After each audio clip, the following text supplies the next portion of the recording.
The Presidential Election Petition Tribunal will decide whether it will allow a person with forged certificates and criminal conviction to be the president against the Constitution.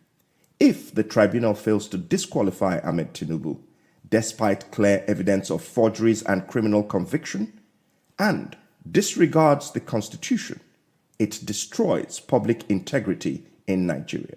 The evidence before the tribunal is clear that a U.S. court convicted Bola Tinubu of drug offense and ordered him to forfeit a huge sum as fine.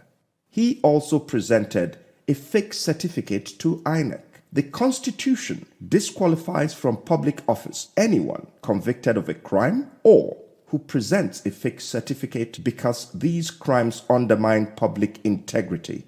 Since 1999, a speaker, a Senate president, and a minister of finance have been removed from office because they presented fake certificates. None of these had criminal convictions, but presenting fake certificates was enough to remove them from office. Today, our country is overrun by criminality and forgery. The tribunal cannot continue to encourage crime. We cannot be a republic of fraud. Otherwise, we lose credit and reputation and become a criminal state where even judges themselves will be victims. The tribunal must disqualify Tinubu for certificate forgery and criminal conviction. It must heed the advice of the Supreme Court in Saleh versus Abba that the courts must actively fight certificate forgery and should never allow anyone who presented a fake certificate to contest election in any public office. Many high-profile cases will definitely come to you, and they may likely come in company of some juicy, irresistible temptations, especially when they involve mouth-watering financial and business transactions. I'm making it clear to you now that you must flee from such disguised danger. Your reputation and integrity matter much, and it counts enormously in your rise to honor and fame in life. Let me point out unambiguously that in life, gifts and wealth that are not worked for, which are by extension undeserving, are always wrapped in calamity and destruction. Flee from them and keep your heads high above the murky waters of corruption and favoritism, so that you can be conveniently counted among the very best in the Nigerian judiciary. You must, against all odds, conduct your affairs within the ambit of the law and the oath that you has just been administered on you. If you were hitherto 50% under public scrutiny, I can then confidently tell you now that it has automatically risen to 100% by virtue of this appointment. This tempo of public assessment of your conduct and disposition will now assume astronomical proportion. You must equally redouble your effort and dialogue properly with your conscience in order not to fall out of the grace of Almighty God and the Nigerian people. It absolutely takes nothing to join the crowd, but it takes quite a lot to stand alone with good conscience. Several novel business and industrial disputes are occurring in the country virtually on a daily basis that have now inevitably made litigations to go on a steady rise. No court in the land is spared of this. We are constantly on our toes, and the dockets are ever rising in response to the challenges of the time. This underscores the fact that Nigeria ranks among the most litigious countries in the whole world. The onus is on your lordships to fasten your belt and roll up your sleeves to face the challenges head on. You must redouble your pace to catch up with the expectations of the litigants. As judicial officers, you have a defined mandate on earth that you must discharge with unveiled honesty and sincerity. You must give good account of yourselves to justify your appointment. However, if you decide to do the contrary, of course, the sledgehammer will, without hesitation, descend heavily on you. No judicial officer at any level of our courts will be allowed to drag the reputation of the Nigerian judiciary into the mud. We can't come this far to fail. Take heed of this admonition by working rightly towards occupying an enviable space in the annals of the Nigerian judiciary. Mr. Yakubu, Emma should be fraudster. Are you calling him dignity? Mr. Yakubu, Emma should be fraudster. Mr. Yakubu, how much you collect? Professor, your reputation this man. Not be waiting we vote, not be you pose like a town hall. Different from Bala Blue. So if you know like come, make we go to court. 300 billion with no results. Election for Nigeria, I next select. Not be the people decide, now Mahmoud select. Now that they force the people to congratulate. It's so funny, I can't really comprehend. Shana democracy be this. I been a democracy be this. Bala Blue de buka, say nothing they happen. Money they break if you buy them all. 2023 we no fi forget you. The most fraudulent election in my country. Mr. Yakubu, Emma should be fraudster. Argument. I leave the rest for the next argument. Let members of the Senate for denouncing the instruction needed by His Excellency Mr. President and Commander-in-Chief of the Nigerian Armed Forces, seeking for Nigerian Armed Forces to invade Niger Republic. Nigeria and Niger, we are together. You, Mr. President, Alhaji Bola Ahmed Tinubu, able to say you share borders with Niger, the Yorubas, no western part of Nigeria, Lagos, Ondo, Ekiti, Oyo, Oshun. If they share the borders within the Niger Republic, can you suggest for Nigeria to go into war with the Republic of Niger? So don't play with our intelligence. We have voted for you tremendously, and we supported APC 100%. But now you wanted to reward us with bad. What concerns Nigeria with coup d'etat? How many coup d'etat took place in West Africa? It took place at Guinea-Conakry. It took place at Republic of Mali with capital at Bamako. It took place at Burkina Faso with capital at Ouagadougou. Why? Then the ECOWAS has not intended to embed Mali, Guinea, and Burkina Faso. Now you wanted to incite war between Nigeria and the Niger Republic. As we at the extreme end of Nigeria, Jigawa, Kano, Katsina, and so on and so forth, Borno and so on and so forth, we have shared the border. Our parents, our forefathers were having intermarried between Niger and Nigeria.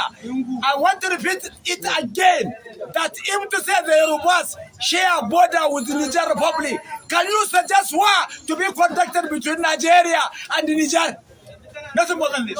For Nigeria, I next select. Not be the people decide, now Mahmoud select. Now that they force the people to congratulate. It's so funny, I can't really comprehend. Shana democracy be this.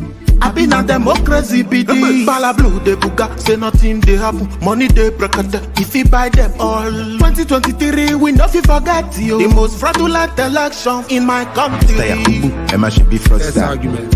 I leave the rest for the next argument. Mr. Yakubu, Emma should be fraudster. Are you calling him dignity? Mr. Yakubu, Emma should be fraudster. Oyanabara is a bad door. Mr. Yakubu, how much you collect? Professor, your reputation this man. No be waiting we vote, no be you boss like a town hall. Different from Bala Blue. So if you know like come, make we go to court. 300 billion with no result. Election for Nigeria, I next select. No be the people decide, now Mahmoud select. Now that they force the people to congratulate. It's so funny, I can't really comprehend. Shana democracy be this. I been a democracy be this. Bala Blue de buga, say nothing they happen. Money they break it, if you buy them all. 2023, we know if you forget you. The most fraudulent election in my country. Emma should be Next fraudster. argument. I leave the rest for the next argument. All right. Good morning, good afternoon, good evening to every one of you right there. How you guys doing today? It's good to be back here again. Today's Monday, 7th August 2023. Happy New Week to every one of you.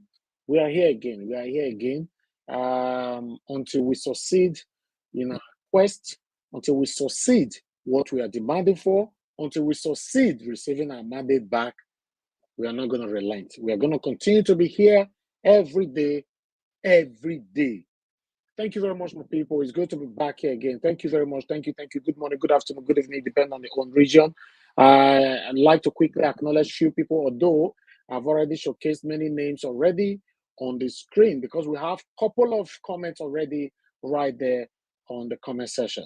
Mother of all Mommy Diaspora, good evening to you, Mommy. Thank you very much for all you do. We love you always, always, always. Madam Irene's Finance, thank you very much. Good evening to you. Thank you very much for everything. Madam Patricia Tagbojimi, Madam Martina Abasi TV, may God bless every one of you for always being there for me, assisting me. I really do appreciate this. I want to appreciate every one of you that is right there right now, the people that have already super chatted me. I have about 3 people right here. I have Adela Jao-Gumbi. Thank you very much for the super chat. May God bless you. I want Egbe Ferdinand. Thank you very much, sir, for the super chat. May God bless you. Lady Eugenia, thank you very much for the super chat. May God bless you. May any of you right there, your pocket never, ever, ever run dry. I'm very, very grateful. Thank you very much, my people. I'd like to quickly mention 1 or 2 names again on the comment section. Like Patricia Enofe, my dear sister, I can see right there, Madabella Naomi. Thank you very much, Constant. Thank you very much. Good evening to every one of you. Mr. Johnson, Emmanuel, Pushmom, thank you very much for joining us. God bless you all right there. Help us to press on like button and share. Then we have John Wan as well. Thank you for joining us. He said, thank you. Michael Oganemaro, good evening to you, sir. Thanks for joining us. And I can see Charity Kuku is with us as well. Thank you. Grace Katudu, I can see you right there. Remy K, Okwo Vandi, thank you very much. CXL, Pro, Peace, and God. Now God bless every one of you. Yes, my people. We need to move on. I believe I've already acknowledged the rest of you, but if for any reason, say, I not acknowledge you on the screen and I not mention your name, no verse. I greet everybody.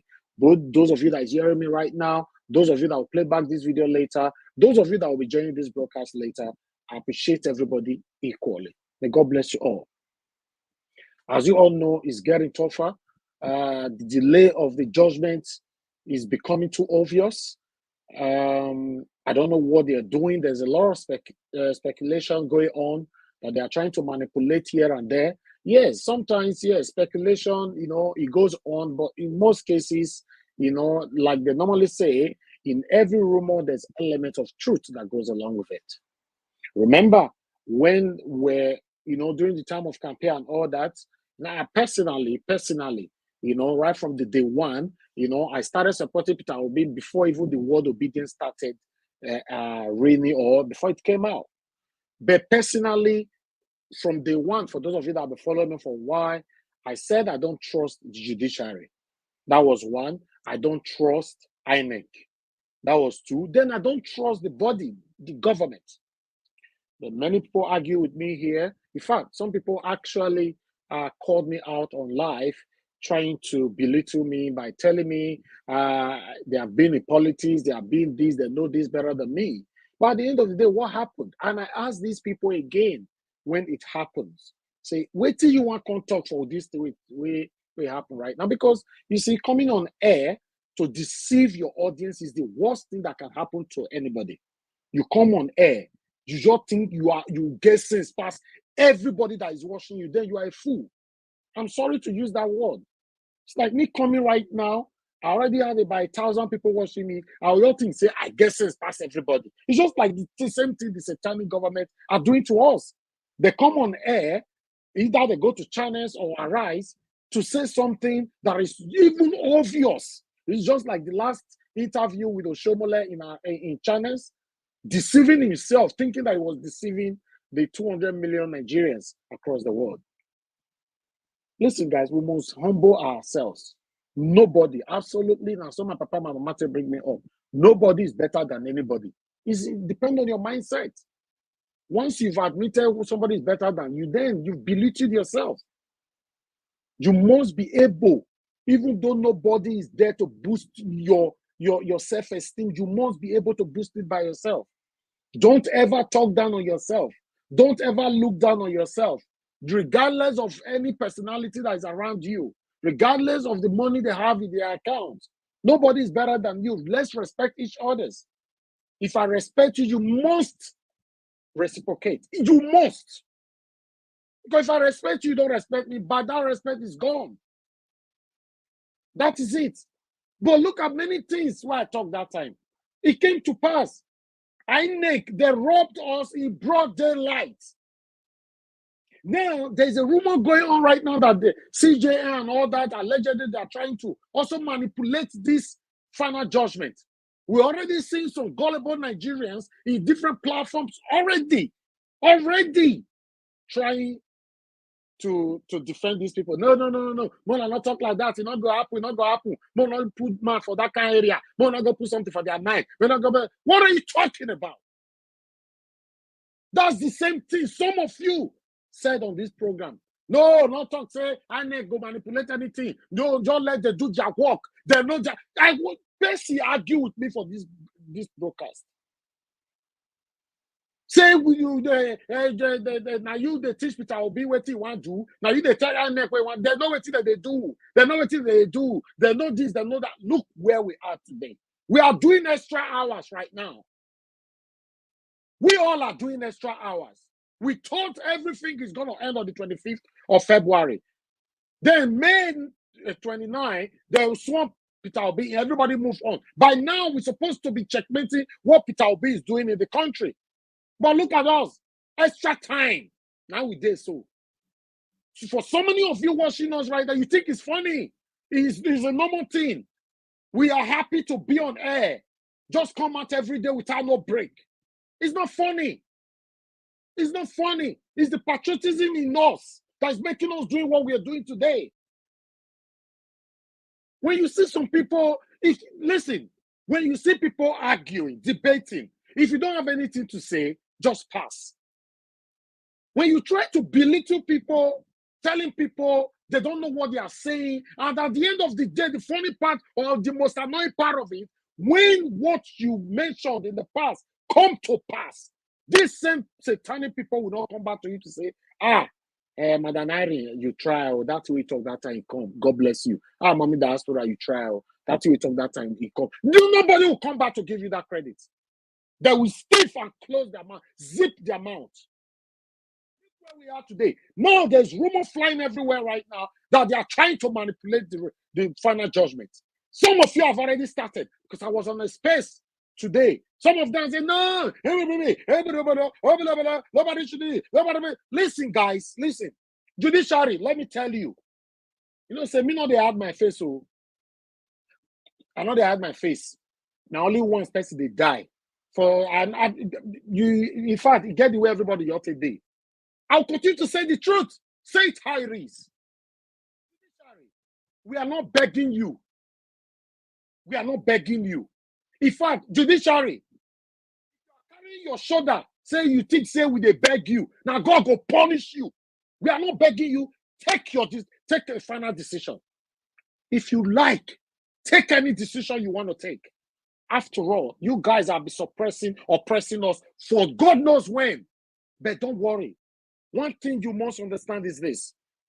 Nothing, absolutely nothing lasts forever. Nothing lasts forever. Remember, every Nigerian, including the one that is supporting the satanic leaders, every one of us, currently, we are on the edge. I'm not removing anybody. Everybody, both the one that supported Obi, the one that supported Atiku, the one that supported satanic APC, everybody's on the edge right now. When he sets, like I've said before, I have the power to control the people on my panel. I bet make una not talk this. I bet make una talk this. I bet because of the rules of the platform, because of the rules of YouTube, or rather because of the rules of the Constitution of Nigeria, make una not talk this, right? Now, there my power finish. Once they are out of my panel, I cannot tell them what to say anymore. You know what that means? So what about these same people? You now push them to the wall. Look at Samuel Ekpa where they talk just now. You all know that I'm 100% against Samuel Ekpa, but if I say the truth, sometimes I say it. He mentioned one word there where it makes so much sense. Right? That they are killing us. Killing us. We don't know what to do. What is the result? What normally led to agitation? Listen, my statement now, I'm not supporting anybody.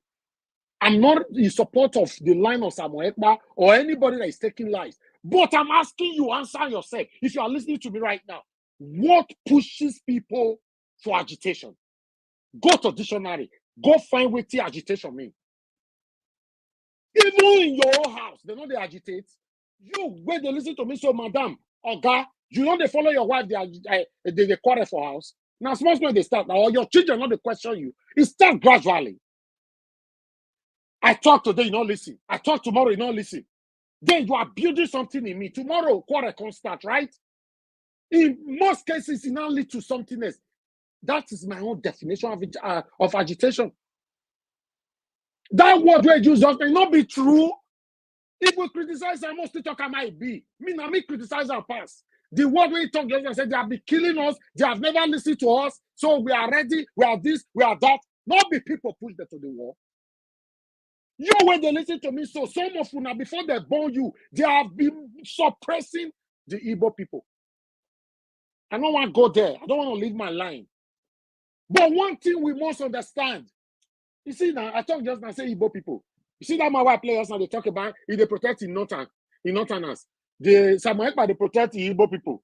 Okay, we never see a dope person come and now say, they protect the dope people, right? What can I call her? Sorry, the Kubo. Maybe they protect the Igbo people. Why Sunday Igbo, they protect people? In this case, every single persons, every single tribes in Nigeria, in fact, the decision that will come from the judiciary this time will give birth to more agitators. Many of them say, wait till this one they talk. They don't drink. In case you don't know, I don't drink alcohol. I've never in my life, I know they smoke. I know they take anything to do with drug. I know my best drink in my life is coffee and water. That's all. So anything while they talk, when I'm speaking, I listen to myself. No matter how angry I am, I listen to myself. In case there's a mistake, I can quickly correct it. I can correct my mistake within a second because I listen to myself. I know what I'm saying. Some people, they say, no, you know, somebody they talk like this, so these people, they are dangerous. What are you talking about? Some of you don't say these people are dangerous. You don't die. Wait till kill you. Wait till take your life. The same thing you try to bypass. The same danger where you say you don't want to talk, put you don't want to fall for trouble. You don't want to make your mama fall for trouble. You don't want to make your papa fall for trouble. He still end up killing you indirectly. Person where get accident now, they cannot go hospital. Hospital, same way they may say blood not day. The woman where fall from lift, the doctor where fall from lift. They say she first spent 1 hour for inside that lift. Meanwhile, that lift where she for so for Lagos, they say they only complain over that lift for the past years. Nobody do one. That's one. Then when that lift fall, this woman never died. She spent more than 1 hour for inside there. Just imagine the heat, the fractures, everything, she was still there. So now, let's say after 1 hour and all that, they now manage. Can't carry and go hospital. The hospital, they say they carry and go first, say they don't get blood. They can't still pass inside traffic light, everything. More quickly rush and go another one. In the process, then she died. Where to kill that woman? Oh, are you getting it now? Am I making sense now? So if you are listening to me, you are still part of the people that say, oh, these people, they talk every day. I don't want to put it, not concern me. Don't worry. Until they catch your mama. If they catch your mama, you wait the American, they're going to say, not concern me. They go catch your papa. And then you come and say, oh, either they catch your papa directly, or your papa they car, accident happen, to Russia go hospital, traffic full everywhere. After all, for Nigeria, they not respect siren. The worst country ever. No system. Nothing is working in Nigeria. They don't respect siren. You're not concerned whether the papa decide the siren. You're not concerned whether the mama decide the siren. They are not interested. Forgetting that for siren, because even the siren that we are talking about, for me to blame the people, okay, yes, I also blame the people for not respecting the siren. But we they see police people in the blow siren because you want to go see side chick. Yes, you go blow siren, you want to go drink beer. If they blow siren, I see who you want to go eat. Because we've misused everything. Nothing is working. That is the result of a system. A total failed system. Our system failed woefully. If we have to have a better Nigeria, we have to start all over again. And that is what I'm doing right now. For me, I'm leaving my own footprint. Like I've said before, nobody on earth have anything against me. I don't have anything to hide. If you have anything against me, you don't want to talk because you say, may you not offend me or may not offend me. Now God, I go punish you. Expose me. Expose me. I don't have anything. The first day where I hear Mr. Peter Obi talk, say, if anybody find any trace of corruption with my name, he go stop campaign. That day I look at myself, give thanks to God, say, God, the way you choose to live your life for this life, it matter. Yes, it matter. Because that day go come. That day go come. People will be asking questions. They say if I do Yahoo share money, now thief some people money for America, UK, now come share money, then $1 million reach your hand, you reach your other one. Because they say, oh, like some should I call them stupid Nigerians are justifying Yahoo in Nigeria. But say no, after all, Igbo people first thief our things that year. Our grandpapa, our forefathers said the thief for us, so they are taught to pay back. That's the stupidity. And then they are very rich. Somebody that worked hard. You that is listening to me right now, just say you have 5,000 pounds for your account. Tomorrow now you say me you go buy something for you. Because you say the money will remain for inside your account now for 5,000 pounds, now 2 pounds. How you go feel? What makes us different anyway? Have you never seen the carry Igbo blood give black person way one die before? Have you never seen the carry black person blood give Igbo person one die? Donate blood for immediately. So now our color make us different, right? Okay. Let me come back to what I'm saying. Judiciary, like I said before, we have passed the stage of trying to encourage you. We've passed the stage of trying to rather pray for you. We've passed the stage of talking to you politely. In fact, we are waiting for you to pass the judgment. Pass it. Don't worry. We understand most Nigeria because that one might make una head the big say, after all, most Nigerians are gullible. They're easily carried away. They are easily distracted and all that. Yeah, don't worry. If they call you, if we take this decision, they will call a small of the go enter house and all that. Let me tell you. You see what happened for answers? Answers started from Benin, in case you don't know. Yes, it started from Edo State. Now, most people say they start. Even the gullible Nigerians, if they see the way the thing they move, at the moment they are not interested. Now, so it's they start. Judiciary, the only way is not a threat. We can have a better Nigeria. We need to build this country for Christ's sake. We can't continue like this. The only way we can have a better Nigeria, do the right thing. Just do the right thing. And what is the right thing? It's obvious to everybody. It's obvious to everybody. Even the blind can see, the deaf can hear. Just do the right thing. Because everybody, they vex. Yes, everybody, they vex. Most of us, they pretend. You cannot continue to give the best life to your children in the expense of the innocent Nigerians. As I'm speaking right now, we have lots of Nigerians that are sick. They can't treat themselves. They don't have the money. They don't. What are we talking about? Thank you very much, my people. I have a couple of videos to play. I'm not posting out a link yet. I want us to how Festus Keyamo was disgraced and screwed today on his ministerial screening. We're going to take on that. But meanwhile, let's move on. Let's see more videos first. Thank you very much. Press on the like button. Help us to share. And God bless every one of you right there. And will not be accepted by people, especially we here in the north that live in close proximity to this war. These are our flesh and blood. They are our people. They've done nothing to us. They are our allies. You go to Zamfara, you go to Katsina, you go to Niger Republic, you go to Borno State. They have been helping villagers when bandits come. And over 300,000 of Nigerians are IDPs in Niger Republic from all of these conflicts. President Bola Ahmed Tinubu, instead of starting a fresh war, we want you to close these wars. Boko Haram, 14 years.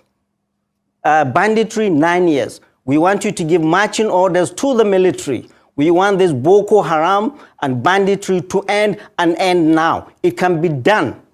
We don't want it to be a forever war. Our societies have been devastated. Economies devastated. Our schools, hospitals, infrastructures devastated. You are starting another war and you expect us to support you? Why? Okay. We voted for you. That is we, not I. I didn't vote for you. Those that voted for you to bring peace to our land. We want you this year to bring an end to Boko Haram and banditry instead of opening another battle front in Niger Republic. That is your mandate from Nigerians, not ECOWAS. Well, Prof, you've been talking about proxy war. Russia. All right. Thank you very much, my people. I'm going to stop that video right there. I appreciate you all. Continue to press on the like button, help us to share. I'm going to post out a link right now while we take on other videos. We still have more, 2 more videos to go. We're going to take on OGO Bay. I have a particular area I want you guys to listen to there. Then we'll come to Festus Keyamo, how he was screwed in the senatorial screening. You know, I'm sorry, guys. I can't pick calls right now. Let me finish with my introduction. Thank you very much, my people. I saw a couple of super chats from Dr. Alexander Gomez. Thank you very much. I appreciate you. Martin Benjamin, thank you very much. I appreciate you. Thank you very much, my people. And I do like watch. Thank you very much. God bless you. God bless every one of you right there. I appreciate your support.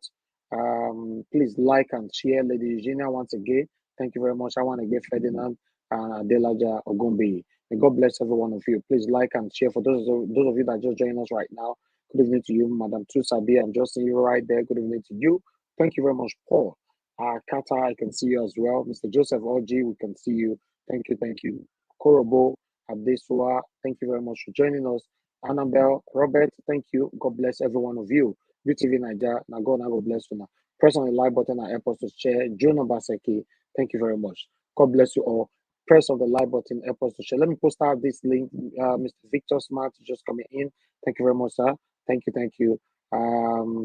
Messenger, I can see you as well. Thank you, thank you. I can see you guys are attacking Abati. For me, I watched this video. I was asking myself what is wrong with Abati, but my energy is saved for Judiciary. I don't want to usually talk about Abati at all. But some people are there, they can never ever change. My brother Mofi Ray, I can see right there. Florence, okay, I can see you as well. Thank you, my people. True story, Lady P. Good evening to you all. Thank you. Let's move on, my people. I just posted our link. Click on it. And let's take the remaining 2 videos together. You know, you can join us if you want to talk about this. Remember, we only have 10 sports. 1 is taken by myself just night ago. OVJ, I can see right there. Thank you very much. Now, God will bless you. Now, both those of you that is right there that doesn't like what I'm doing, I still greet you. Good evening to you. We don't have any issue with each other. It's the politicians that divided both of us. It's the satanic politicians that cause division amongst us. We don't really have anything against each other. That's the truth. Thank you very much, my people. I appreciate you all. Okay, Oga Felix, I can see you already. Thank you very much for joining us. I can see your Oga Felix. But I say you get issue with your camera. Okay, you are good now. Okay, I'll accept you in. Oga Felix, how are you doing today? Good evening to you, sir. How are you doing today? Can you hear me, Oga, please? Adefa, my brother, I greet everybody. This matter with the one start. Well, maybe we first start the submission. They go here word. Thank you very much. Thank you, sir. Let me, Madam Patricia Tagojomi. Thank you very much, Madam. Are you doing? Off your camera, please. Thank you. I don't see you. Good evening to you, ma. How are you doing today? I'm blessed, Mr. Evans. Good evening. Thank you for having me. Yeah, thank you. Thank you very much. Thank you. Enterprise, I can see you right there joining us from Abuja. How are you doing today, sir? It's good to have you on the panel. Good evening, brother. How is you today? Yeah, very and good evening to everyone in panel. Thank you, sir. Thank you. Thank you. I'll be prioritizing those of you that are joining us from Nigeria when we start talking. Then I have Madam Nena, I don't see you already. That's fine. You know, Ferreira, we just lost you right now. Maybe you come back again. Then give us a mandate, my brother. How are you doing today? Good evening to you. Good evening. Doing good. How about yourself? Yeah, I'm great. I'm good. Thank you very much. Nice to be here. Great to all the panelists. Thank you. Thank you very much, sir. All right, Madam Nena, it's good to have you on the panel. Good evening to you, ma. How are you doing today? Mr. Chuso Biboiza, I can see you already. Madam Nena, are you there? I'm here. My partner is a little noise. I'll talk later. Thank you so much. Okay. That's fine. Thank you. All right, Mr. Chuso Biboiza, good evening to you, sir. How are you doing today? Yeah, good evening, Mr. Elvis. Thank you for accepting me. I didn't know you posted the link earlier. Okay. Yeah. It's a wonderful day. Let's talk about this because it's getting serious now. It's getting serious. Yeah, because it's not making sense. The delay is not making sense anymore. It doesn't make sense. Look, but when I say it's getting serious, if it makes sense, I can't say it's getting serious. Yeah. Yeah, that's what it is. We talk about it. Thank you, sir. I'll come back. All right. Thank you. All right. Mr. Ferreira, I can see you are struggling to come back, before you get packed. I'll be happy to hear from you. But meanwhile, let's move on, my people. Let me quickly, let's listen to audio on what you have to say here. Then I'll come back to everyone again. For those of you just joining right there, please press on the like button. I've not actually checked on the like button. Let me see. The likes is currently on 322. Thank you very much, my people. But remember, we have over 1,002 watching us already. So if we can take the likes further, at least we should be staggering. If we have about 1,002 already watching us, our likes should be at least a minimum of 600 by now, right? So guys, press on the like button so our voices can go far. There's still so many Nigerians at this particular time that doesn't know what is happening. Many of them are not aware what is currently happening right now. So the more we talk, they hear you, they get to understand why we are talking. That's what we're doing right here. Okay, Felix, I don't see you back again. Thank you very much, people. Let's listen to this video quickly. What's trending?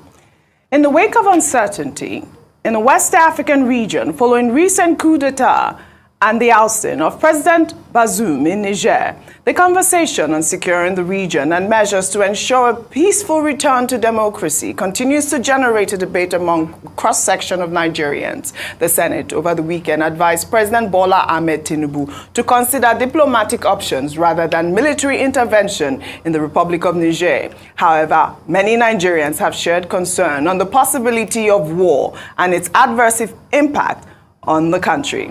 While some users on social media reject the idea of sending the Nigerian military to war, others have suggested engaging mercenaries. Well, this is just as former militant leader Asari Dokubo, in a recent podcast that went viral over the weekend, revealed that he owns a private military company that was engaged by the government of the Nigerian state. I have a private military company that was engaged by the government of Nigerian state. And I've been doing the work for the Nigerian state. Private military companies exist all over the world. We have Blackwaters, we have Wagner, we have so many private military companies. They are not even new to Nigeria. The only thing new is that maybe a Nigerian is now providing the same services that South African and Belarusians and other people provided to fight Boko Haram. And we fought. We are fighting side by side with the Nigerian military in many places. Well, all right, Dr. Abati, a lot of questions here. Like I said in my introduction, people are genuinely worried about the situation in Niger. And you saw that President Bola Ahmed Tinubu met with, governors in the boundaries or surrounding the boundaries of the country at this moment. And now we see this video from Asari Dokubo talking about owning a private military company, mercenaries. I mean, I don't know how this is, relevant or even allowed in our constitution. I know that it is against the Geneva Convention to even go to war with mercenaries. What are your thoughts on this? Okay, I guess the matter is as follows. The concern about Niger is understandable. The Nigeria shares border, about over 1,000 square kilometers, converted into miles, 999 miles of border zone. 7 states along that stretch, Sokoto, Kebbi, Katsina, Jigawa, Yobe, all the way to Borno. And those persons there are saying for cultural reasons, for ethnic reasons. I've heard some people saying they have brothers, they have cousins in Niger, and that nobody should come and wage war against their kith and kin. And that in any case, if that were to happen, it's the people in those 7 states that will be immediately affected, because you will expect that Niger will fight back, backed by Wagner, backed by Russia, backed by the other states, Algeria, Mali, Burkina Faso, Guinea-Conakry, who have said, well, we don't support any kind of ECOWAS military intervention in Niger. So clearly, there's an issue there. However, it's not only those northern states that will be affected, as we established. And as I've seen Mr. Tedwa Peterside also establishing, that look, all of us will pay for it. If you close if the fly zone is shut down, then of course people will have to travel longer to get to Europe or to return to Nigeria from Europe or even within Africa. So all of us will bear the brunt. So the ethnic argument is something that is a bit delicate. What we can hold on to is that Nigerians are saying, we don't want war.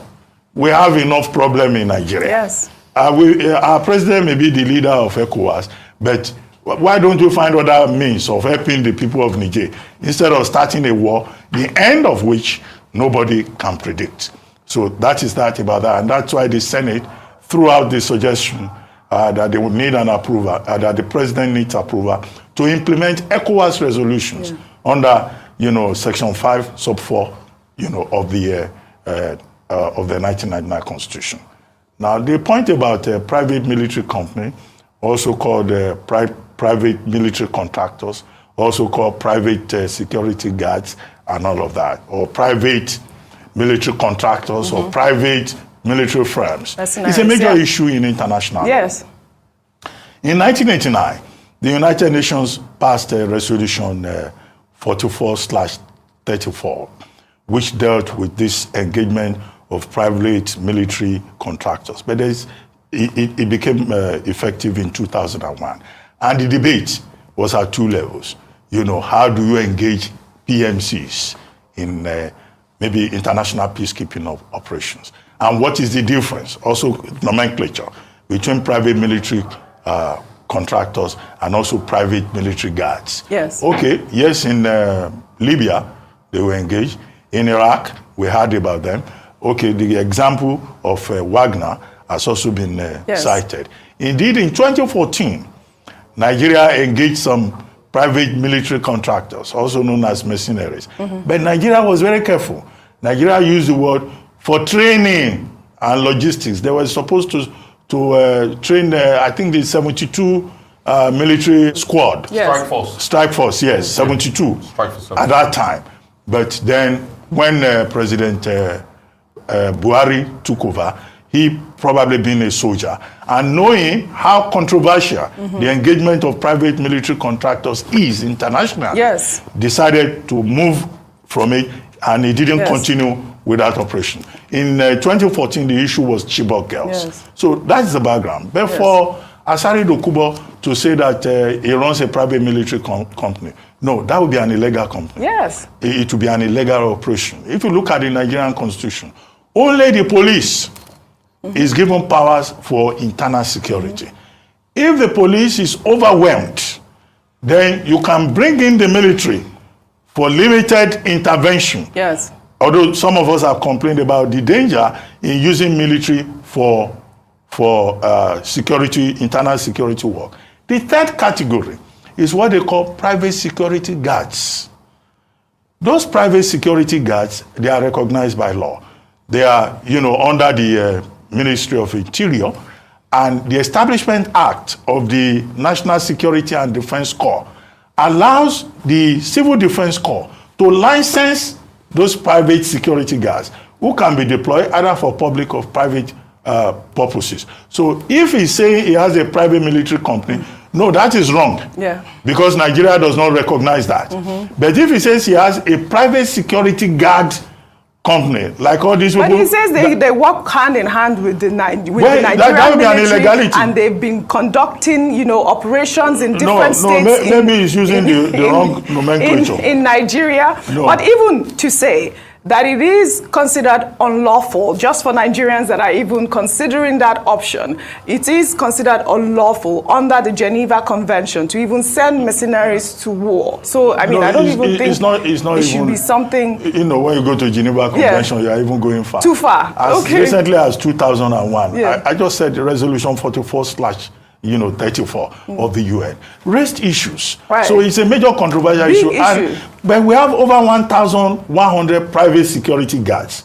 All these people you see wearing uniform. Yeah. They are all under civil defense. They are supposed to work with civil defense or liaise with the security authorities in Nigeria. So it's not like Wagner. Somebody cannot say, I'm running a Wagner operation in Nigeria. That would be illegal. Very well said, Dr. Abati. Well, in the meantime, a Nigerian man by the name Comrade Muhammad Ali, in a video that has now gone viral, commended the Senate for rejecting the resolution by ECOWAS on the use of force in a bid to restore democracy in Niger.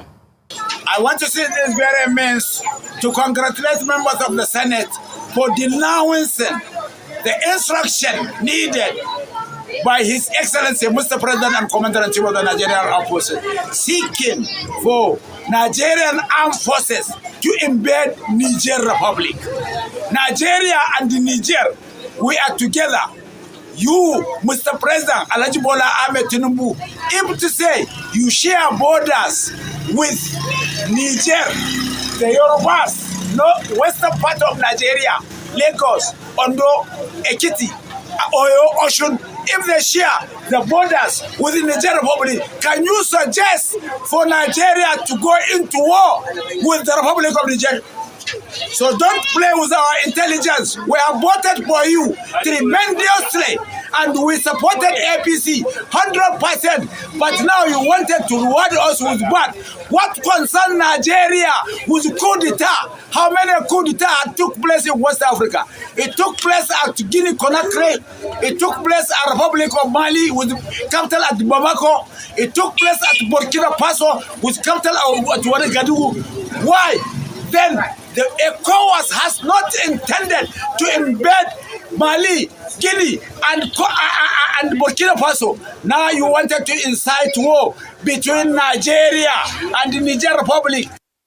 The Niger Republic voted for APC. I mean, by the way, Ayo, he has the Nigerian, the American flag emblazoned in that outfit he's wearing, and also Gucci. I mean, he's also... it was hard to miss. I mean, but that's not the point. So, very interesting comments he's made, and a few things to pick up. But of course, one of the things that stood out for me the most was that he said that we voted for you, we supported the APC. It seems like the borderline between Niger and Nigeria there's a bit of it's been blurred. And now they feel like, as someone has described Niger as part of northern Nigeria, or one of the states, the 37th state in Nigeria. And so that's something that we should be quite mindful of. Yes, in terms of the relationship that Nigeria, particularly northern Nigeria, shares with Niger. However, and him talking about the fact that we've enjoyed cordial relationships, so why should you be coming to war? Why should you invade Niger? I think that conversation and decision lies with Nigeria. and Nigerians. We might share a very similar name. We might share similar Nigerian, but that's where it ends. We are diplomatic brothers or diplomatic. We have a diplomatic relationship, but it shouldn't be. He's not Nigerian. I think let's spell that out. Now, in terms of putting an ethnic slant to it is also a big challenge. And earlier today, we talked about that. And we said that if Nigeria does decide to go to war or apply military force in Niger, it would affect all of Nigeria. Yes. It's not just the northern. Yes, initially, the first states that would be affected would be the 7 northern states that border with Niger in Nigeria. But beyond that, when there's a humanitarian crisis, there's a ripple effect in other parts of the country. So I think it's important to not bring in an ethnic slant to this and to begin to talk about, if we're the Southwest. I think that's very wrong for us at this point in time. We should focus on the issues. If the president makes a decision beyond these issues, that the cost of going to war, the effect of humanitarian crisis in the north and other parts of Nigeria, and those issues should be what should be on the table, not the fact that, it's Southwest and North versus North. All right. There must be peace in West Africa. Well, let's take another story. Bosun Tijani, a ministerial nominee from Ogun State, who was screened over the weekend, made headlines after senators grilled him over a post he made on Twitter in 2019, describing Nigeria as a bloody expensive tag. Tijani came under criticism from members of the All Progressives Congress since the announcement of his nomination, with many asking President Bola Ahmed Tinubu to withdraw his selection. At the commencement of his screening, Senator representing Oyo North, Abdul Fattah Buhari, in reference to the 2019 tweet, asked Tijani if he is still a patriotic Nigerian. On the 29th of July 2019, you tweeted against the passport and citizen of Nigeria. Do you still believe in that, your tweet today? Let me quote it exactly from the way you put it. Nigeria is a bloody expensive tag to have against your name. Leave patriotism for a minute. That tag is bloody waste of time and energy, but a country. End of quote. Because when he was reading his resume, he was giving patriotism of how he served, blah, blah, blah, blah. If he has changed now, I just wanted to know, and I want Nigerians to know. Well, Tijani was also made to apologize to the Senate over a 2021 Twitter post in which he described senators as morons. Senate Minority Leader Simon Nwakon read out the post and asked Tijani if he authored the tweet. Dr. Bosun Tijani, this last tweet and many others that will come, like the one you called your elders, look at somebody like Senator Gumel. I'm sure he was in the Senate there when you said that he was a moron. So, do you still believe that senators are morons? Or do you have an apology to make? If you can tender an apology, we can move on. Distinguished senators, I was raised properly as a Yoruba boy, both in Agege and Abeokuta, so I do understand that we're not meant to disrespect our elders. And that's not the training that we're given. Just watch the hypocrisy of this Nigeria Senate on this boy. What they did to this boy. Watch it. My father probably won't be proud of me for all these allegations. But one thing he'll be proud of as well is that the passion that led me to those mistakes has also given me the opportunity to contribute to the development of this country. So I want to profusely apologize to everyone in this hall, including anyone anywhere in Nigeria that may have been offended about everything I said. I ask that you please, in the process of accepting my apology, that you look at the undertone of everything I've said. I didn't say it to spite. I said it out of frustration and love. So please accept my sincere apologies, please. Rafah, you know this has generated a lot of reactions. Let me take some tweets. This person wrote, he's very smart with the first 2 or 3 sentences made in his response to the tweet. He's prepared for the questions ahead of time. He addressed them as their son. That's the magic wand.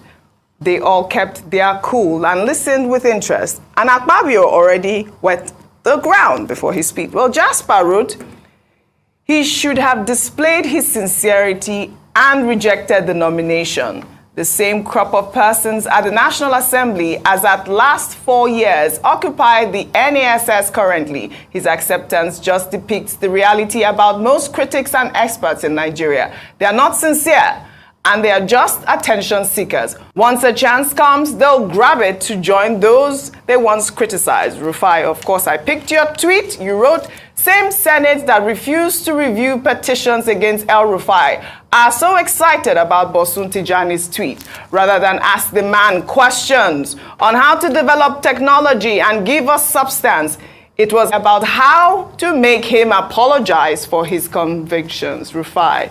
The other guy also said that maybe he should have rejected. So let me even add an addendum to that tweet. Couple of things. And for those that said maybe he should have rejected, a man has a right to reject or vacillate. You know, he can change his mind about things and he chooses to because he wants to make an impact. So please don't demonize people because they criticize people for, because we do that thing very well in Nigeria and it doesn't make any sense. Secondly, as regards what I said, this Senate is very hypocritical. Because this is the same Senate, and Orji, 2 a.m. this morning, for some weird reason, I couldn't sleep all night. And I was watching the video of the screening of Mr. Dele Alake all over again. And the senator raised the case about Mr. Dele Alake calling somebody a wild dog. And the Senate shielded that person. So the people that Mr. Dele Alake called wild dog, are they not Nigerians too? In fact, the words of the Senate president was, let's not talk about pre-election matters, things have passed. So the Bosun's tweets that has passed too, you can talk about that. But when somebody also brought a petition against El Rufai, that was a very important security petition. You said, let's waive it off. That happened. Oji, let me even tell you what hurts me the most. And I think I must say this must stop in this country. The infantilizing of young people. They just infantilized Bosun Tijani, which is unnecessary. And I asked these senators that are saying a man of 40-something is a young man. Please, at what age did Yakubu Gowon become president in this country? At what age did Mr. Donald Duke become governor? At what age, even great Nnamdi Azikiwe, wasn't this in the early 50s when this country gained independence? At what age did Anthony Enahoro move the motion for independence of this country? Enough of this infantilization. People have a right to come to face the Senate. Don't say, it's because the president is reaching out to young people and all of that. If it's not a shame on us, what is the average age for leaders? Obama just celebrated how many years? 60-something. And he had become a two-term president, and this is 8 years after being a two-term president. Absolutely. He's just in his 60s. Obama became president at what age? 40-something. Cameron at what age? 40-something. Well, so it's not tokenism for anybody. It is because of their capacity. And I dare anybody, what Bosun Tijani has done for this country in the tech world. All right. Thank you very much, my people. You see the hypocrisy of the Senate. You know, if they say now only that tweet or two tweets with this guy, right, call them moron, and they say make you apologize, that means say apology when me go give, you go plenty then, because I don't call them satanic so many times, you know, and as far as I'm concerned, all of you are satanic. Yes. You know, what led to it? What led to the plight? What led to the anger? What led to the tweets? What led to the statements? Elvis. Yes, sir. Mr. Elvis. You see, even the guy himself is a moron. You see, the guy himself, he's a moron for going there to apologize to them, which means he's not sincere. Forget what Rufai just said about that. He is not sincere in his criticism. Because if you go there, you tell them, listen, I criticize you because this is who you are. It's as simple as ABCD. Can I just say something there? If you listen to what that boy said, that boy indirectly said what you're saying now, because the boy said that why they are criticizing. We don't need the indirect. We need to be direct. We need to be direct now. No, that boy was smart. If those people were not morons, they will understand that boy threw it back at them. That is just my own talk about it. Yes, he sent it back to them again. You know, one thing you guys must understand, we should, oh God, what a country. Anyway, the actions of this man, this young man, henceforth, because we, the young people, will certainly keep a close eyes on him. You know, we'll keep a close eye on him to see if he's going to become one of them as one of the Twitter person stated earlier on, you know, if he's going to become one of them or if he's going to continue to criticize them. But meanwhile, we are going to discuss all this generally. Let's move to how Festus Keyamo was screwed today. Because today was his screening. Let's listen to this. This is how he came into the Senate.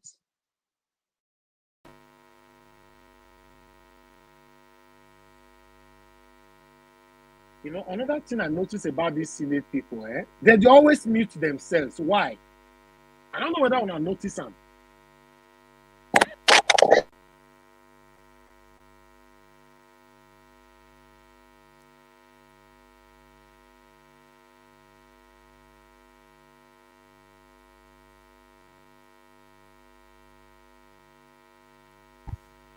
They always mute themselves. They always mute themselves. Why? Distinguished colleagues, the last nominee on the list today is a distinguished son of the Niger Delta and a senior advocate of Nigeria, an advocate for justice, and a man who believes in excellence. My dear brother, SN Festus Keyamo, your CV is already with us, and most of us know you. So if there are things you would like to add that are not here, you use the next few minutes to say so. Otherwise, just summarize your life in 1 or 2 minutes so that you can answer questions from the distinguished senators. You are welcome.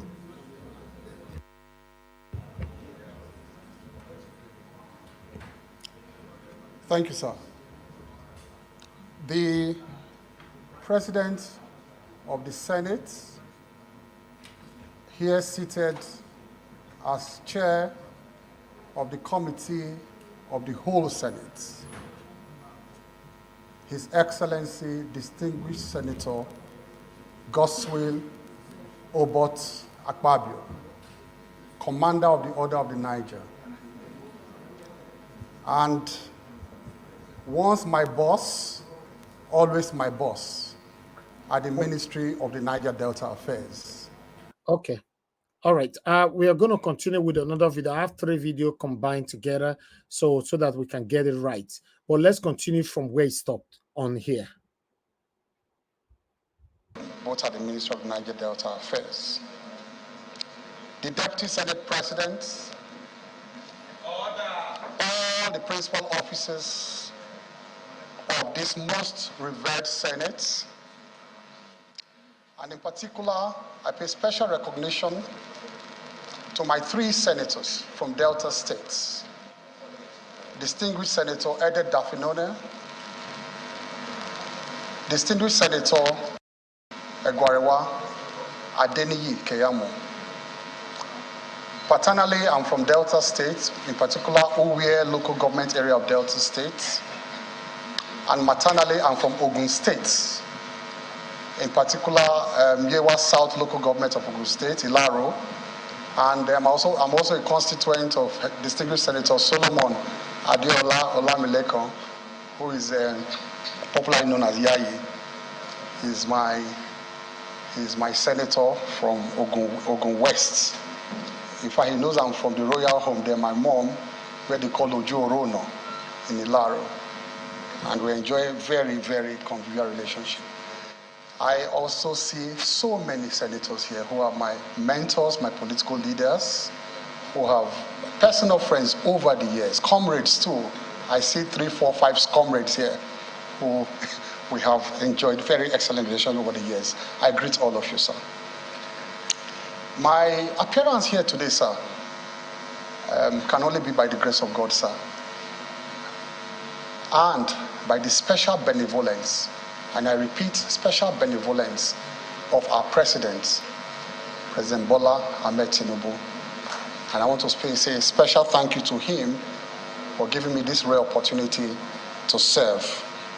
In fact, why I say I give all the glory and adoration to God is that on Friday when my name was announced on this floor, I was already packed. My bags and baggages were already packed with that of my family.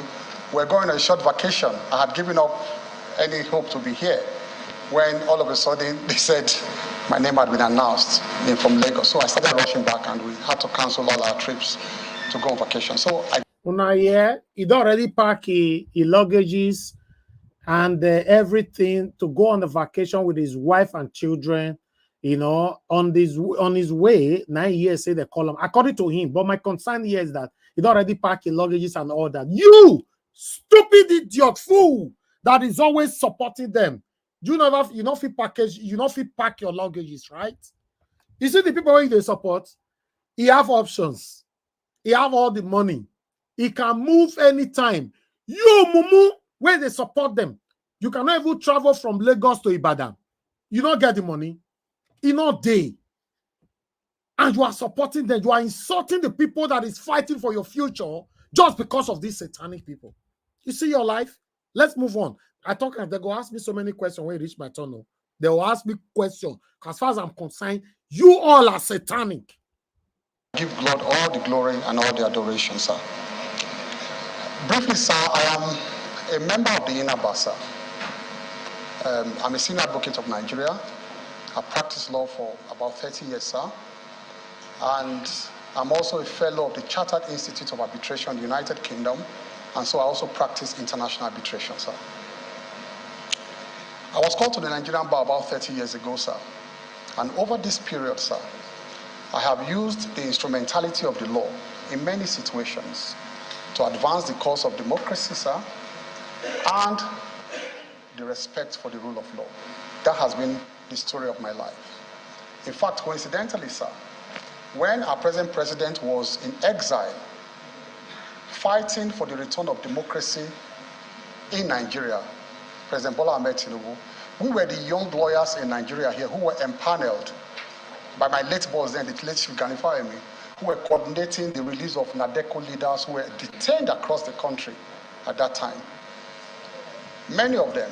So that was the role we were playing while our president was abroad at that time on the platform of NADECO, also fighting for the return of democracy to Nigeria. So coincidentally, our paths crossed again when I joined the Action Congress of Nigeria in Delta State, just at the cusp of forming the All Progressives Congress at that time. And of course, we were the foundation members of the APC from the ACN in Delta State. Sir, my struggle and battle for the respect for the rule of law also led me at some point, sir, to fight for the rights of the Senate. And I'm sure you all know that, sir. That over the years, I felt that because we had left military rule, that it was important for the military to subject itself to this democratic institution. This is a star democratic institution that we have. When the military take over power, they suspend their first port of call is in parliament, they suspend parliament. So because this is the bastion of democracy. So I felt that if I looked at all the provisions of the law, and I felt the military had to bow to this Senate, had to subject itself to the authority of the Senate. And so on my own, I wrote then to the Senate President, Senator David Mark, I wrote to the then Attorney General Andwaka, I wrote to all of them that, look, this procedure is not right. The military must come here for confirmation before they assume, their duties, the service chiefs. So I went to court on my own volition. And I won the case for this Senate, for the National Assembly, to have a voice in the confirmation of service chiefs. And that's the powers you are enjoying today. And that is the case of Keyamo against the President of the Federal Republic of Nigeria, which I won, and that was how I fought for the powers of the Senate. I've also served as a private prosecutor for the Economic and Financial Crimes Commission for so many years, before I was appointed a minister in 2019. And in that role, I served the country in prosecuting, economic and financial crimes, politically exposed persons. And also, as a private lawyer, I represented clients across the country, both the rich and the poor. I represented so many of them. In the course of that, I won so many of the cases. I lost so many of the cases, like all lawyers do. And of course, many of them are still pending in court. This passion for the promotion of rule of law and human rights led me to receive the global award called the Global Human Rights Award by the United States Global Leadership Council in Washington in 2017. I was conferred with this global award. And in 2019, sir, I appeared before this same revered Senate. I appeared here as a ministerial nominee, and magnanimously, sir, magnanimously, you confirmed my nomination at that time as a minister of the Federal Republic of Nigeria. I was first at the Ministry of Niger Delta Affairs, where I served with my boss here, Senator Gospel Fabio, and later I was also at the Ministry of Labor and Employment, where I was oversighted by one of the best senators I've ever met in my life, my friend, Senator Godiya Akwashike. Luckily, he's back here today, and he was my chairman of my committee at that time, and we enjoyed very excellent relationship. There were one or two. Since we Keyamo they talk, I don't know whether now let me notice. Una don't hear say don't talk about any important thing or any meaningful thing apart from I ain't know this one, you know this one, you know that is not. Honestly, Mr. Elvis, I was just waiting to talk about this. Since this Keyamo, I'm just waiting. You're very right. I was just waiting for opportunity to speak on this guy. This guy is a. Let's move on. Now only a German day man where they talk since now. This guy is criminal personified. He's crime personified. Look at him. Look at him. Let's move on to. Let me take him out because he was talking about how you know this one, you know that. But this man here, I don't know his name. This senator, so this man go put smile for our face. Make una listen to the IT screw Keyamo. Let's listen to him. Nigeria, Petabia Central in particular. Nigeria, Petabia Central in particular. Mr. President, I want to read section 88, 1, A and B, but I will anchor my position on B. Let me start from 1.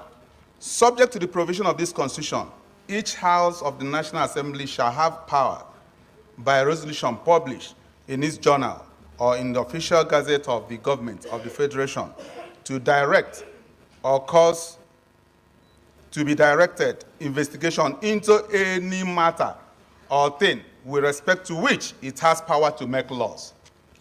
B, the conduct of the affairs of any person, conduct of affairs of any person, authority, ministry, or government department charged, or intended to be charged with the duty of or responsibility for executing or administering laws enacted by National Assembly and disbursing or administering monies appropriated to be appropriated by the National Assembly.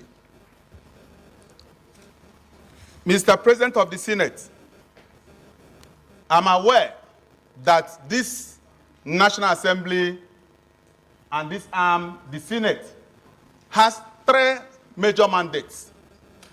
1, lawmaking. Secondly, oversight. And thirdly, representation. And I know quite well that what we are doing today is a continuation of what we did yesterday. And I'm happy to have the nominee here, present. And he has said wonderful things, and which of them he said that he used instrumentality of law, which he is part and parcel of, to advance the cause of justice. And I know quite well as well that this House, or this Senate, usually uses the instrumentality of legislature to advance the cause of fairness. Mr. President of the Senate, I want to bring to the notice, because I've been a 2-time House of Assembly member, 2-time House of Rep member, and today a senator. And I was in the 8th Assembly of the House of Representatives. and the Ninth Assembly, and today I am here. And I know that our rule book does not in any way exclude the continuation of free will drive of one section to the other. Una here for me, oh God, I was so happy listening to this man this afternoon. Make una listen to him. Having said that, Mr. Senate President, I want to bring to the notice of this House that sometime in 2020, that an issue came up. And that issue was the public works program. We all welcomed it with open hands because this is something that will help our people. Today we are talking about paying 8,000 to some people to make sure that it will alleviate poverty. Then it was the amount of 20,000 to 1,000 persons across the 774 local governments, which my local government is part of it. And I'm sure your local government is part of it. And today, 1,000 per each local government, minimum, 20,000 naira, has a great multiplier effect that will make our people cushion so many effects that would have led our people into a very greater height. But what really happened? At a point, we wanted to carry out our responsibility because if some people can use the instrumentality of law, which they find themselves within their confines of their own authority, to advance for all their justices, why can't we use the instrumentality of the legislature to support our people and help the populace, which we represent? Then, at that point, we invited the nominee because this thing has been a subject of controversy and public debate, which I don't know. We wanted to know and give him fair hearing. Please tell us, because it's now within our own confines authority to know what happened to our constituents. Say, please come and tell us what really happened. What is the structure?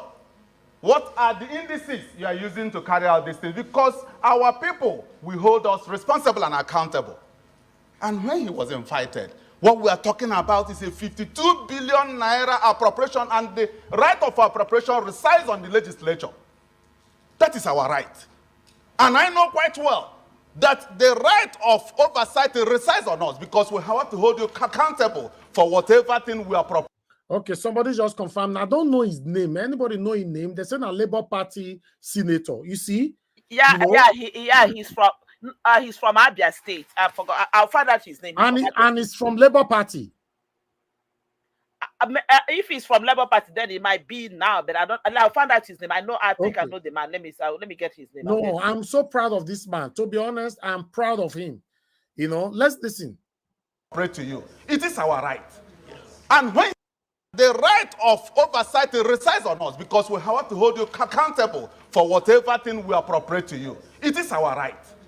And when he was invited, he expressly told us, to the public, that we want to hijack his role. That we want to blackmail us, that we are corrupt, that we want to hijack his role. And I know that he midwifed the process. Nobody's against that. He midwifed the process, and this falls within his own area of operation as the junior minister for labor and employment. Highly welcomed. And not only that, he went as far as in the public line to say that when he was asked, which indices did you use to gain this? He said, in quote, they are not from the moon. That was too arrogant to answer Nigerians that way. Because we're talking about what we support and help our people. That is why we are here. Anything outside that, I'll walk away from this chamber. My interest, your interest, and the interest of everybody. Anything outside that, I'll walk away from this chamber. When I see people speak, the same way I will speak, it makes me happy. Anything outside that, I'm here for the people. Anything outside that, I'll walk away from this chamber. When I hear him, I'm so proud. They said that Labour Party senator from Abia State, his name is Daliti Uwankosha. Now God will bless you, sir. I'll find a way to bring you here to come speak to us. This is what we are looking for, because you will die one day. Stand for what is right. Now say no. Now I want to drive exotic cars. Let's continue. Thank you very much, my people. Please help us to share. did you use to gain this?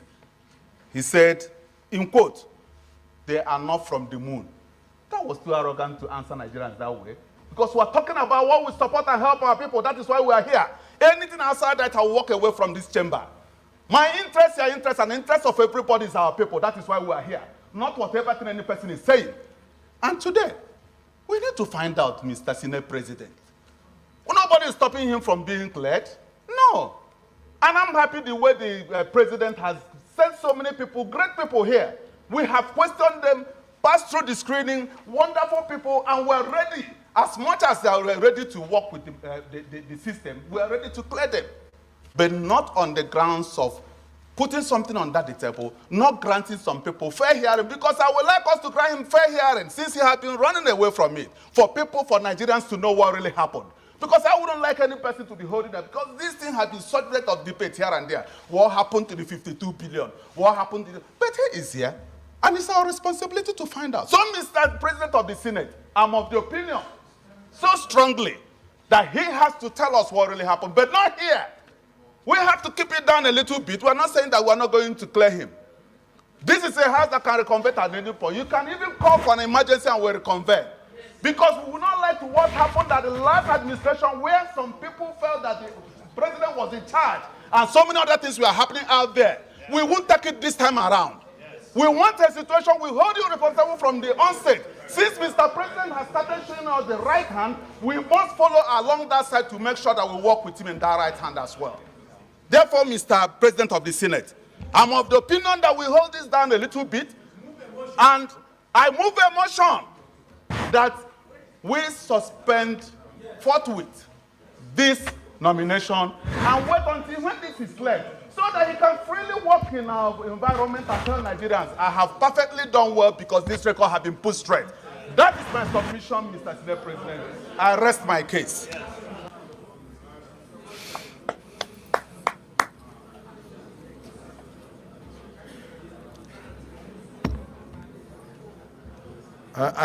Distinguished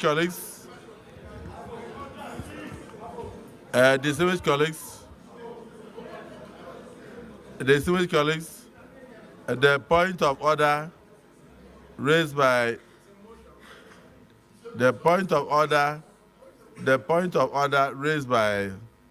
Senator Darlington Ugocha is noted, but on the motion, there is no seconder.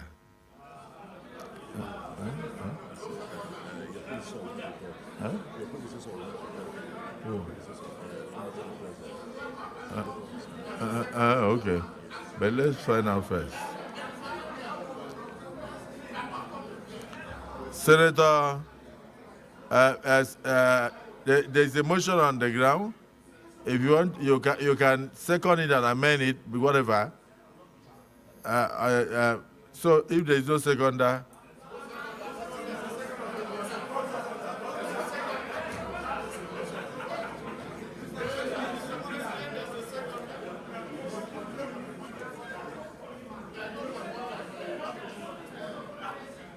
Leader of the Senate, the point of order had been noted. Now he also proceeded to move a motion, which has not been seconded. So,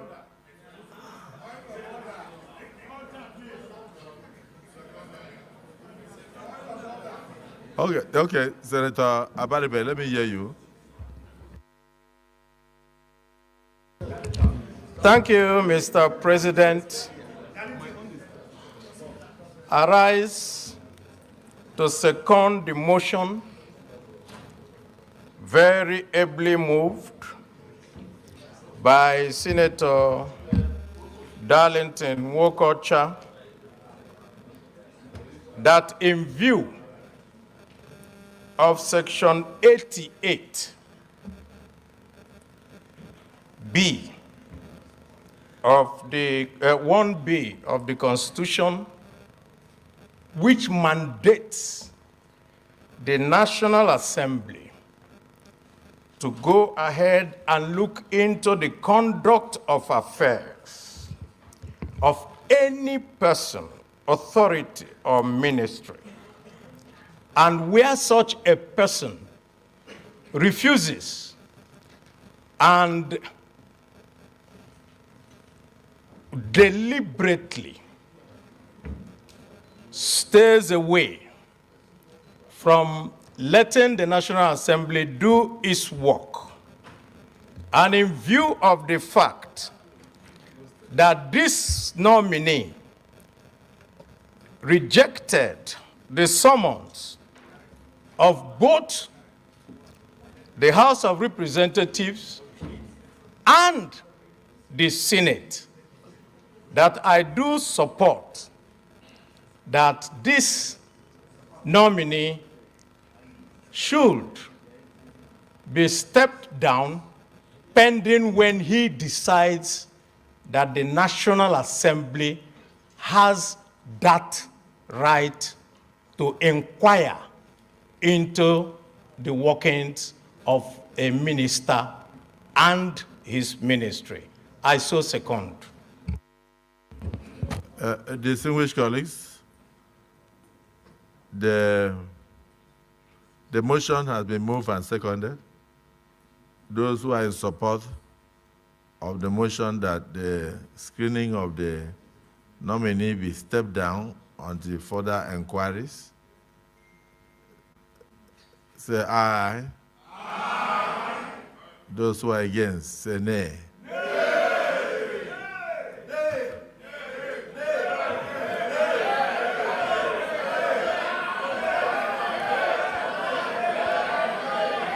When I know the happen for you, my person, in case you don't know, the screening did not happen. Most of the senators did not allow the screening to happen. They have to now go for emergency break. So everything was suspended, except the one go do for inside closed door meeting, as they do one before in secrecy. They don't let it happen. Normally, with what we see today, Keyamo shouldn't be accepted as any minister, even though they are there temporarily. It shouldn't. We cannot continue to allow satanic people to get a public office anymore. But people, I'll stop this video right here. I really want to hear from people. Thank you very much, my people. Or should we continue with the video? Let me ask you guys on the comment section. Please write it there. Should we continue or we should start talking? I think it depends. Maybe a lot of people have not seen it, but for me, I watched the whole thing. But I don't know for other people. But maybe for the benefit of people who did not see it, the whole of it, maybe we should finish the video, right? Yeah, maybe we can finish it. Yeah. Okay. I'm just speaking for myself. I don't know for others. Okay.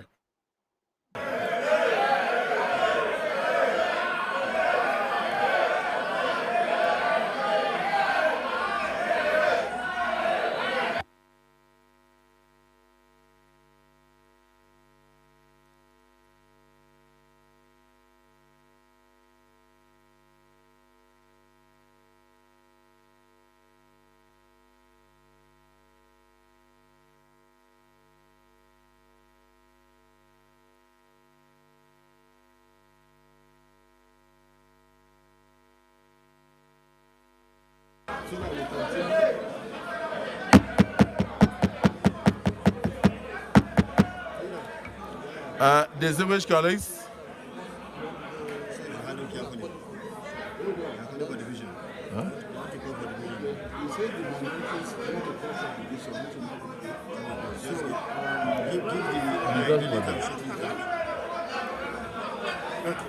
don't worry.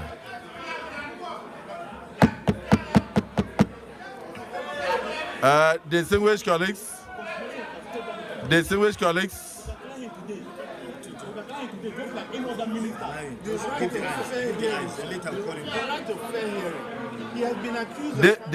colleagues,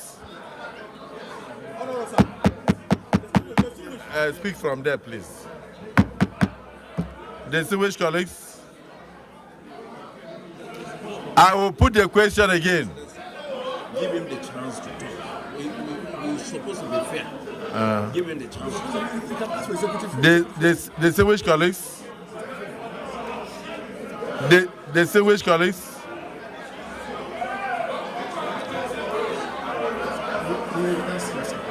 what Akpabio is trying to do here, he wanted to pass him.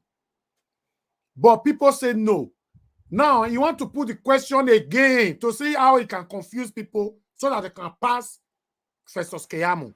But because he himself is a criminal. He knows of what course, he's they planned it. Yes. You wanted to pass him by force. He started stuttering. Why do you want to pass? You want to put the question again, even when it's obvious that people is saying no? Can you imagine if they have a of those LP senators all now coming out to speak on the same thing? Let's move on.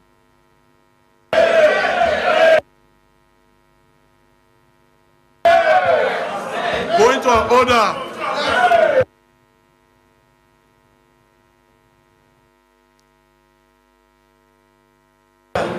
Mr. President, point of order.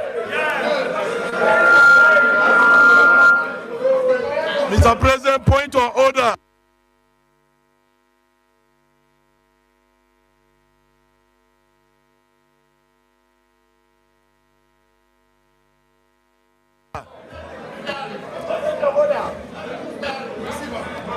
Somebody insulted us here in the room.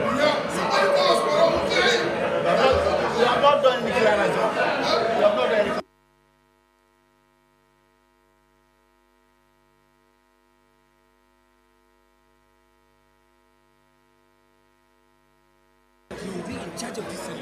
Distinguished colleagues,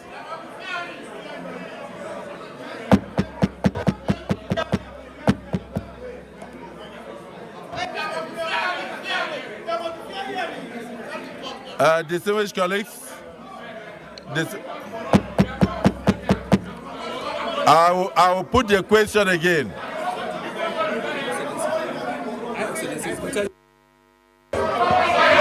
Order, please. Distinguished senators, sit down, please.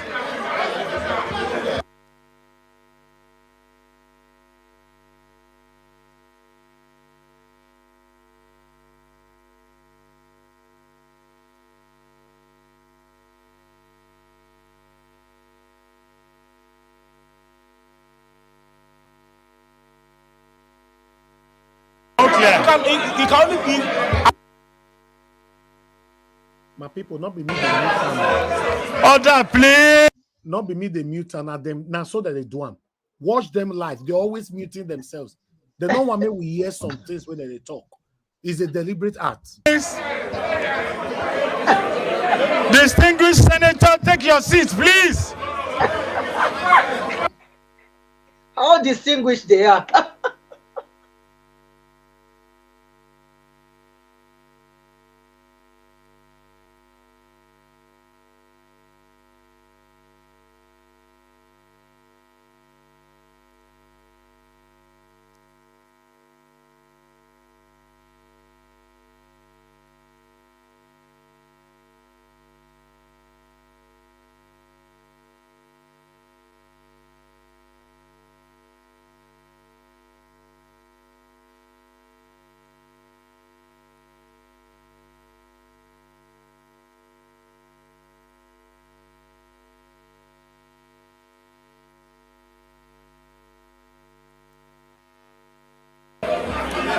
Distinguished colleagues,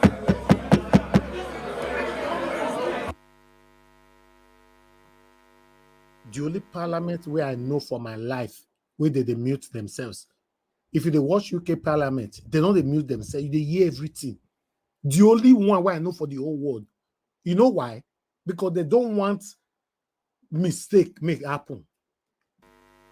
You they say they are muting themselves. Not be only today, every day they are doing this every day. See, first the way they control all the mic, they tell them say they off all mic where people they say this people with this social media, but they don't go carry our word, go social media. See,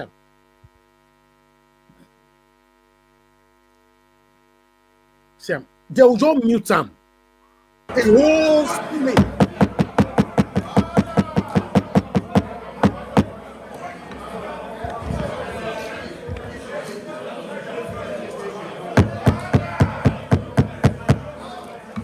Distinguished colleagues,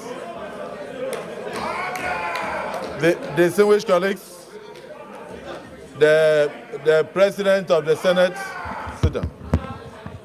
The President of the Senate is on his feet.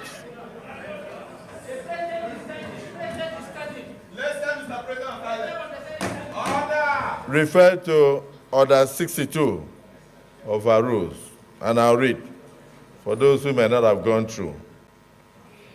Whenever the President of the Senate or the chairman rises during a debate, any senator then speaking or offering to speak shall immediately sit down, and the Senate or the committee shall be silent so that the President of the Senate or the chairman may be heard without any interruption.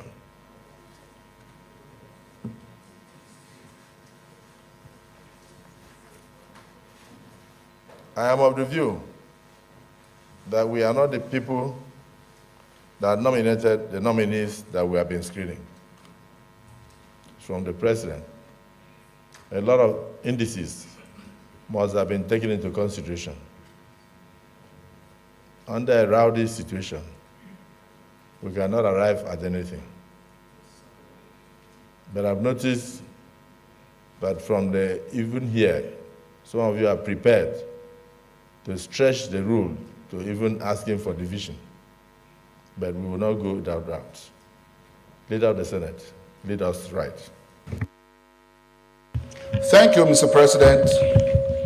Mr. President, and very, very distinguished senators of the Federal Republic of Nigeria, may I at this time move that we dissolve into an executive session to be able to iron out some issues.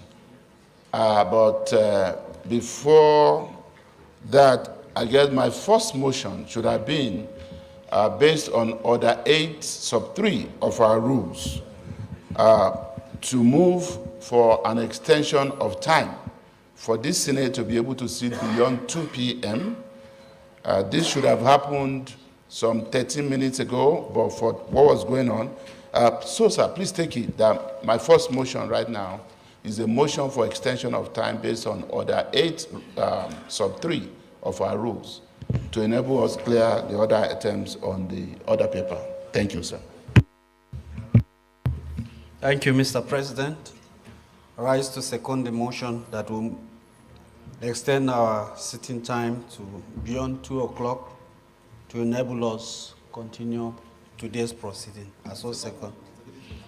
And no, he will.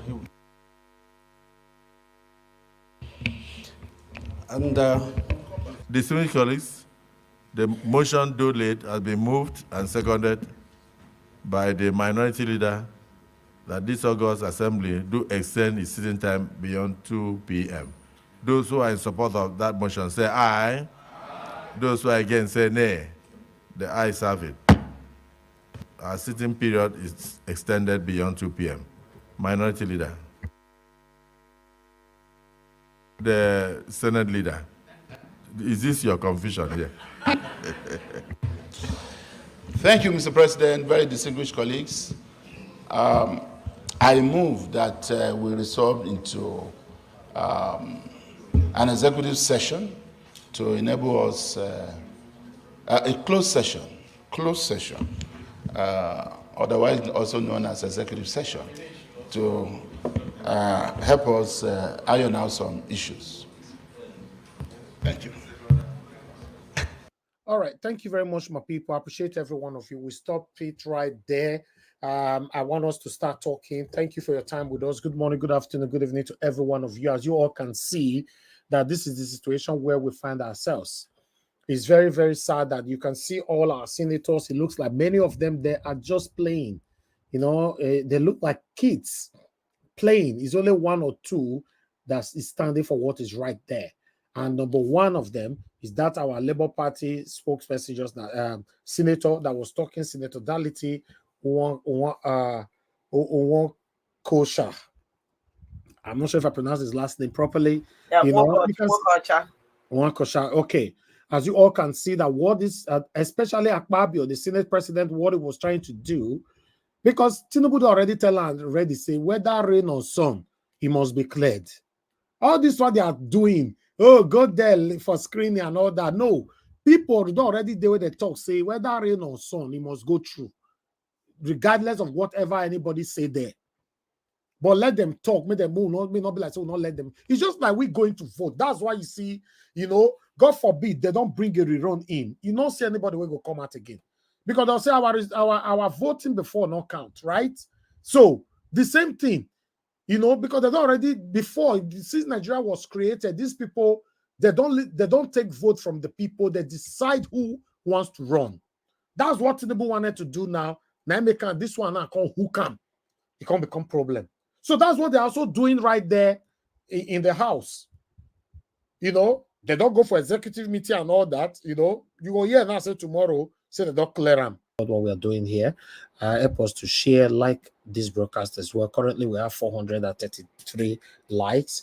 We have over 1,350 watching us across, and the likes is not still good. 433. If you can take the likes to 800, that would be fine. Press on the like button, my people. And even as I'm speaking right now, nobody's pressing on the like button. Just press it. If you know you like what we are doing here, the energy to put in this introduction is not very, very easy.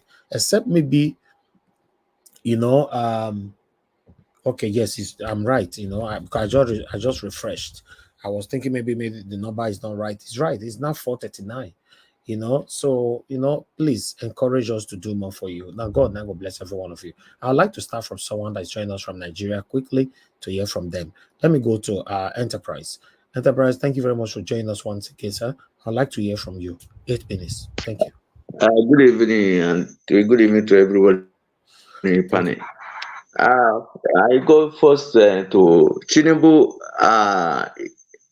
The war that is waged against us, the war is not against Nigeria. The war is not against Niger. It's particularly about North. Why would you start war if National Assembly approved it for him before? Why want to start war? Those to fight North. He is interested to fight North.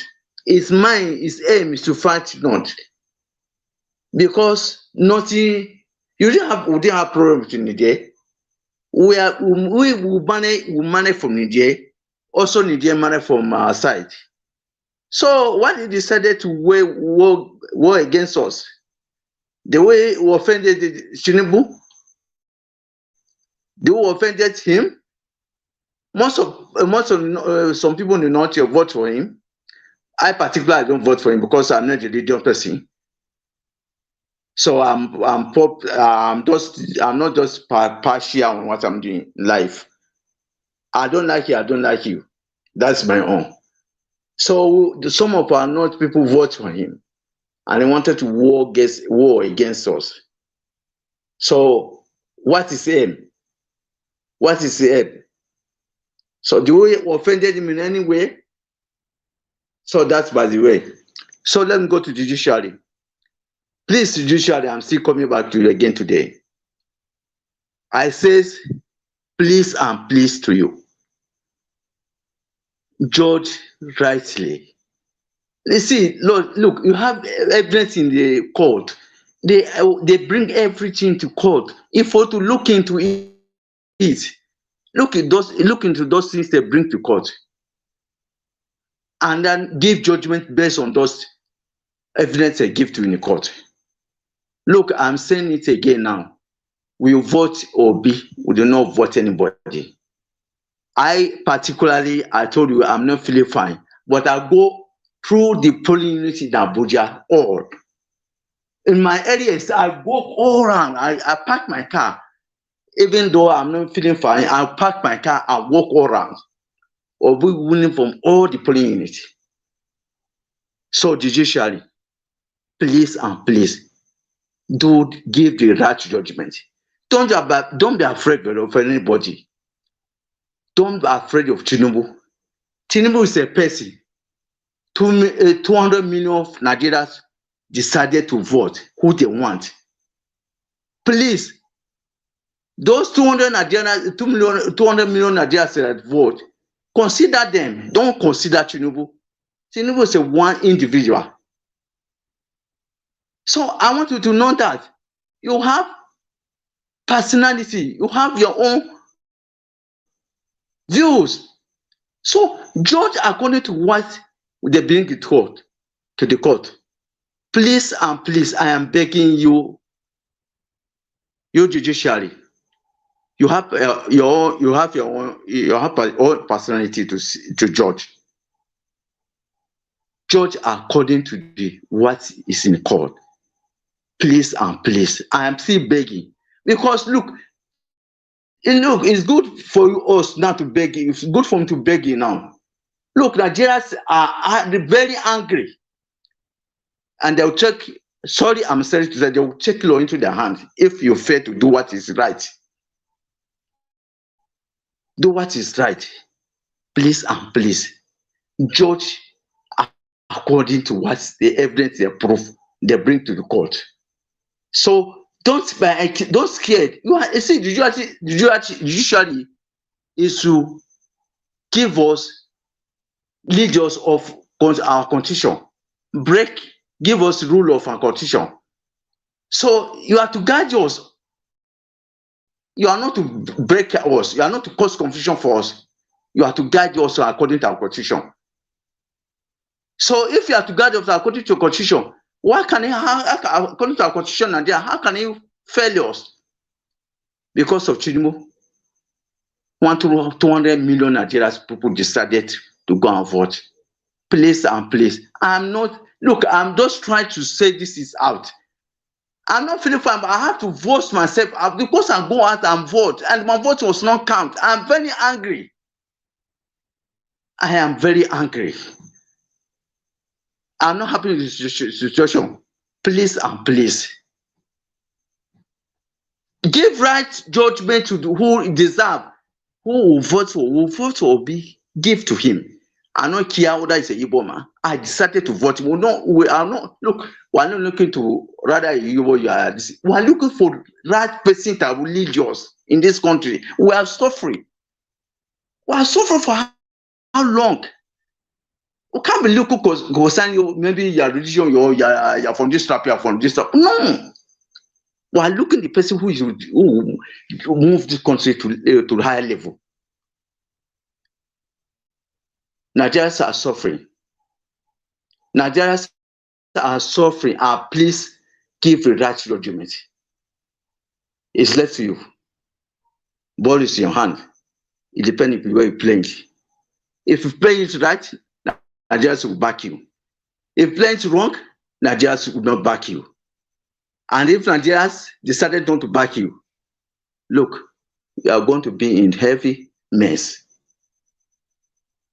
Tinubu is one individual. But 200 Nigerians cannot check their destiny into the wrong hands of someone called Tinubu. Please, that's what all out that I have to say this evening. Please and please, judiciary, I'll repeat again. My word, I say please and please, give us right judgment. That's all we want from you people. Do that and get your credibility. Do that and be seen as someone. Look, they say some people say, yeah, that kind of judgment has never been given for. Let it be you people are the first person who will break that record by doing right. Do right so that you can break that record. You know, look, it's better to do right than to do wrong. So please, the ball is in your hand, judiciary. Play it very, very good. Play it in a nice way. Play it in a good way. That the judges will command you people. And they'll stand by you people. Thank you for now. Thank you. Thank you very much, sir, for your passionate delivery. You know, I understand how you feel. A lot of people are feeling the same. A lot, especially those of you that live in this country, Nigeria. It's very, very pathetic. You know, I like the part where you said you don't care whoever, wherever anybody comes from. You just need a good leader that will govern the country so that you can have a good life. I like that.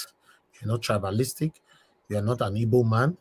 You are a Northerner, and you are saying this. So, yes, Judiciary, you have to do the right thing. Thank you once again. I'll go to Madam Helen. Madam Helen, thank you very much for joining us. I'm prioritizing you because you joined us from Nigeria as well. Good evening to you, man. Please talk to us if you are there. Good evening, Mr. Elvis. Okay, Madam Helen, sorry, let me come back to you. I'm sorry. I have somebody on the phone. Let me quick. I think it's Mr. Alex. Mr. Alex, thank you very much for calling in. Good evening to you. Yeah, thank you. Yes, Thank good you. evening. Can you hear me? Yeah, we can hear you. Thank you very much, sir. Talk to us. Yes, thank you. Thank you. Thank you so much. Everybody on the comment section, those watching us worldwide, thank you very much. I listened to the guy that just spoke.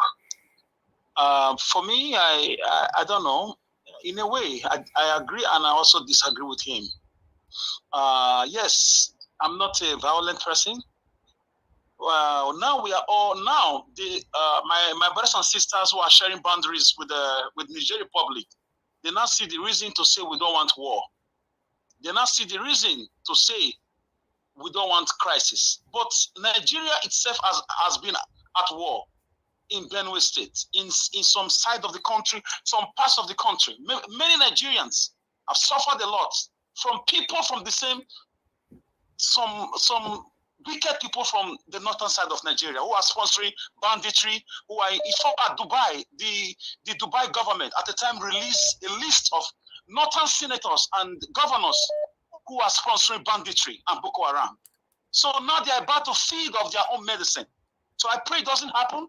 But when we talk here about karma, when we talk here about things bouncing back to you, people think we are just loquacious, or we are just mandibular, or we are just malodorous, or we are just vivacious. It has come now to their doorstep. It has come now.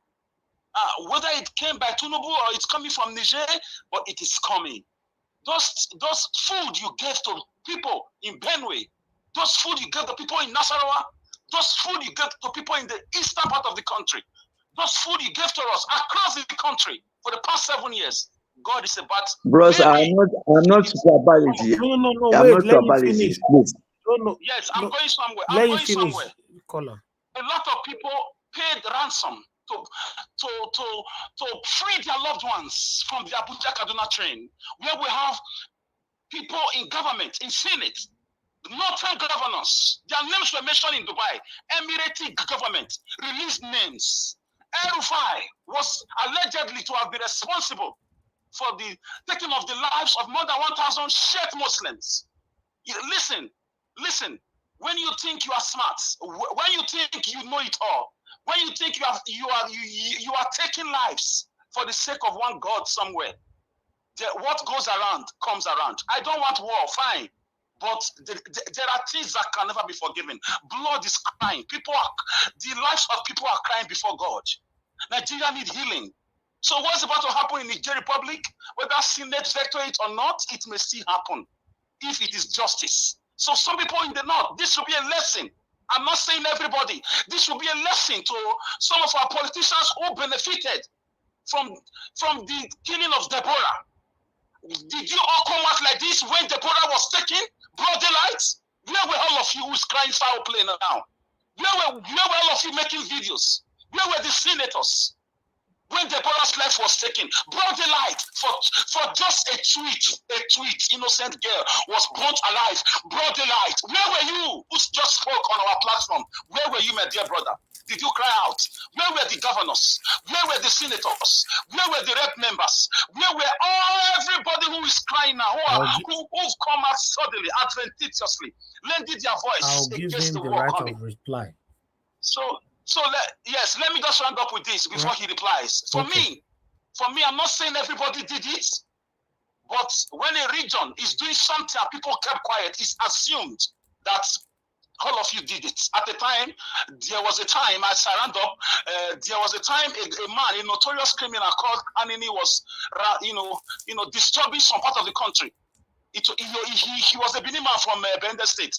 Each time you go to Lagos, they will say, look at Anini brother. If you are from Edo State or Bender State, they will say, look at Anini brother. They stigmatize us with that name. So I'm sorry, my dear, good Northerners. I'm sorry this thing is robbing you. I pray there is no war. But you cannot see that no man can play God. Who knows what is coming? Who knows? So let me hear you. Thank you. Let me hear you. All right. Enterprise, you wanted to say something, please respond to that quickly. Thank you, sir. Yes. Look, my brother, I'm not extravagant. Let me tell you sincerely. Look, the other thing I'm talking about, believing in the North, we go against him. And I'm telling you, if I see him one-on-one, as I talk to you, that if I see any Keyamo one-on-one, I'll hold him. If I said one-on-one today, you people are going to hear what we will do to them. We're not happy with him. This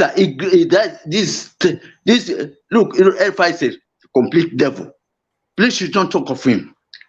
And I'm not talking about it. No, Simple. That's round up, sir. Round up. Thank you. Okay, that's all. Thank you. God bless you. All right, Mr. Alex. Mr. Harris, yes, please, just 30 seconds, sir. Please, I'm trying to come to the point. It's not easy. Let me just say this: I'm not against Northerners, but if you've been in this country in the past 7 years, you know the red oil that flowed in this country, especially under Buhari's government. It became obvious that those in power in the North. I will not put water in my mouth to say it. In the North, we're benefiting. We're happy with the red blood flowing, with the kidnapping, raping of women, invading of farmlands. They will catch somebody with 5 naira, they will take him to police station, but a full animal will parade the streets of the country with AK-47. This was what led him up the canoe to some of the problems he has today. Oh, look, this people are mentioning. Okay. This people are mentioning former president are mentioning. We're not a fan of him. We're not a fan of him. These people are see, let me tell you, these people, we do not accept them at all. Just once some people keep quiet, you should not think that the whole North is they're supporting him. We're not supporting him. Mr. Enterprise, let me tell you something. For you to come out and join this panel at all, I have so much respect for you for that. For you to come out and join this panel to speak out on what is affecting us, I respect you. In the past, the things that have happened in the past, I cannot justify. I cannot say if you came out, if you talk about it or not. But this particular one that I can see, I already respect you for that. You are a Northerner and you want a better Nigeria. You are supporting Peter Obi not because he's a Northerner. You are supporting him because you believe he's the only person at this moment that can give you a better Nigeria. I want a way, even to support with my money. Look, we'll go here, we'll vote will be in Abuja. We'll do everything we can. We'll put our money. Go ask Asha, I put my money on it. I'm not a tribalistic person. We need the right person which going to lead us. A lot of things happen in the North. If you are tribalistic, you are not. I'm not sure you support to be. So I'm not sure you are tribalistic in any way. Thank you very much, sir. Thank you. Let me hear from others. Mr. Elvis, if I can just lend my voice to also commend him, because I want to also commend you, Mr. Enterprise. Thank you for coming out to to support. Thank you very much. Yes, thank you, because I know in that circle, it's not so easy to be different, to have a different view like you now. So I really commend you, and I know that as God has touched your own heart and opened your eyes, I don't care. I don't care what is going to happen, because I give my life. I'm supposed to be, and I'm ready to do anything. I'm ready. Okay, thank you very much, sir. Thank you. All right, let me quickly take this call from Madam Deborah. Okay, Madam Deborah, you not responded. That's fine. Please, guys, if you are calling in, call when. Gasim, you're just coming. Not be your turn yet. We have somebody from Nigeria that want to speak. Okay. I've been waiting at my voice. I've been just for Enterprise. Okay, go ahead. Talk to him quickly. Enterprise, my brother. I will call you my brother. I want to encourage you. by all means, try and be coming to our forum. Why I'm saying this is that I know when we talk of freedom, the northern people, they are not free. We are more freer in the south to decide our mind. Let him finish, sir. Mr. Enterprise, hold on. Hold on, Yes. Mr. Enterprise. So we know what. That's why sometimes I don't blame the talakawas or the poor people. When certain things happen, I know the leaders, the so-called elites in the north, they have a firm control because of feudal nature. Unlike in the south, there are southeast, southwest, south. There's a limit to what our leaders will tell lies. We stone them. We boo them. In the north, it's not always like that. I know. So when certain things happen, I know what you are speaking. Because I know the north love Buhari, but because Buhari disappointed them, they are now free to decide. That's why I believe that they voted for Obi, because they said, somebody informed me that Buhari has been their person right from time immemorial, but the guy disappointed them beyond even Jonathan. So they felt that the people they call themselves, they told the politicians like El-Rufai, you told us to vote a Muslim, our brother. Now we voted Buhari 8 years.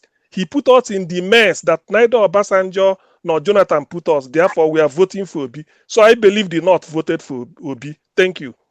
Okay, thank you, sir. Thank you very much. Enterprise have been with us for more than 10 times now or more. So for me, we cannot generalize whatever that is happening in any state or in any ethnic background. We can't generalize when we are taking decisions. If somebody talk during the time of Deborah or not, we don't know. We don't see video, fine. But we don't know. But if we also see anybody, just like Mother Busy Brains now. Mother Busy Brain, in case you don't know, Busy Brain that is always joining us here. She's a Northerner, Mother Busy Brain is a Northerner. So she's always here supporting Mr. Peter Obi all the time. So we should encourage more Northerners to come out and speak on the media. Thank you very much, Lady Deborah, for calling in. Please talk to us. You have 2 minutes. Good evening to you, ma'am. Hello, good evening, Niger Watch. It's been a while. Thank you. Let me just make a quick contribution to this broadcast. Good evening to everyone listening and all the commenters. Thank you. You have 2 minutes. 2 minutes. Yeah, this is a very important topic. I actually wanted to support what Brother Alex was saying, that now that the Northerners, they see that this is going to affect them in a very negative way, they are coming out, But really, they were silent when things were happening. I always say it, when you support what is wrong, when you support evil because it favors you, that evil will definitely come back, to hurt you. So now, the same thing they supported is coming back to hurt them. And they are speaking out, but I don't know how they are going to do it. But they supported this wrong thing. And unfortunately for them, it comes back to bite them now. So this is a lesson for all those that are supporting evil. They should bear at the back of their mind that the same evil they are supporting, because it is favoring them, will still come back and hurt them. So this is what they supported, and they are getting it now.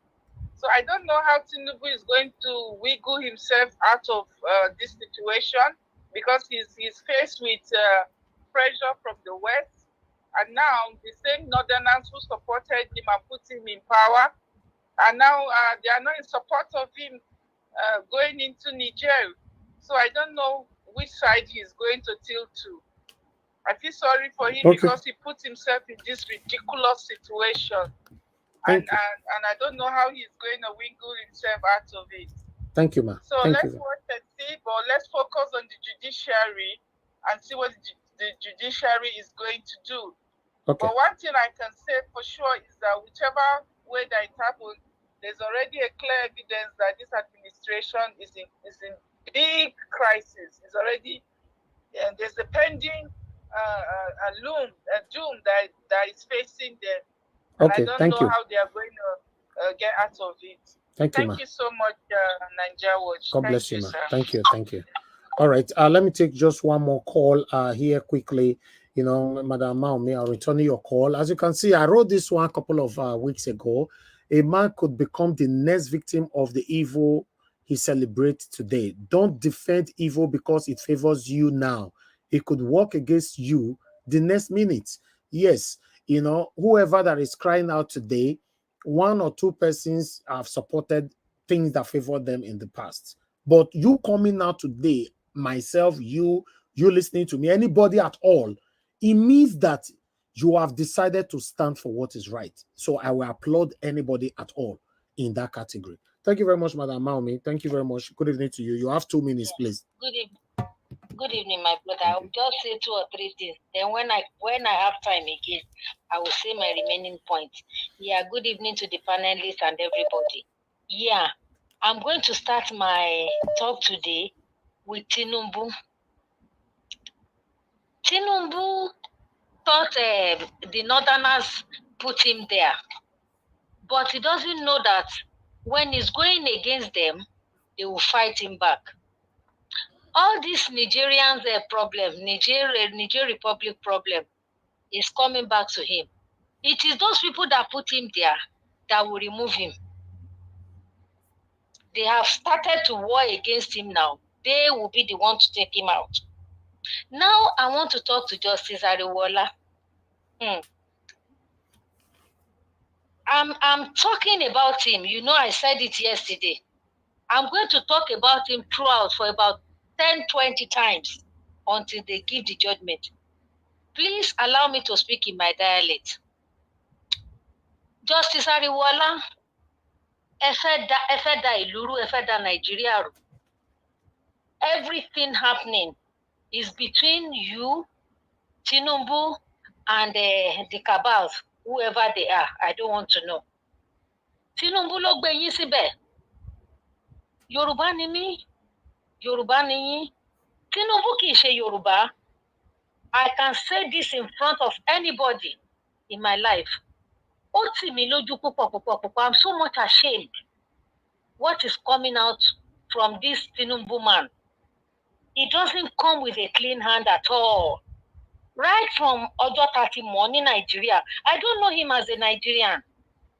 Because when we were growing up and his mates were growing, Papa Bode George and all the others, we knew them, even though we are younger to them. I never knew Tinubu until maybe when he was maybe 20, 30-something years or 40-something years. He didn't grow up. He's not a Nigerian.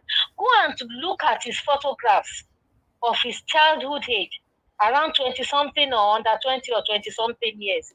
You will see that he's not a Nigerian. He's a Guinean. Now, Baba Ariwoola, Emma Dailuru, let the judges do their work. You were swearing in judges the other day. You were telling a big lies. Let them do their work, do the right thing. Obi won this election. There is not going to be a rerun. No, we obedient and almost the 200 million Nigerians that voted for Obi will reject rerun. No rerun. Okay. What is rerun? Thank you, ma. Thank you. Thank you. You have to give Obi back the mandate. Thank you, madam. Thank you. Thank you very much. God bless you. All right. The last person that love of God is my strength. If you are there, I'm calling you back. You know, I only have 10 seconds. Okay. Thank you very much, madam. You have 2 minutes. Good evening to you. Please talk to us. Okay. Thank you, everyone on the platform. Thank you, everyone on the panel and the comment section. Good evening, everyone. I'm sure we all have a very good day today. Thank God. I want to say there's our lady, one of our ladies that just called not too long ago. Sister Deborah, you were talking about any way the court case go. We are not looking at any way court case is going on. It's only one way. And that only one way is for Obi to win the court case. Not 2 ways. We are not looking at whether it will go one way or it will go another way. Only one way, all obedience, we are looking at. And that is for the court case to favor us. So another thing I want to talk about Festus Akamo. You can see one thing in life, they say we sow what we reap what we sow. Whatever we sow will come to reap it. If they tell Akamo, Festus Akamo, that one day he will come to the Senate and is going to meet another obedient that is a senator, that we will stand him the way that guy spoke with authority. Everybody in the Senate were silent. He will say, no, it can never be. Look at him. First, look as if water was poured, cold water was poured on him. And I want to encourage all the other senators who are for the Labour Party, please speak up. Speak up. Don't be silent. Speak up and show all the obedience that are not senators that you people are really working.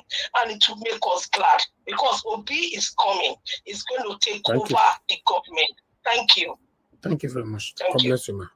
Okay, callers, I'm done. I'm done with calls right now. Okay, let me come back to the panel. I'd like to go back to Madam Helen. Madam Helen, thank you very much for your patience. Please talk to us, man.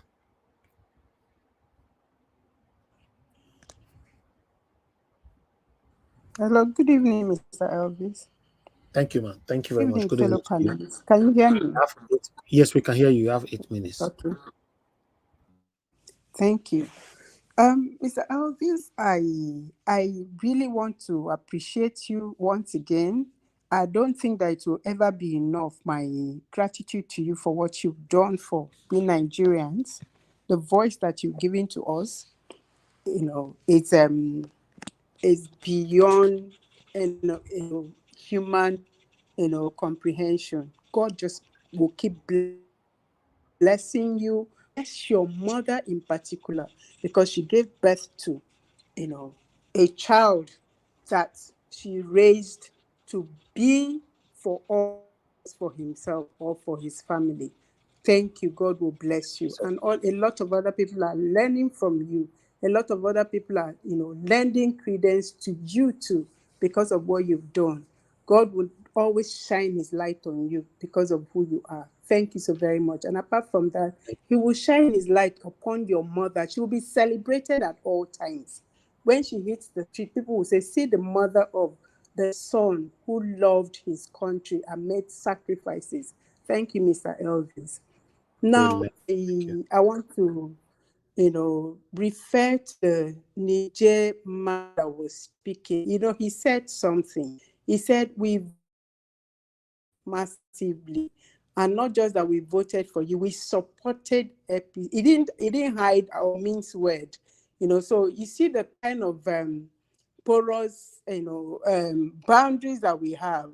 You see the relationship, and then this man just gets up. I mean, since ever he came in, he's done things without consultation, without bothering. He just gets up and begins to do things like he's being remote controlled. And true to, I think he's actually being remote controlled, because for somebody to get up to want to go to war, you don't consult the people in authority like the Senate. You don't know random to question, to deliberate with the people that will be affected. You just get up and you want to go and fight a war that basically somehow does not concern you. I don't think this war is our war, because if you even want to look at it, how did he come into power? Is it not the same way? Is it because it's INEC? We had some sort of body that called themselves INEC, and then we had people who carried cards to go out and vote. That's why he's thinking that he foisted on Nigeria. It's the same thing. So it give us, it should allow us to breathe. And he said it, so he should just, even though when they say they make a mockery of it, but we need to breathe. This man should just allow us to rest. How about, for the Northerners, I really feel for them, honestly, because a lot of times they don't have a choice. Even though they could have spoken, even though they could have said something, they could have reacted, they could have, done something, but somehow, these people are, raised to be docile. They are raised to be, to be loyal to their elite leaders, because it's as if they're the ones that makes them. Without them, they can't, survive. So I don't really blame them much, And I also want to thank God for that, senator who spoke today. Mr. Elvis, I was watching him in the afternoon. I felt good. Not just that he spoke with so much intelligence, authority, and everything, that comes with. And Thank you. he spoke like somebody I know, and that's like Mr. Elvis himself, who does not mince word, who does not. I loved what that man did today, and that's why people like this should start talking.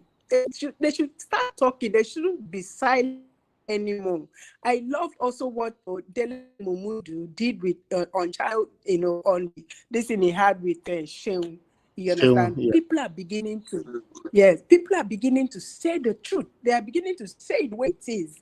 And I think we're going to get this more and more. You know why? Because African countries have been kept in a place where they somehow didn't believe in themselves. And somehow, one man came out and showed to us that it is possible to be real.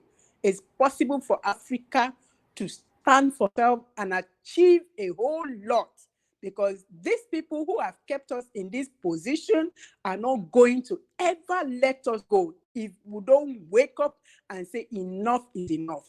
Mr. Elvis, I'm going to advocate for something. I saw the women, demonstrating. I don't know when that took place. You understand? But I know it's somewhere in the north, and they were speaking for Africa to arise, Nigeria to arise. Mr. Elvis, I am calling for the women to lock up. Do you know what I mean by lock up? When I don't know who wrote, whether it's who wrote Our Husbands Have Gone Mad Again, and the women took action. It's actually a play that was done in the Greek mythology, where the women, said, our husbands have been fighting, or we'll be losing our sons, we'll be losing our men, enough is enough. And they locked up. This time around, side chick, lock up. Wife, lock up. Daughters, lock up. Everyone, lock up. Let our husbands hit the street and begin to talk. Because when we lock up and say, no, no, no, our husbands will ask us why. And we say, because you're not talking, that's why we are locking up, so that you talk, so that you act, so that you push these judiciary members for them to do the right thing. And for the judiciary wives, lock up, so that your husbands will get to know that is no longer business as usual. If they don't do the right thing, then they don't come back home and enjoy home and meet who are waiting. There is war we are waging. We have our own ways of waging the war. So that's my advocacy. Thank you so very much, Mr. Elvis. Thank you, Madam Helen. Thank you very much for your submissions and your kind words. Thank you. All right, guys, make gonna help me press on the like button. Press on the like button. Help us to share. Press on the $sign. Support what we are doing. Thank you. God bless you all. All right, I would like to go to the first person on the panel, which is Madam Nena. Madam Nena, are you there with us right now? Yes, I'm here, Mr. Elvis.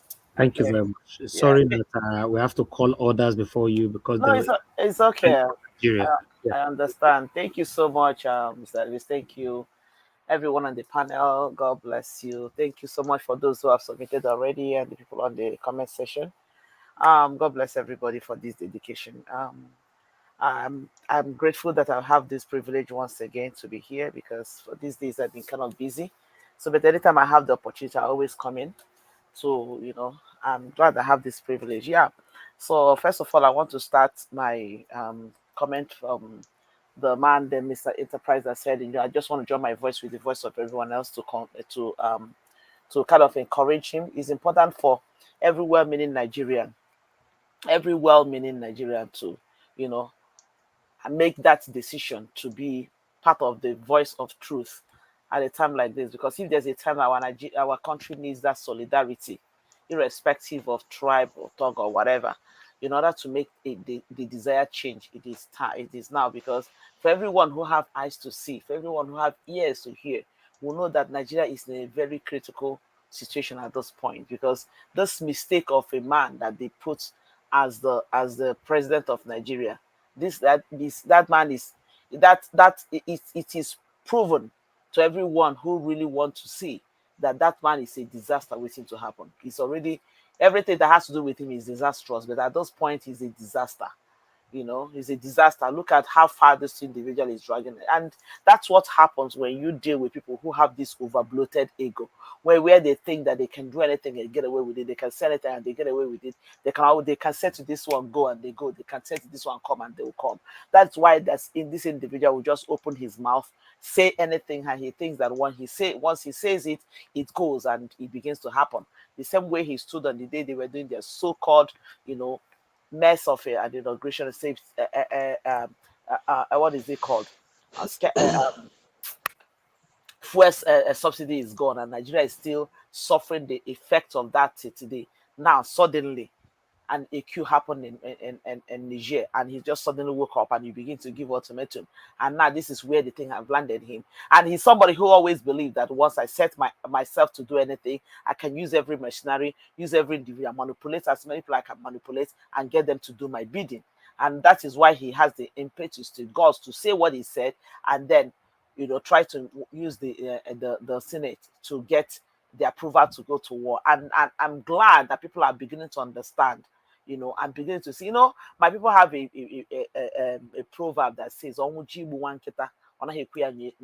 know, in translation, we can say that, you know, this popular saying that when the gods wants to kill somebody, they first of all make him mad. At this point, it's very obvious that this man called Tinubu is mad. I'm so sorry to use that word if that is what is not acceptable here, because whenever with everything that is happening, you cannot just imagine what goes on in the mind of this individual when he's making some of these decisions. And because he's somebody who have always gotten his way with everything that he set out to do, using all the machineries of because he's a criminal, using everything that he wants to use to get whatever he wants to get. So if there's a way, he will also want to manipulate this to make it that this war that he wants to go for, so that it will be on record that I set out to go to war in Niger and I'm able to go to war in Niger. But the God's word has made it, is trying to make him mad at this point in time, because let him set out and go for that war. Then he will see a lot of most of these people, houses in this in northerners in the border. Most of them will tell you that even their wife. I heard one man that was saying that people like us, some of us, we have 3, 4, 5 wives. Some of our wives and our children live in Niger. That is how close. I said it the other time here that when I served in Katsina State, Dusima to be precise. I saw how close that place is to Niger. Like, we are walking like this and we are seeing people on the other side, you know, like few kilometers away from us, and they're telling us these people are Nigerians. That is how close. There's not even a wall. There's no wall, you know, demarcating Dusima, that the place I'm talking about with these people. There's no wall.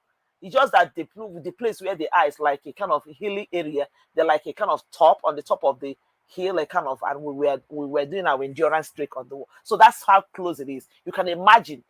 You know, so I do not want to. That's why I believe that when people say that some of their family members live there, because these people, just for some reason, they saw themselves as part of Nigeria. Some of those people that live there, they see themselves as part of each other. So I don't know what is making him think. And moreover, everybody is having this concern that this is a country that is sinking. This country that has nothing. The country is sinking. When you talk about war, going to war, human capital is involved, financial capital, everything is involved in it.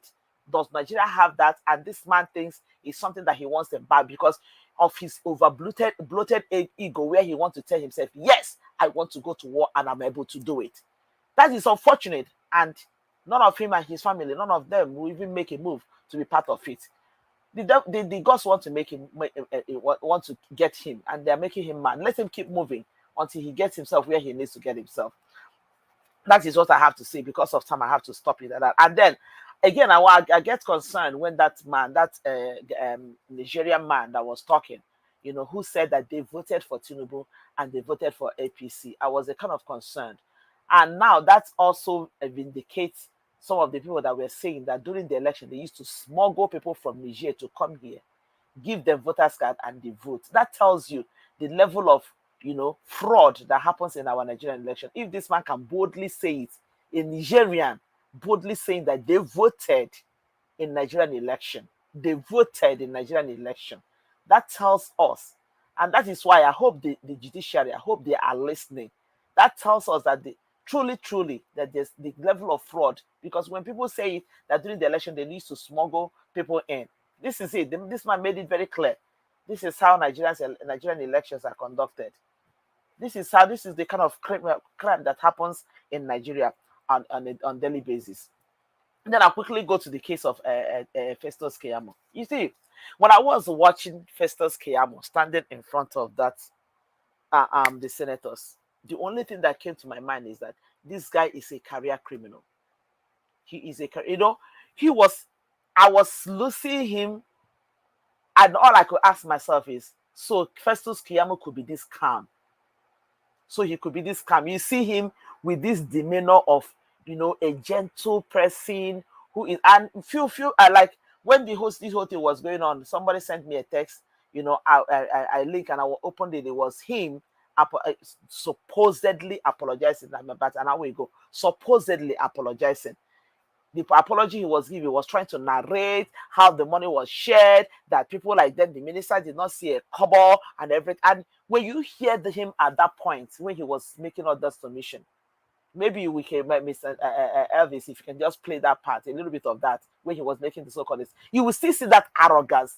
And no wonder he was able to do what he did. And thank God for this man, for this Senator Darlington Wokocha that called him out. It takes boldness to stand in the face of evil, to say, call evil, you are evil. Because Festus Keyamo we are talking about 52 billion naira. 52 billion naira that today, up until this day, nobody has an account of how that money, who got that money. He did it then in his arrogant self.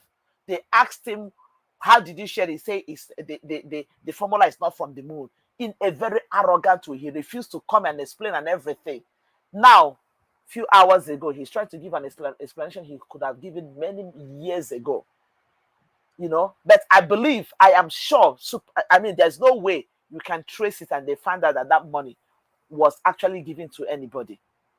That was why it was difficult for him to come and make explanation. Then the point I was saying that when I was looking at him, I said to myself, so this man can be this calm. You see, that manipulative, sneaky, slimy character of these criminals, because he is desperate to get this ministerial position. Now he's acting like a nice person, using sa, left, right, and left. I can count the number of, I lost track of the number of sa that this guy used when he was talking. Oh, sa, oh, sa, oh, sa. I'm like, look, what is this? What is this? All in the desperation to get this ministerial position. And there's one thing he said, when he said, I've already lost hope. I've already packed my bag, which means they have been lobbying, lying down, prostrating, rolling on the floor to get this position. And you ask yourself, you're trying to get another ministerial position, the one you got before. What did you use it to do? And it still boils down to what we are saying. My husband will always say one thing. He said, for there to be change in Nigeria, the head must be good. So if anybody thinks that you're God, because the day they were doing this screening, that we saw the young guy, the Dr. Mosu, the one they were talking about his tweet, my husband was like, there is, even if no matter how the kind of genius he is, no matter whatever, he cannot do much if the head is wrong. And again, speaking on the part of that young man, when I saw that young man, I remember when initially we made a little bit of passing comments about the guy, when I think it was Mr. Chicks Obibes that was saying that the guy was a moron. I said, no, that guy is smart. He find a way to throw back whatever they threw at him to them. He did what he was supposed to do at that point in time. To say, I'm sorry, but then he made the comment, he said, but you should look at the underlying reason why I said what I said at that time. The point remains that this guy still believes that these guys are morons. He still believes that Nigeria is a joke. But then, maybe he feels like him coming in now, he's going to use his, maybe that anger that he had then, probably to change things. But the point remains that there is no way you can make too much of an impact when the head is wrong. The only thing that will work in Nigeria is when the head is right. Because at those points in time, the head is wrong. When we get the head that we are clamoring for, get P2B to take up the leadership position, then every other thing trickles down. because for now, it doesn't matter. Maybe here and there they throw in one or two people that looks like they know what they're doing. But then the majority of the bulk of them are still the same old criminals. The likes of Yusuf Wike, the likes of Rufai, the likes of Festus Keyamo. Trust me, whatever they do, Festus Keyamo is going to pass. All right. They will still bring. My time is up already. Yeah. Anyway, they will still bring him to. So it still boils down that nothing is going to change, and you see that desperation because Festus Keyamo is desperate to get this position. How can anything change in a country where the likes of Festus Keyamo is still a senator? He's still a minister. Things cannot change. So finally, for the judiciary, everything has been presented to you.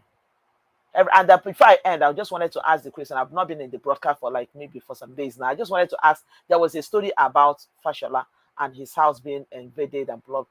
I don't know if there's any information. I don't know if that thing was discussed here or if there's any information about it. I just needed to know a little bit about that, because when I heard it, the first thing that came to my mind was that the military, if it's true, I don't know, the military, were they there to protect him, or were they there to, were they there for Nigerians or against Nigerians? I'm just throwing that question. I don't know how much of that information that the panel has. At this point, I'll just have to end. Thank you so much, Mr. Evers. Thank you, everyone. God bless you. Thank you, Madam Nena. Thank you very much for your submission. About Fashola, I don't really have much information on that. Maybe one or two person might be able to answer that later on. Thank you. All right. Let me move on to the next person. My people, press on the like button. Thank you. Mr. Felix, are you there?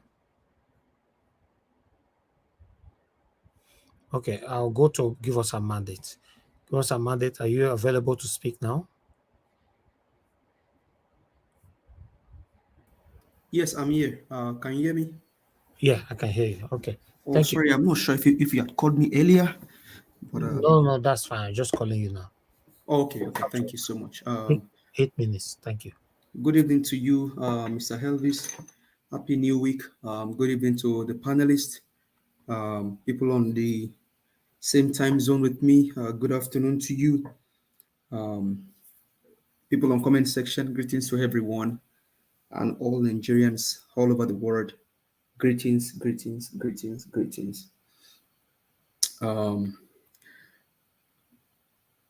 Well, what can we see at this time than to keep calling out these satanic and wicked leaders, or I think dealers, like Mr. Felix would call them. They are political dealers. They are not leaders. They are not. They cannot lead because they don't have the power and capacity to lead. They are only but dealers. And what they are doing, even during the screening of the ministerial nominee, is just to strike a deal. Even though that man, I mean, he did great for calling out Festus Keyamo, but Oga, give us a mandate. There's so many distractions on your background. Can you hear me? Yeah, we can hear you, but there's things are going on in your background. Even like this. Okay. Hello. You are not speaking anymore. Can you hear me? Yeah, we can hear you now. Yeah, please stay focused. Thank you, sir. Go ahead. Okay, so I think that may be the fan from my computer making that noise, and I'm switching to my headset now. So I think it should be good now. Let me know if I'm clear and you are good. Everything is good. Yeah. So what they come, if you look at the body language of the people that comes to that screening, and I think I may not even want to speak about those people, because what they are doing already is not even legitimate, because the one sending them there is an illegitimate president. So why do you even care about those ministerial nominees? Do we even accept them as people that are going to govern Nigeria? Because I'm very sure that Peter Obi is coming, and so he's going to have his own ministerial nominees. And so these ones are just there to all they are doing there is just to get payment for their evil that they did during the election. Now, the man said, even though they are grilling, people feel that they are grilling Festus Keyamo. He said that it's not that they don't want to clear him, but they just want they want him to speak. Should he even be cleared in the first instance? Somebody that mismanaged, I mean, over 700 billion, is it billion, or if I have the right figure in my head, or 75 billion naira? That person should even be rotting in jail now. Festus should be in jail. Keyamo should be in jail. He should not even, but that's what I was saying, that do we even care about these people? I don't care about them, because all they are doing is just nonsense. You can see how he's introducing himself to Festus Akpabiole, as he said, once his leader forever, because they were together in NEDC, where they stole the money what belonged to the people. So including Festus, Keyamo, and Akpabiole, all of them should rot in jail. They should be in jail by now. All of them should be in jail. Festus Keyamo what he should be doing now is they are taking him in Black Maria, and they are taking him to a place where we go and answer case. That's what should be happening to Festus Keyamo. Festus Keyamo should not even recognize the house of the road to the House of Senate to be listed as a ministerial nominee. But when the head is rotting, what do you feel? So Keyamo, Akpabiole, and most of the senators, you can see what when they said they will not listen to Otokbo Keyamo. You can see what the Oshiomole, what he was doing. And you look at these ones, these guys are called senators of a Federal Republic of Nigeria. We still have a long way to go, but everything is just in on the judiciary. Judiciary should do the right thing by declaring Peter Gregory Obi as a president, because he won the election.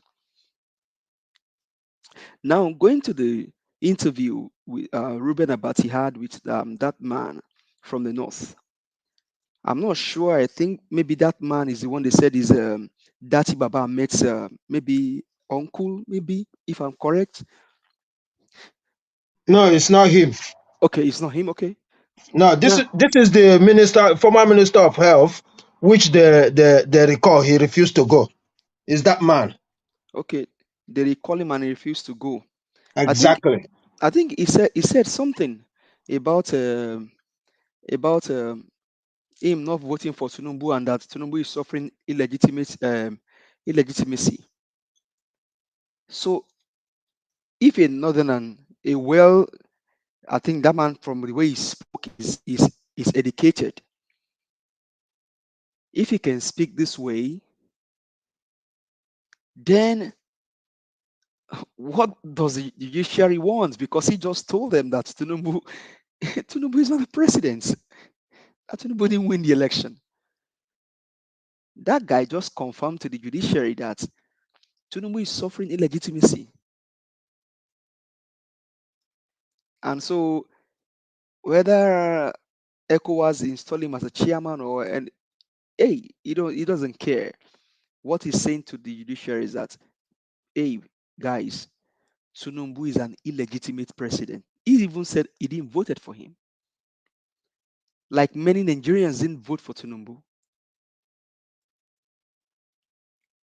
So, but another thing that he said in his response to Abati is that, this Niger issue, if you strike Niger, you're trying to strike about seven states in the north.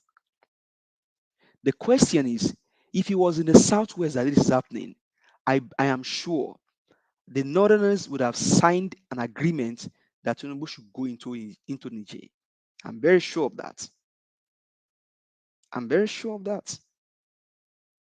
What goes around comes around.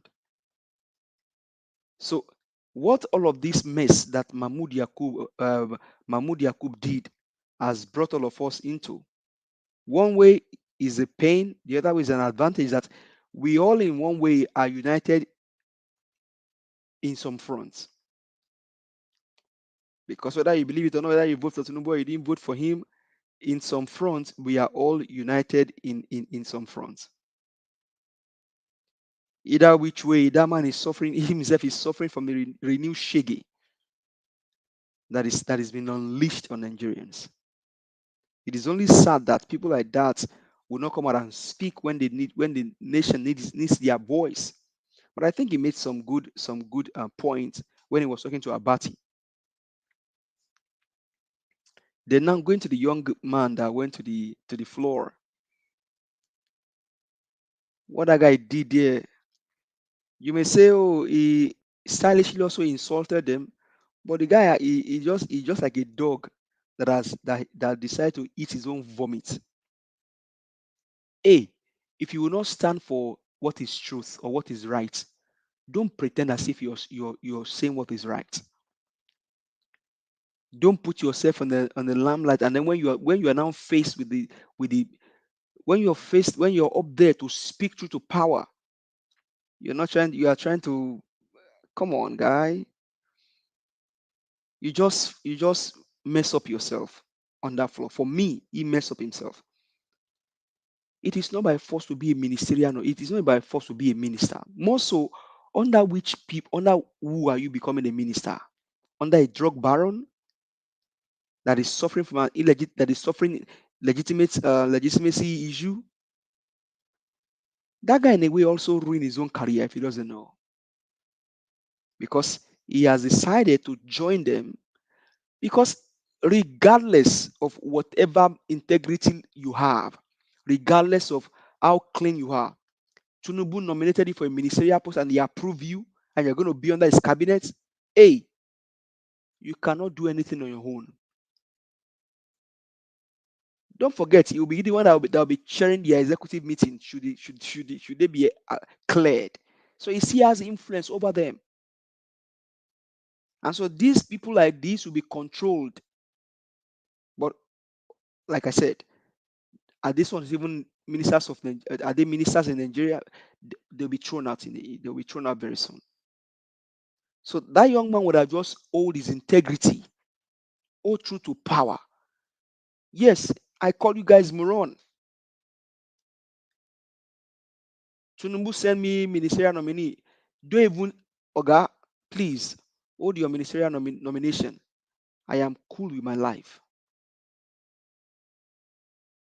Because you cannot be answering, you cannot say you have integrity and then you are answering to a drug baron, you are answering to a pie machine.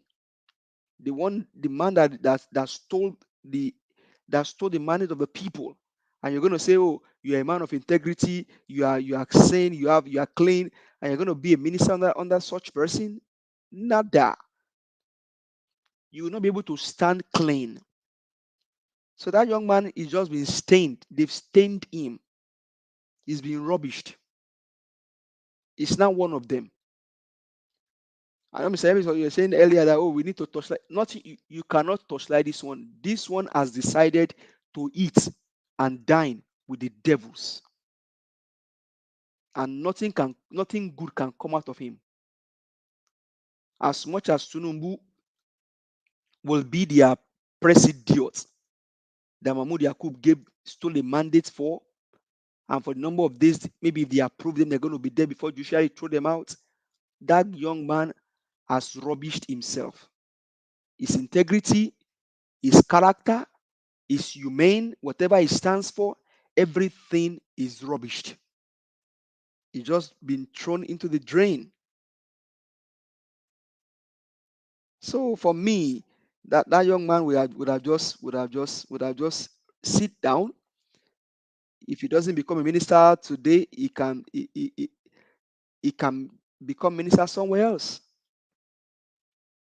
Because you cannot say you are the one that called them moron. Are they not moron? That they will go and sit in the house and they are snoring. when the destiny of people is in their hands. The destiny of people is in their hands. They are making legislation for a nation. They are snoring, they are sleeping. And when they say let the yea say yea, they say yea. When they say nay, they say nay. The eyes have it and they put money in their account. Some of them have been in that house for the past 10 years. They've not initiated any bill. They've not initiated any bill. All right. So that for me, that young man would have just hold his school, ministerial nominee under Tunumbu, that is suffering legitimate problem, more so a drug baron and a thief. Oga, you yourself, in a way, you have just become a thief.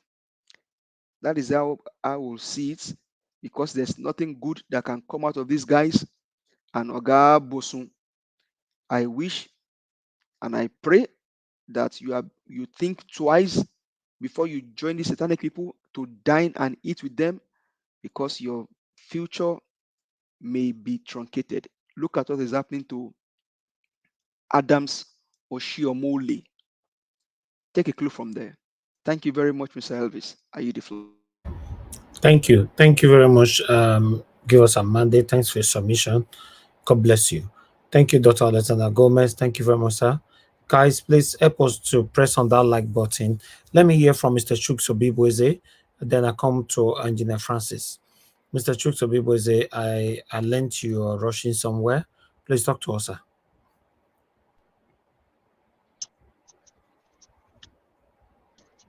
Are you there?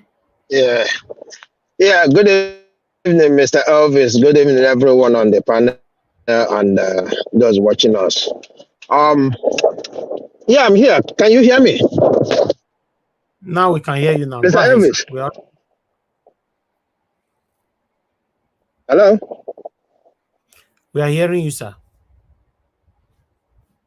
Good evening, everyone watching us. Good evening, Mr. Elvis. Your network is bad, Mr. Chuks. Mr. Chuks, your network is very bad. I think we need to move on. Unfortunately, I wanted to prioritize because you have somewhere to go. Your network. And those on the comment section. section. Can't hear you. Yeah. Can you hear me? Yeah, I would like to start with the book. Mr. Chuks, can you your network is bad. You can't hear me at all. Hear me now? Your network is bad, sir. It's bad. It's very bad. Wow. Can you hear me now? Your network is bad. Yeah, we're yeah, but I can hear you clearly. Yeah. Can you hear me now? Go ahead now. Stay in one place and speak. Go ahead. Okay. You see, I want to start with the professor. Yes, this is his way of doing things. It's all about the North. And anything other than the North, he's not interested. This is a man, if you remember, during the time of the bandit, he is that man who is following Sheikh Gumi all over the place, saying give amnesty to bandit or call them to the table or something like that. And I made this clear. The day you presented that the Senate rejected Tinubu's letter to, allow him to go and do whatever with the Niger. I said it here that thank God it's happening at the border of the North. If it is happening in the South, there's nothing. They will all vote for it, and nobody will stand up for those people in the South to say, "Hey, this is our border. If you do this, it's going to affect our people." I made it clear that day, and I have no regret about it because I know this is how Nigeria, was designed to work. If it is something to do with any border on the South, we just forget it. By now, the action would have started. I think today, the mandate they give them, to reverse is today.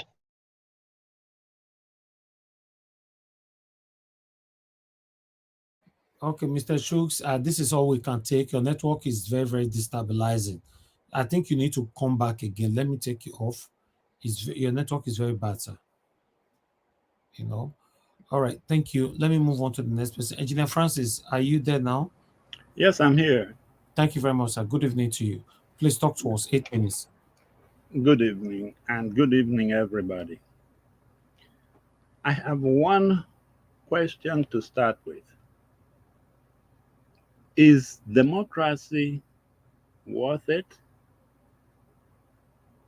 Niger had a military coup, and there was no blood spilled.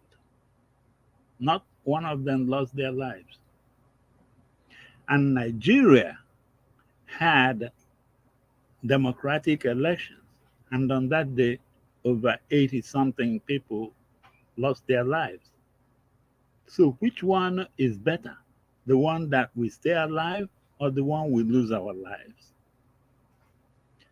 Now, let me take it a little bit further. Look at the product that Yakubu gave us. That's Tinubu. Tinubu, please. This thing that you have become accustomed to, which is sniffing people's lives out of them for no just cause or for whatever cause, please don't take it to Asarok. This your reckless disregard for human lives. Don't practice it on us. I was watching the TV yesterday, and I saw this aircraft that landed in Raleigh-Durham Airport, and it had evacuees, U.S. citizens evacuated from Niger. U.S. does not risk the life of one single person anywhere. They are evacuating, and they have, I believe they have finished evacuating all the Americans in Niger, and other countries are doing the same. Yet, Nigeria has 303,000 in the refugee camps in Niger.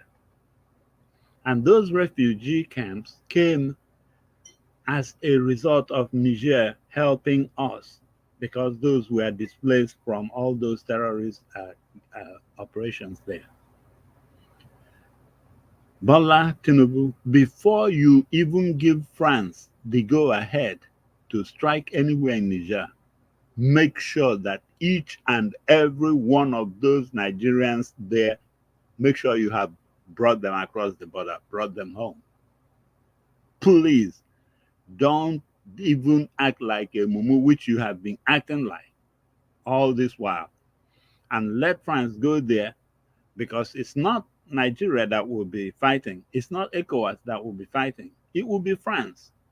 So yes, you will justify it and say, hey, after all, you are not sending our troops, that you are just giving France the rubber stamp to go and finish them.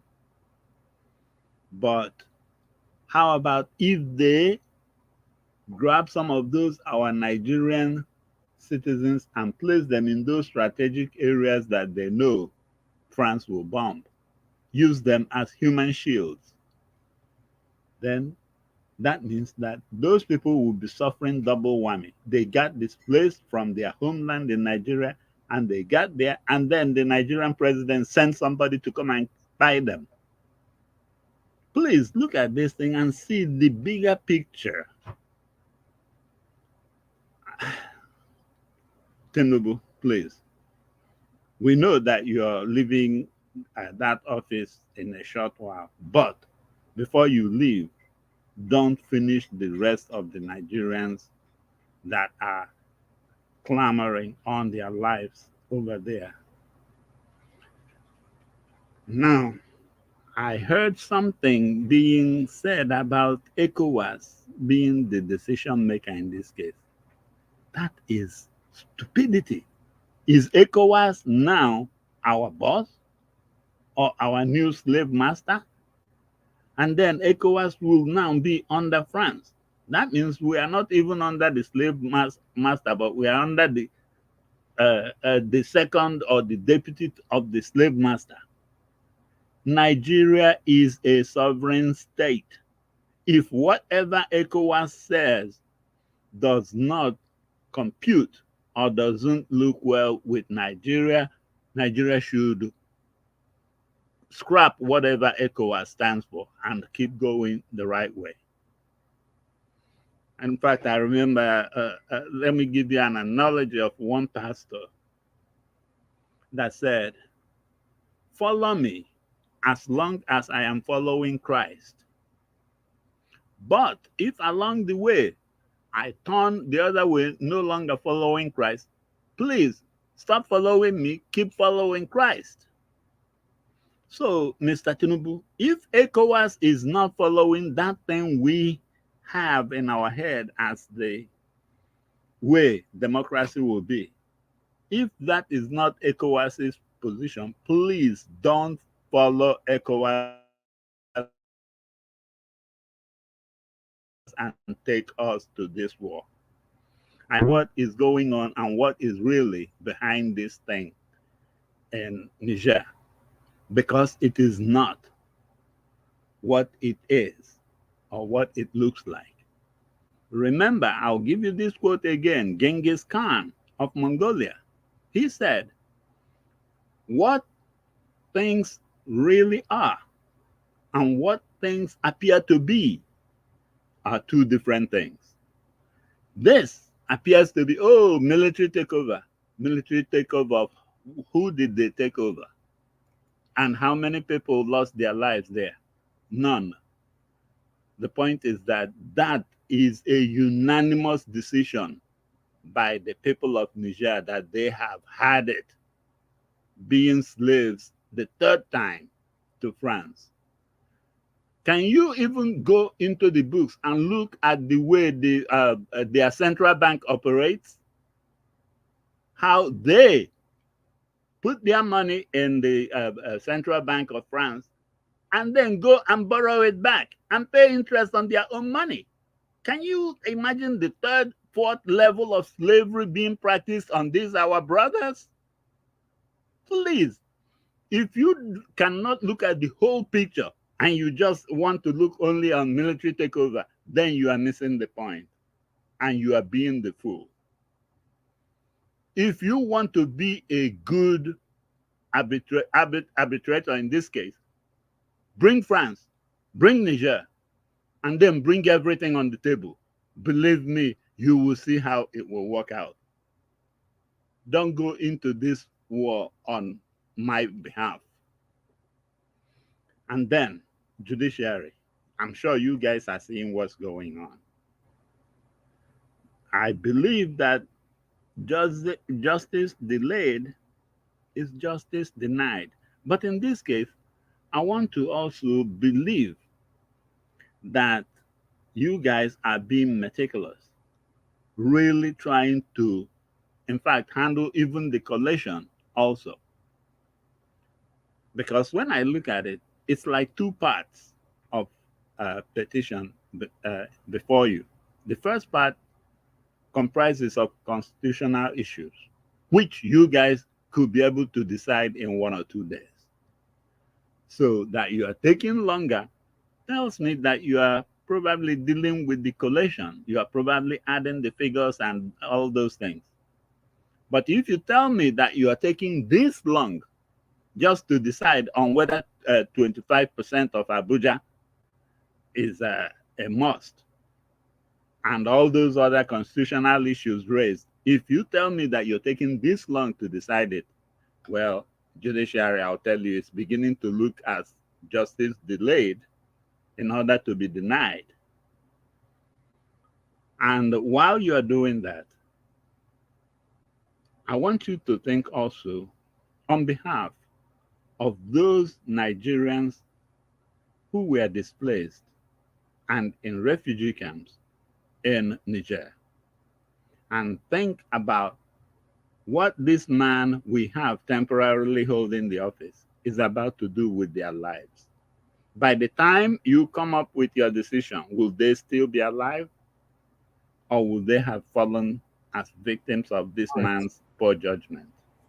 Thank you, sir. Please, Judiciary, be wise and be very wise. Thank you.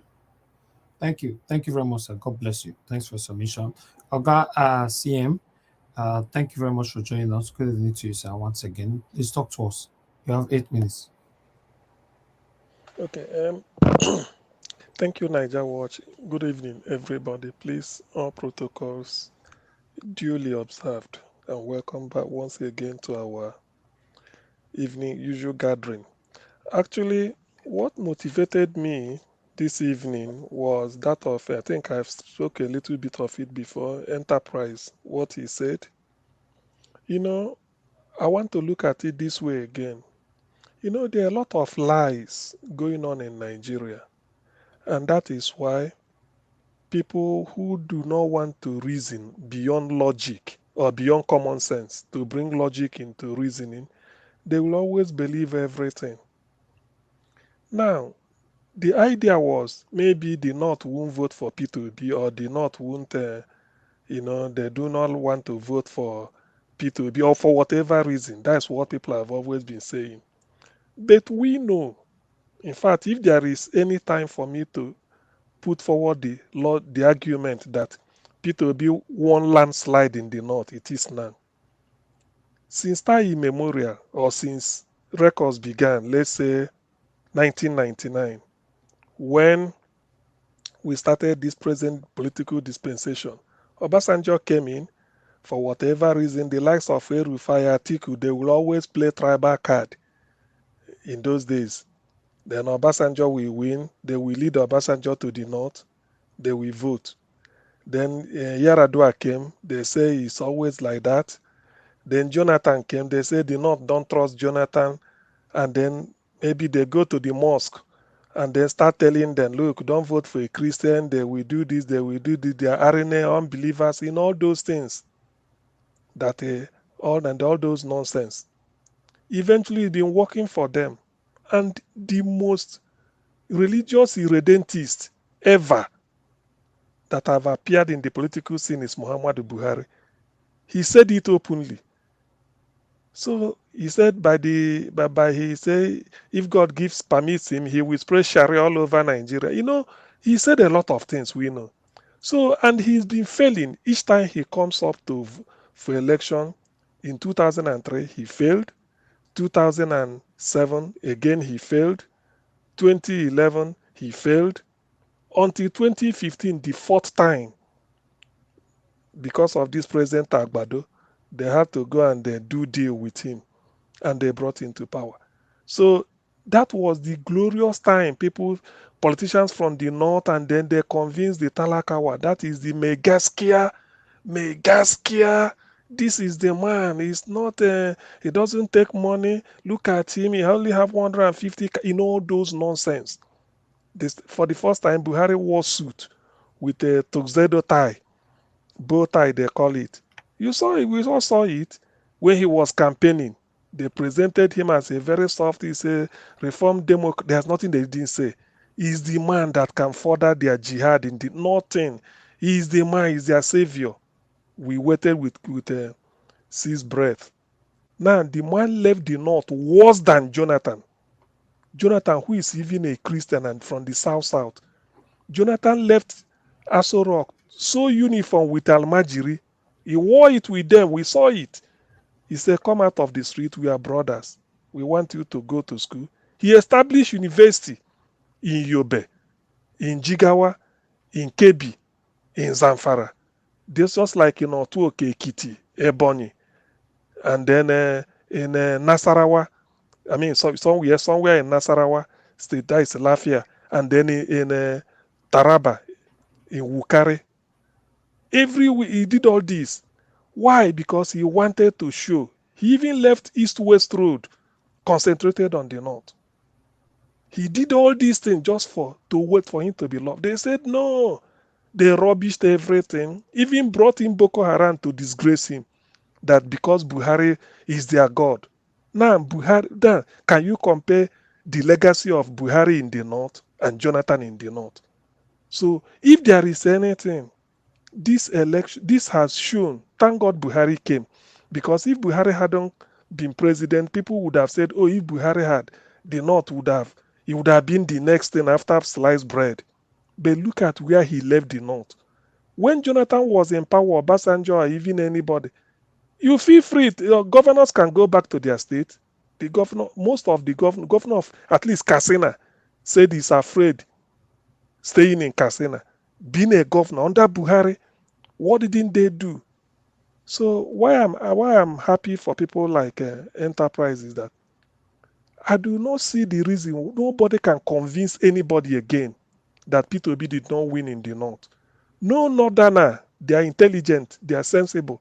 No northerner can evaluate what Buhari did to them. Their own kith and kin.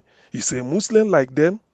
He's a Fulani, the people they claim they have everything. And he's from Katsina. Yet, look at how he left the north worse off than Jonathan left them under Obasanjo.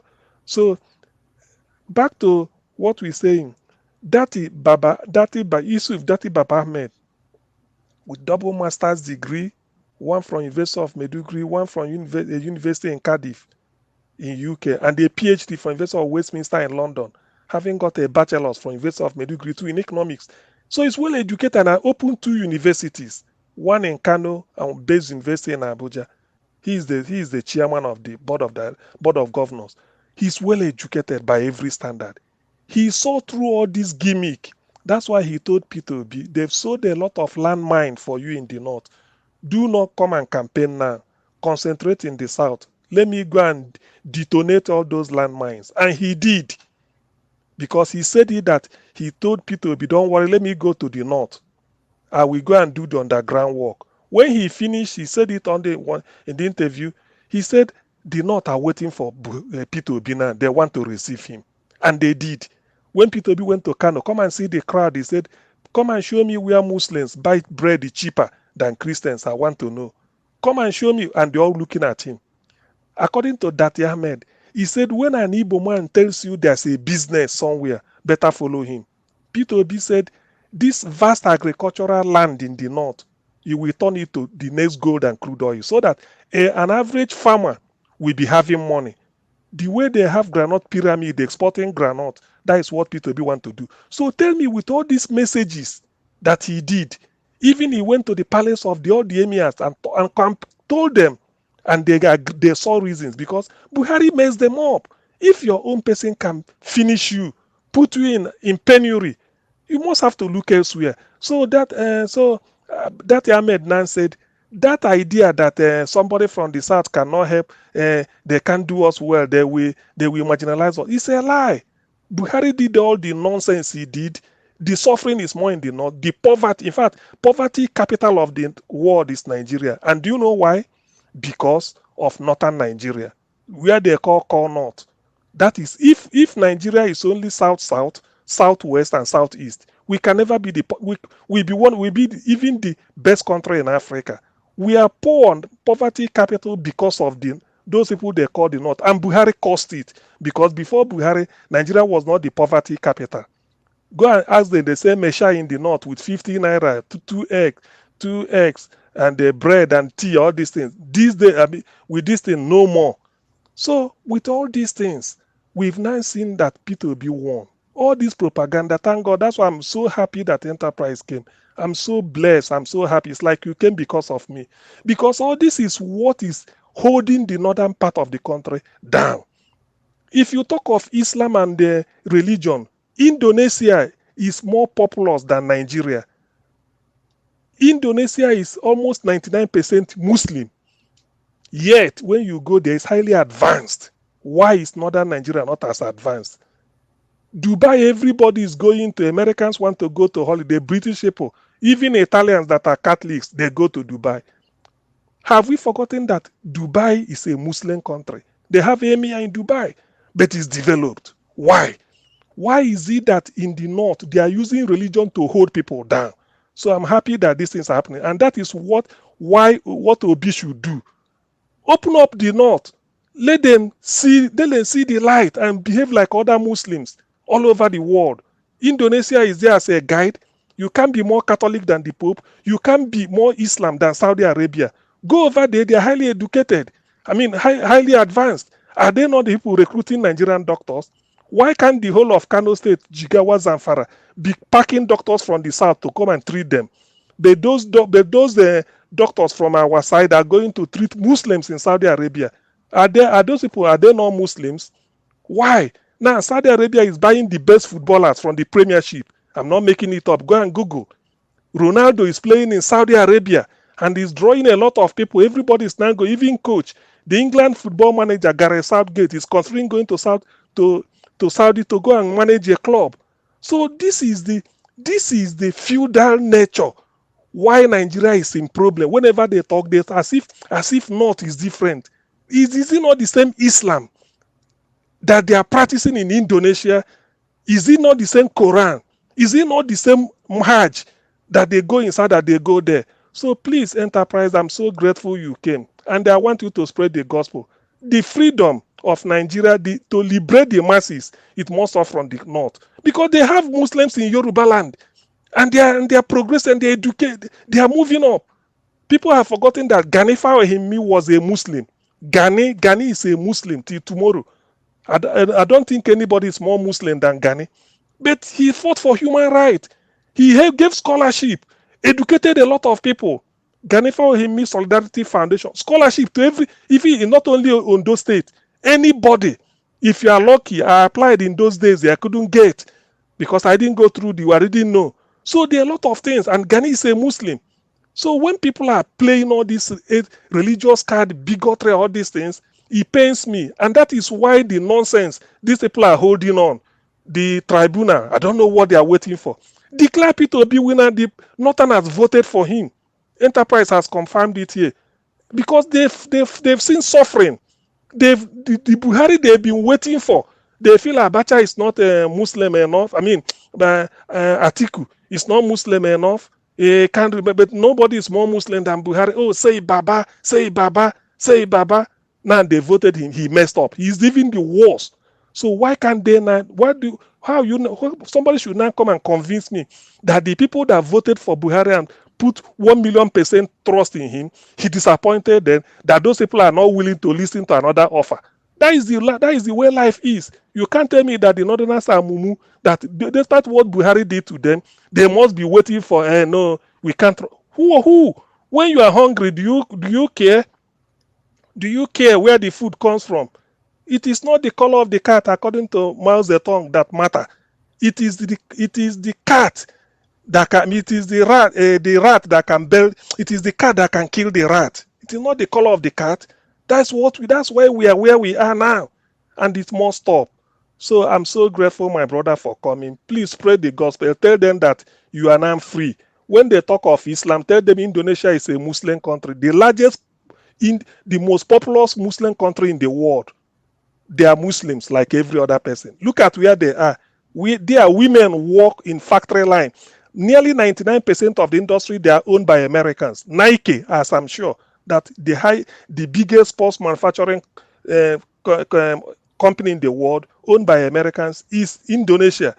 The women work there. We see them jeans and trainers and t-shirts doing factory line work. They are Muslims. When they need to pray, they go and pray. But in Nigeria, they'll tell you, oh, no, you don't need to work. You see, that is one of the reasons why Obi must come to power, to really free people. It's not coming to convert anybody, but to tell them that if you want to be a Muslim, there are other Muslims you have to look at so that you can develop. Than politicians like El-Rufai using this to bring them down.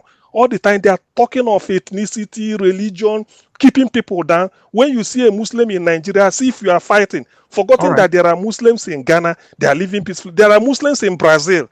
There are Muslims in Argentina. There are Muslims in Uruguay. I've seen everywhere. But when you come to Africa, their own is different. Is my time up? Yes, long time ago. Yeah. Okay, I will return with Sulet. But thank you very much, Enterprise, for coming. I'm really happy. It's like you made my day with what you said, and continue to preach the gospel. That is what that so that Yes. Nigeria people can see the light and then find their way. Thank you. Thank you, Augustine. If you have other stuff to talk about, you get that on your other segment. All right. Thank you very much, everyone. If I have to add to enterprise appearance, for me, I give him 100% for coming out to speak, because we shouldn't in any way discourage anybody that is coming out to speak against this government. You know, I'm not interested where you come from, you know, or your tribe. I'm not interested. I've never have interest on that. I don't care. I just see us as Nigerians. We should speak and stand for what is right. That's my concern about that. Anyway, guys, help us to press on the like button. Share. The like is currently on 556. I bet we can go 600. Thank you very much, my people. All right. The next person is Mr. Alex. Mr. Alex, thank you very much for coming to the panel. Talk to us in 8 minutes.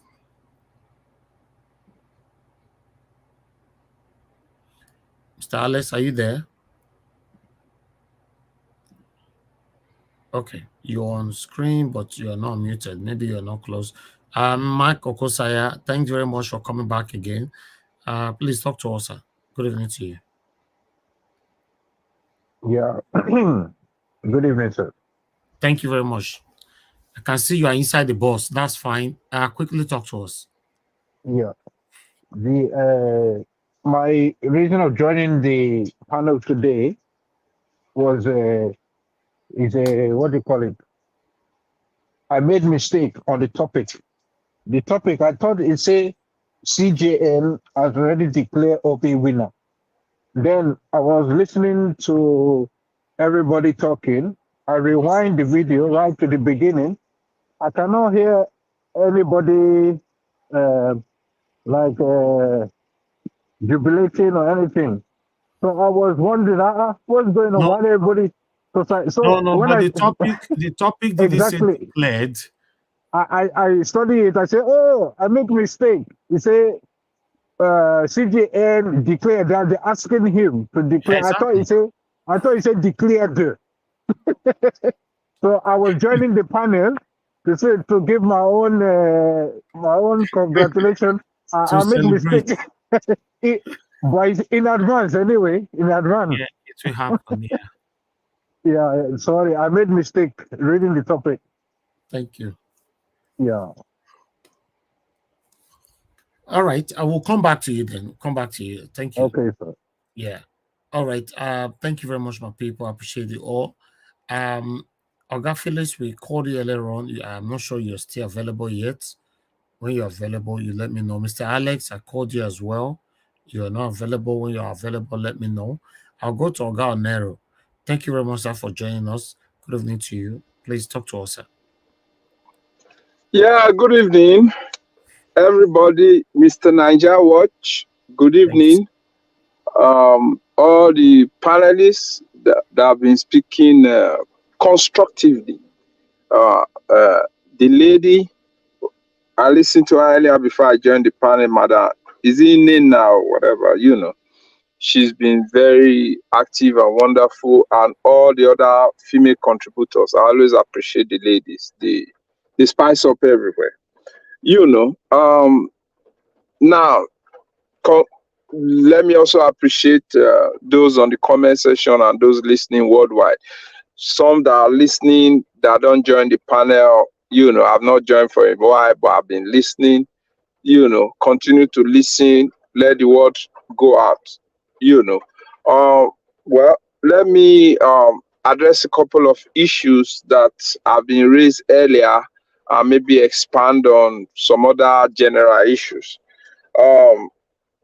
First and foremost, on the Keyamo issue, on his screening in the Senate, it's from my state. I'm from Delta State, but I lived in both Delta and Edo State, so I have affiliation to those two states.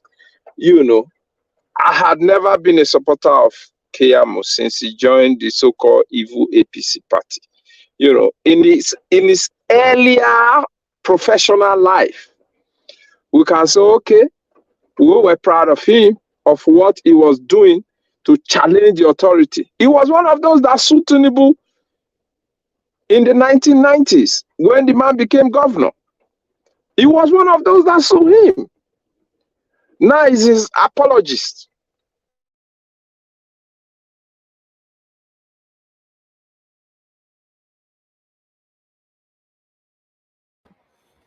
Oga Nero, they don't see light for where you did. Nor does he have the capacity to be a minister in any sphere. He has shown that he's incompetent. He has nothing to show.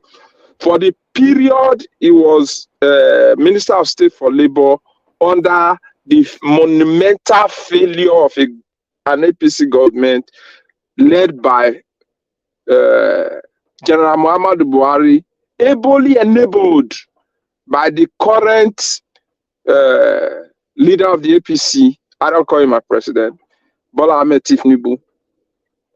You know, he had nothing to show. In light of that, some of us have been asking, where are the Labour Party senators? Where are the Labour Party House of Rep people? Let them speak up. However, when I dug deep, of course, some of us know some parliamentary procedures who have been involved one way or the other from our student union activism time back home. You know, there are procedures. There are rules of the House, of the Senate that must be followed. If you don't follow it, you may be sanctioned.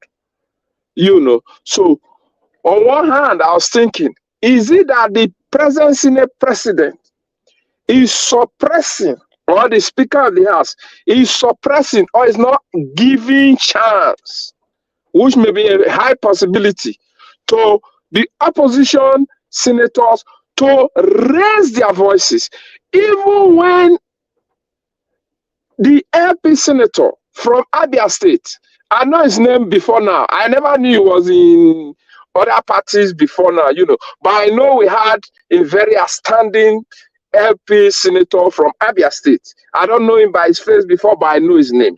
You know, when he mentioned his name, Darlington, Wokocha, I say, oh yes, these are the kind of people that we proudly will say represent our values and what we stand for in Nigeria, in the parliament. As an LP senator, I will say I'm proud of his outspokenness and the issues he raised. Others LP senators and opposition senators should take a cue from Honorable Senator. I can attach Honorable to his name because he has distinguished himself as an honorable, distinguished senator of the House, of the Federal Republic of Nigeria, as the case may be.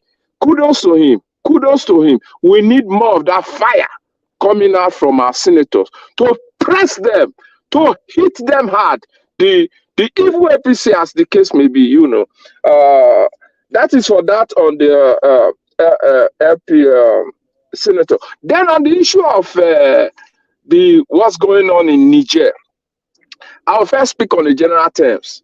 No matter how crazy, how stupid, how nonsensical that the civil rule may look like, for some of us that lived back home under military rule in the 80s and in the 90s, for some of us, those that were older that live under military rule in the 60s and in the 70s, it's the same process. I will never, for me, I'm talking for myself, others may take a different view. For myself, I will never, ever support any form or shape of any military rule in Nigeria ever again. Those that are elected or selected, as the case may be, as civil society people or civil rule people, we as civil society people, those of us that know what's going on, can hold their feet to the fire. We can petition them. We can do many things under the military. It's going to be very, very difficult. The military people, when they come in at first, They tell you they want to resolve this, they want to resolve that, they want to fight corruption. The people that cemented corruption in Nigeria are the military, and they are still continuing up to date. The laws of Nigeria, the present constitution of Nigeria, was written by those that have their loyalty to the military and some northern interests, as the case may be. Those, their decrees, they instituted them, and some of the illegalities that are going on in Nigeria were cemented by these so-called military people. So for me, military in Nigeria is a no. Anywhere in Africa, if the Niger people choose to do military people, let them enjoy it. I can't live under a military administration. Again, ever, ever, ever. Never. But if Africans, some African countries choose that's their part, let them enjoy it. The issue of the war, the decision, this so-called leader of our country, I'm never going to use him as my president. I'd rather use the leader currently. He may be disposed of in a short while when the judgment comes at the long run, hopefully. You know, his decision for you to know a leader, for you to know a good leader who has brain and who can think, who can analyze, are the major decisions that leader have taken and what the impact of such decisions have been on the people. What decision is, what impact his decision has been on his people, major decisions. I will give example. His rash decision when he was sworn in, that subsidy is gone. Nigerians have not recovered from his bombastic policy-making approach to the challenges facing our people. That impact is still being felt in Nigeria up till tomorrow. I won't say at this moment. It's continuing. It's getting worse. There's hunger. I talked to my brother today. Earlier, I called me from Nigeria. The things are tough. Things are tough. Things are tough. But for me, some of them, I want them. We want them. But I can't say, of course, my brother never voted APC. No, he never. He don't want them. He never voted it. But others, because of tribalism, I will say it here, because of tribalism, some people in the Southwest voted for these persons. Because of religion, bigotry, some people in the North voted for this person. However, me I know Obi got more votes than him. But if people did not vote for these evil people, they won't have enough vote to say they want to allocate some vote to them. You still got some vote from the North and from the Southeast. From the Southwest, some states in the Southwest. Like Ondo State, I can say that. Ekiti State, I can say that. Oyo State, I can say that. Ogun State, I can say that. Obi may have gotten some good vote, but majority of these states I'm mentioning voted massively for this man because of tribalism. Nothing more. And that's the truth. Let's call a spade a spade. I don't know how much time I got. I may want to continue if I still have some time, Mr. Elvis. Wow. Oga Nero, thank you very much. Thank you for your wonderful submission. It's good to have you on the panel today. Thank you very much. Everybody on the panel that don't talk, I'm going to have our second round now. But before that, I'd like to quickly appreciate every one of you right there. Thank you, my wonderful people, for your time with us. If you know, so you never press on the like button, please help us to press on the like button and help us to share as well. I noticed that many of you don't share the broadcast anymore. What do we really want? We want a better Nigeria. We must be able to support each others, to achieve this goal. That's just the fact. We must achieve it together by liking, by sharing, by joining the panel, by calling in, by just encourage, especially those of us in the front line, encourage us to do more. If not, it's not easy. It's not by prayers, even though we know, yes, prayers work, but we got to put in the work for it to work properly. Guys, I was reading some of the message. Okay, thank you very much. I appreciate you all. We are going to have our final submission right now. We're already here now for 4 hours plus. So let's have our final submission on what we have presented so far. I would like us to focus even more on the pending judgment from the judiciary. Because at the moment now, in case you guys are not aware, judgment can come in now at any time. They could call these people to come in tomorrow. It could be next tomorrow, anytime. Remember, the deadline is on the 12th, right? If I'm not mistaken. Let me check if I still have it here. 1 minute. The deadline when they're supposed to pass judgment. Oh, I don't have it here anymore. I don't have it. The timeline is not with me right here. I'll check the timeline. I'll give you guys 100% update tomorrow. I think it's on the 12th of August, the timeline. So, and today is 7th, right? Tomorrow is 8th. So they don't have no choice than to pass this judgment at least maximum before the end of Friday next week. They should pass the judgment, All right, let's move on. Madam Ahmed, thank you very much for coming in. Say sorry, Oga Elvis, for not buying your coffee tonight. I loaded my credit in and they tell me, okay, that's fine. That's fine. I understand. You even saying it at all. You already bought it. You have the mind. You already put a smile on my face. Thank you very much, man. I appreciate you for your support. God bless you. Guys, press on the like button. Help us to share. So let's move around. Let me go back to Madam Nena again. Madam Nena, thank you very much for sticking with us. You have 5 minutes. Please talk to us. Final submission. Did you call me? Yes. Oh, okay. Are you available? Yes, I'm here. I'm here. Okay, your final submission, 5 minutes, man.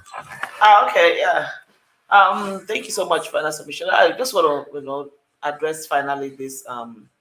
First of all, about the judiciary and they are coming up. I don't know what is keeping them.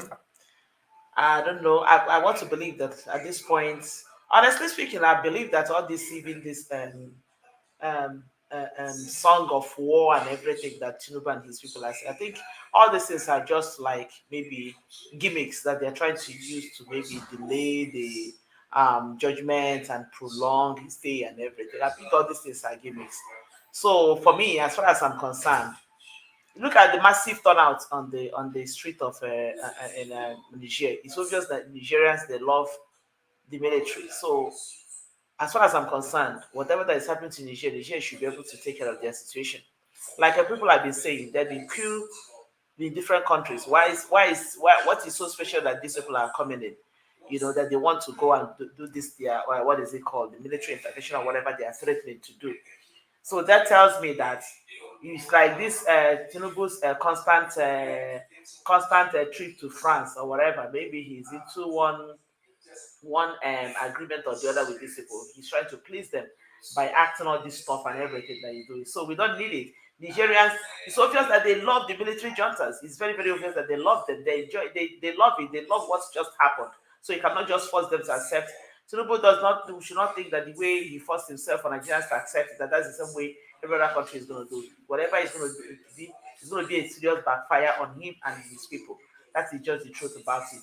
So they should just the judiciary, another coming to judiciary, please. I don't even know if at this point that we need to be begging them, because they should see the angle that this country is heading to, and they don't have any choice but to do the right. That the only right thing here is to give this mandate to whom it belongs. It is very clear to every human being that Peter won this election. With all this, their amalgamaga and this, their senseless delays and everything. Let Nigerians not sleep and wake up and they act the way they act. They always act like witches and wizards that they are, to announce one stupid result or whatever, one judgment or the other while people are sleeping. Nigerians will not take it. Look at the massive this thing in Niger. Honestly speaking, Nigerians are going to troop out on the street because enough is enough. We cannot just continue like this. Just something must change. Something must happen in this country. The way this country is going, with everything that is happening, it's very obvious that this is a wreckage that is Nigeria is sitting on a keg of gunpowder. If something is not done recently, if the head is not rescued as fast as possible, this country is heading Nigeria is heading in a very wrong direction.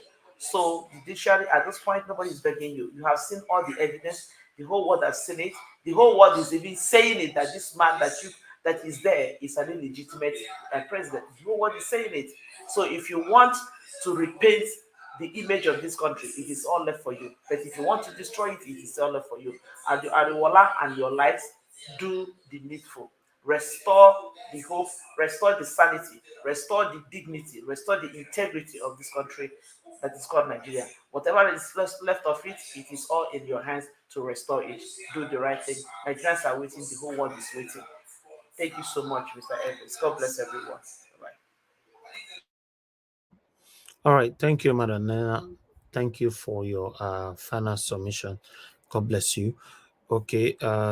Two persons that will be giving a long minutes today will be Augustine and Mr. Alex, if Alex is available. But meanwhile, let me move on to give us a mandate. Are you there? Yes, I'm here. Thank you, sir. Thank you. Please give us your final submission. Thank you. Well, I think for me, in closing, Judiciary should just go ahead and we just call on Judiciary to do the right thing, because at this time, that is the best thing that can ever happen to Nigeria. Because a lot of things are just going on. The nation is not in the right course, and we just need for Judiciary to, at least for once, listen to the cry of the people, attend to the calls of Nigeria. Peter Obi won the election. It's so glaring that Peter Obi won his election on a landslide. And so I don't, honestly, I don't really know what they should not be. What are they even waiting for that they've not decided on this case when the evidence are overwhelming? The evidence is themselves can prove that they are truly evidence. So I mean, for me, I really don't know, and all other things I'll just, you know what, we'll just be here doing what we know how to do best, and then we'll see how this whole judgment thing goes. And I'm not sure if a date has been fixed yet, but all eyes on Ariwoola and his team. Thank you very much, Mr. Helvis.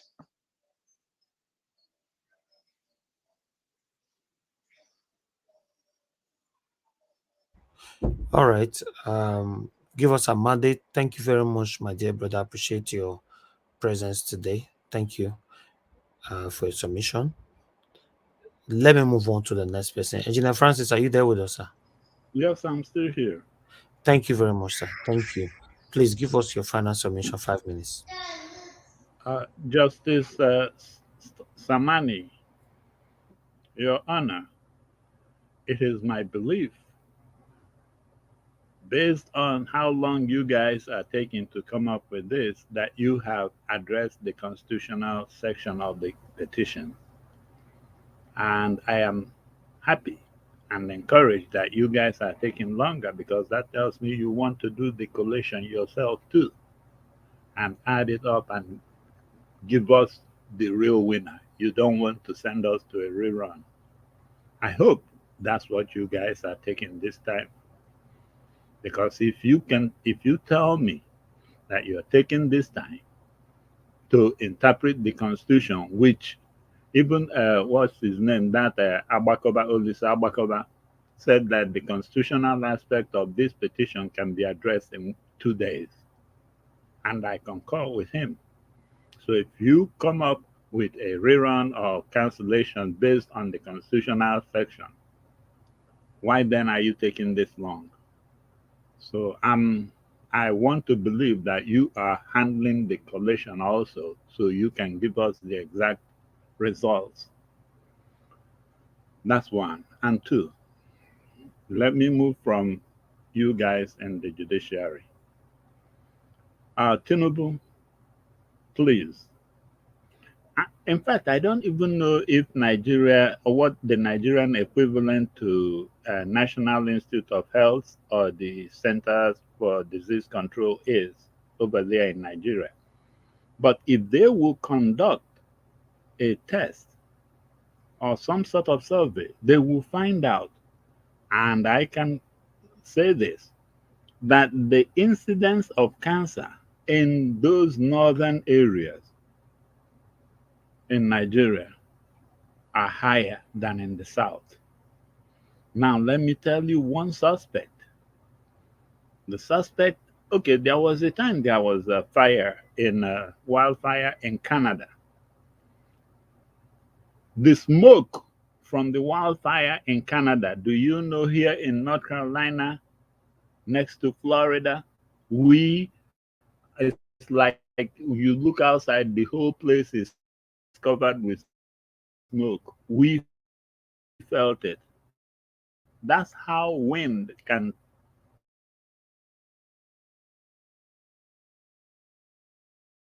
transfer anything. All right. Your network like is breaking. Sludge. Oh, excuse me. How is it now? Okay, it's good, but it's breaking continuously. But that's fine. Round up. There are millions of tons of radioactive sludge in the open in Niger, around that Arlit area. And they emit radon, which is transmitted by wind. And you know they have those high Sahara winds. So I can bet you that it even brings it even into Nigeria as we speak.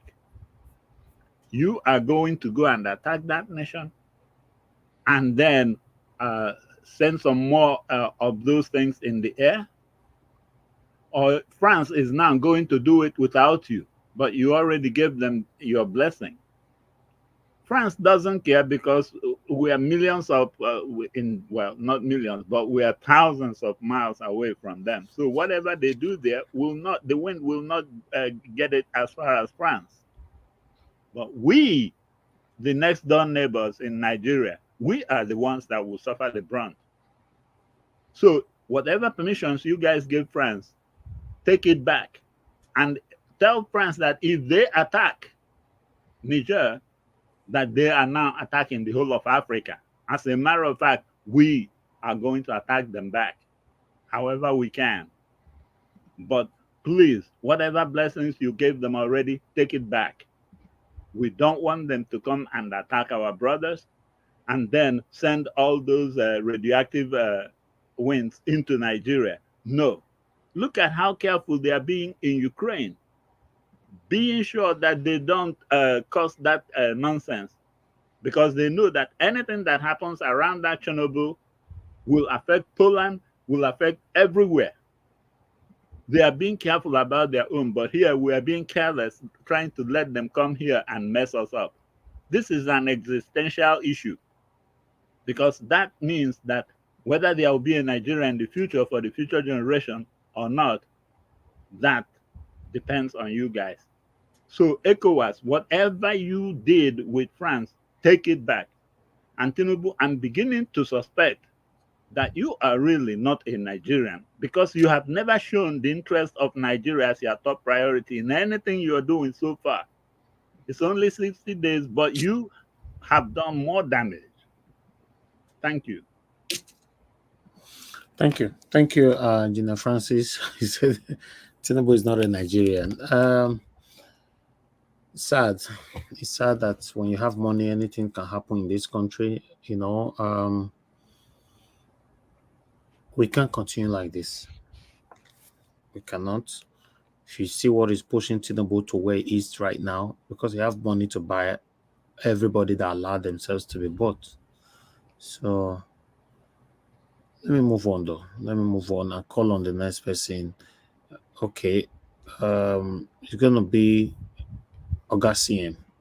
Okay, CM, sir, please. Or you want me to keep you last? You mute yourself. We'll not hear you. You want me to come back to you? No, come back to me.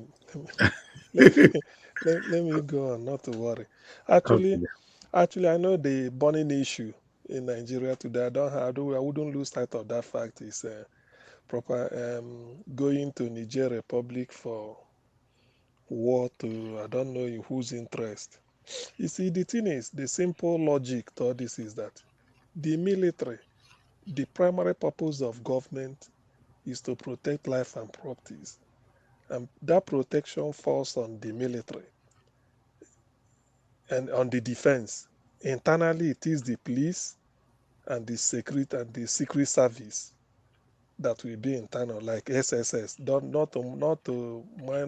the fact that SSS is being it's like it's being privatized. Anybody they behave like market women. They are ubiquitous everywhere instead of being felt but not seen. Then the internally is the police and the SSS. Externally, it is the military, the army, and maybe the navy for the waters, the air force for air, and then the secret service again that will be doing external one, which we call state security. Is in I don't forgot in central. There's something Babangida called it. Now, before you deploy your military, it will be in the best interest of your country. Before you put young men and women in harm's way, the premium must be very high. By that I mean that it must have been discussed exhaustively in details at your national parliament, in this case the House of Reps. In such a situation, every member, 360 of them, must stand up and speak. Nobody will say, I second this person or this, because you are representing an inch of the geographical area called the country. So these are why we do, because we know that going for militaries will be for the nation's interest. Now, the question one can easily ask is, in whose interest is Nigeria going to Niger? The fact that Niger changed their government like Nigeria usually do, because we are masters of it, we have a 6 military coup since January 66, 29 July 66, 29 September 75, 13 February 76, then 31st December 1993, and then 17th November 1984, and then 17th November 1993, about 6 times. So since we've been doing all this, we do it out of our own interest, albeit selfish, but we are not doing it to satisfy any country. By changing, Nigeria has been having military coup.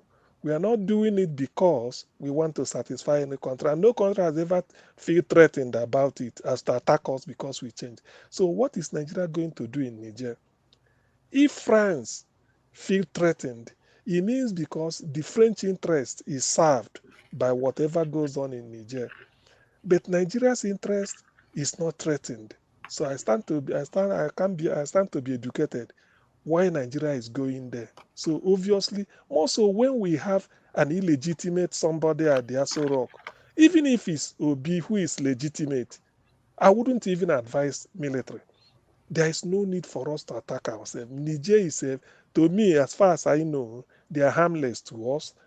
Even more or less, now that everything is being revealed, they are the people constituting all this. In fact, if I will even kick against it, but I wouldn't levy war against them. They are the people talking of all this in those days when INEC is announcing a electoral result. By the time they say PDP is winning, or maybe one man is winning in Edo or Anambra or Ekiti or this, they say, this one no be. By the time they release the KKK result, it will be in millions. And it is true. You hear 2 million, 3 million, all this. They don't know that these are Niger people that came in. But be that as it may, I wouldn't, because of that, levy one then. So, in a nutshell, going to Niger is, there's no justification for it at all. We shouldn't even dare it. If his French feel that they are serving their interest, then sort it out. Even then, French, from what we've learned now, or what I've learned, is really other. The fact all these francophone countries in West Africa, they are really not free. They are still in under colonial bondage. In fact, they are still being colonized. According to Arikana, the lady that represents AU at the UN or something, she is saying that 85% of the resources of the money of all these francophone countries are deposited with the Bank of France, and they pay interest if they need it. You can imagine somebody holding 85% of your money. That person is at your, I mean, it's like holding your life. Not to talk of any other imbalance in imbalance of, they say balance, but this is imbalance of trade and the imbalance of payment. So there are a lot of things going on, but I'm glad that the people of Niger, they've woken up. In fact, there's like the way Nigeria fought for what we did with Zik, Awo, Sadwana, Amadu Bello, all the nationalists that fought for independence, going for constitutional conference in London in the 50s. I think that is what Niger is doing now. They want to be really free, because if you can't have a central bank of your country controlling your monetary policy and fiscal policy, issuing and then withdrawing currency, controlling inflation, fixing interest rate, I mean, you are not yet free now. You are not yet free. You must depend on France, and it's at their beck and call. So as far as I'm concerned, I support them, whatever it will take them to liberate themselves. And at the same time, I urge France not to expose their underbelly, because it's a shame. In this day, they're still looking for who to control. It's morally not right at all. At a time when Germany is paying reparation to Namibia, yes, Germany paid some amount of money some few years back, or last year or 2 years ago, and they apologized that because they colonized Namibia, they are giving them this in return, because the name Windhoek is a German name, or Windhoek they call it, the capital. So why is France still talking of what they want to be in Africa the way they were in the 30s? It's a shame, really. And I think the world should stand up and tell them that is terrible, that you are controlling a human being like this. Look at all the thank God that everything is coming out. In fact, the people of Niger, Mali, and all this, they've endured more than enough. I doubt if that will happen in Nigeria. I doubt it. You can't hold a country like. Then why are they independent? Why are they a sovereign nation? If they can't have if you should be putting hands and even dictating to them what to do, oh my God, it can't happen.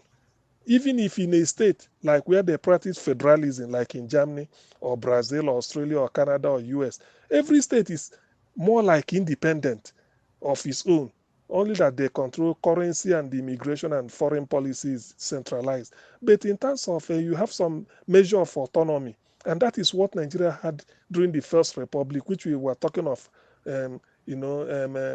restructuring, so that we go back to it and have some measure. Then can you then imagine and a country with a flag, national anthem, and an identity under the UN, yet they are not as free as maybe the Western region or Eastern region or Northern region or Midwestern region was in Nigeria in those days, or some states, the regions of Germany or Canada, Australia are now.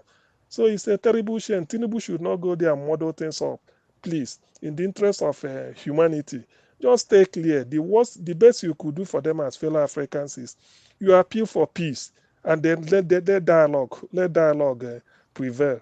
That's why I said somewhere that at a point like this, I feel I'm a diplomat for Nigeria. I will play the Oyibo people their own game.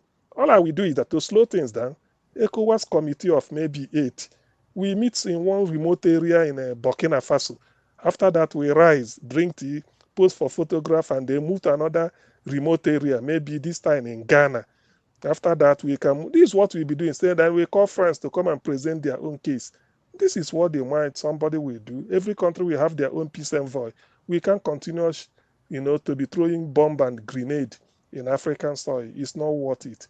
Because like Bill Clinton said, when you lift your gun, innocent people will die. You are not likely to get your target. Even if you get your target, you are going to get the one you did not target. So the casualty will be more than you anticipated. And being this type of war, You know the day you started it, but do you know the day it's gonna end? Nobody can tell. Even at that, when you start a war, as you're advancing, people will still call you, come to the dialogue table. The dialogue table you refuse to come to, maybe weeks or months or years when the war started. Now you will be going to dialogue table. So if you can finally go to table of dialogue or table of brotherhood, like Martin Luther King said, why not start it at the earlier stage so that you can save the cost in humanitarian lives and then all those things. So invariably, I'm saying Tinubu should not contemplate at all. I thank God that the House voted for it. Although the sentiment people are expressing is quite genuine, like Chief Sobibweze said when he was starting before this thing, it's quite genuine because in Nigeria, we don't usually see things from the practical prism of, responsibility and merit. We always think of whose ass should be kicked. Oh, yes, go and kick that side. It's not. I'm not from Niger. I don't have anything to do there, but I feel for humanity. There's really no reason to go there from a Nigerian point of view, and I don't think there's reason for any other African country, be it Ghana, be it Republic of Benin or Togo, to go fighting them for what? They change their government, which they feel is not responding to their needs. By the way, is that not what Megafuli did in Tanzania? Only that their own, they did it in democratically. Britain is mining the gold in Tanzania and giving them peanuts like France is doing with uranium in Niger. Megafuli, bachelor's degree in chemistry, PhD in chemistry too. He came up and said, look, you won the election and called Britain to say, look, we have to renegotiate this. You'll be mining, look at our backlog, we have to pay all this. Otherwise, we terminate it. Britain agreed. Yes, they agreed. But whether that led to the man's death, because there are certain things you might not know. But however, Tanzania recouped a lot of millions of dollars, and with it now they started building massive, a brand new airport, roads all over the country, developing their city. Man, just talk of Tanzania. That's why World Health now rate them what they call a middle income country. No more third world, not a low income anymore, or high income like US and Canada or Switzerland. They say they are middle income, which means they are higher than Nigeria. Life expectancy obviously will show up. Human Development Index is going up. They are implementing what is it called? Sustainable Development Goals. They've moved from MDG, Millennium, which will be implemented in Anambra State, that won him award. So they've now moved to the second one, which is SDG, Sustainable Development. So look at where Tanzania is because of the vision of one leader, and they renegotiated. What France should do is, it doesn't mean you go back. If you are stealing my property, I didn't know for years. The day I discover is the day we renegotiate. Now, the Boki people in Niger, they've come up. They've seen it, that how come they should be having resources, and yet they are the poorest country in the world. They have to ask themselves a question. Say, what is happening? And even if not for anything, if the way I am, I'm inconsequential, insignificant, should know what happened in Tanzania, why shouldn't the people of Niger know that in Tanzania, look at what happened? That's why their country transformed. So they have to call France and say, look, this uranium you are taking, no, we are not getting peanuts from it. You have to renegotiate it, or we nationalize it and take it. Then you negotiate, and then you give them what is their due in that case, so that you don't lose the whole thing. And then with it now, you see Niger can transform. If Dubai, a desert, can become what it is, why can't Niger? Must desert be desert forever?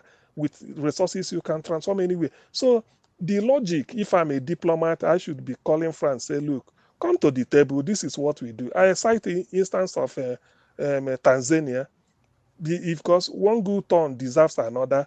If something is done somewhere that is good, you copy it. South Africa did Truth and Reconciliation under Desmond Tutu. The British, despite their advancement with the Irish, after signing Good Friday Agreement in 1997, that in the end collapsed, or it didn't work to some extent, they invited Desmond Tutu to cheer what they did in Ireland.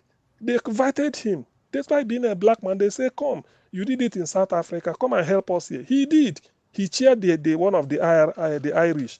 So I don't see, there's nothing in this world.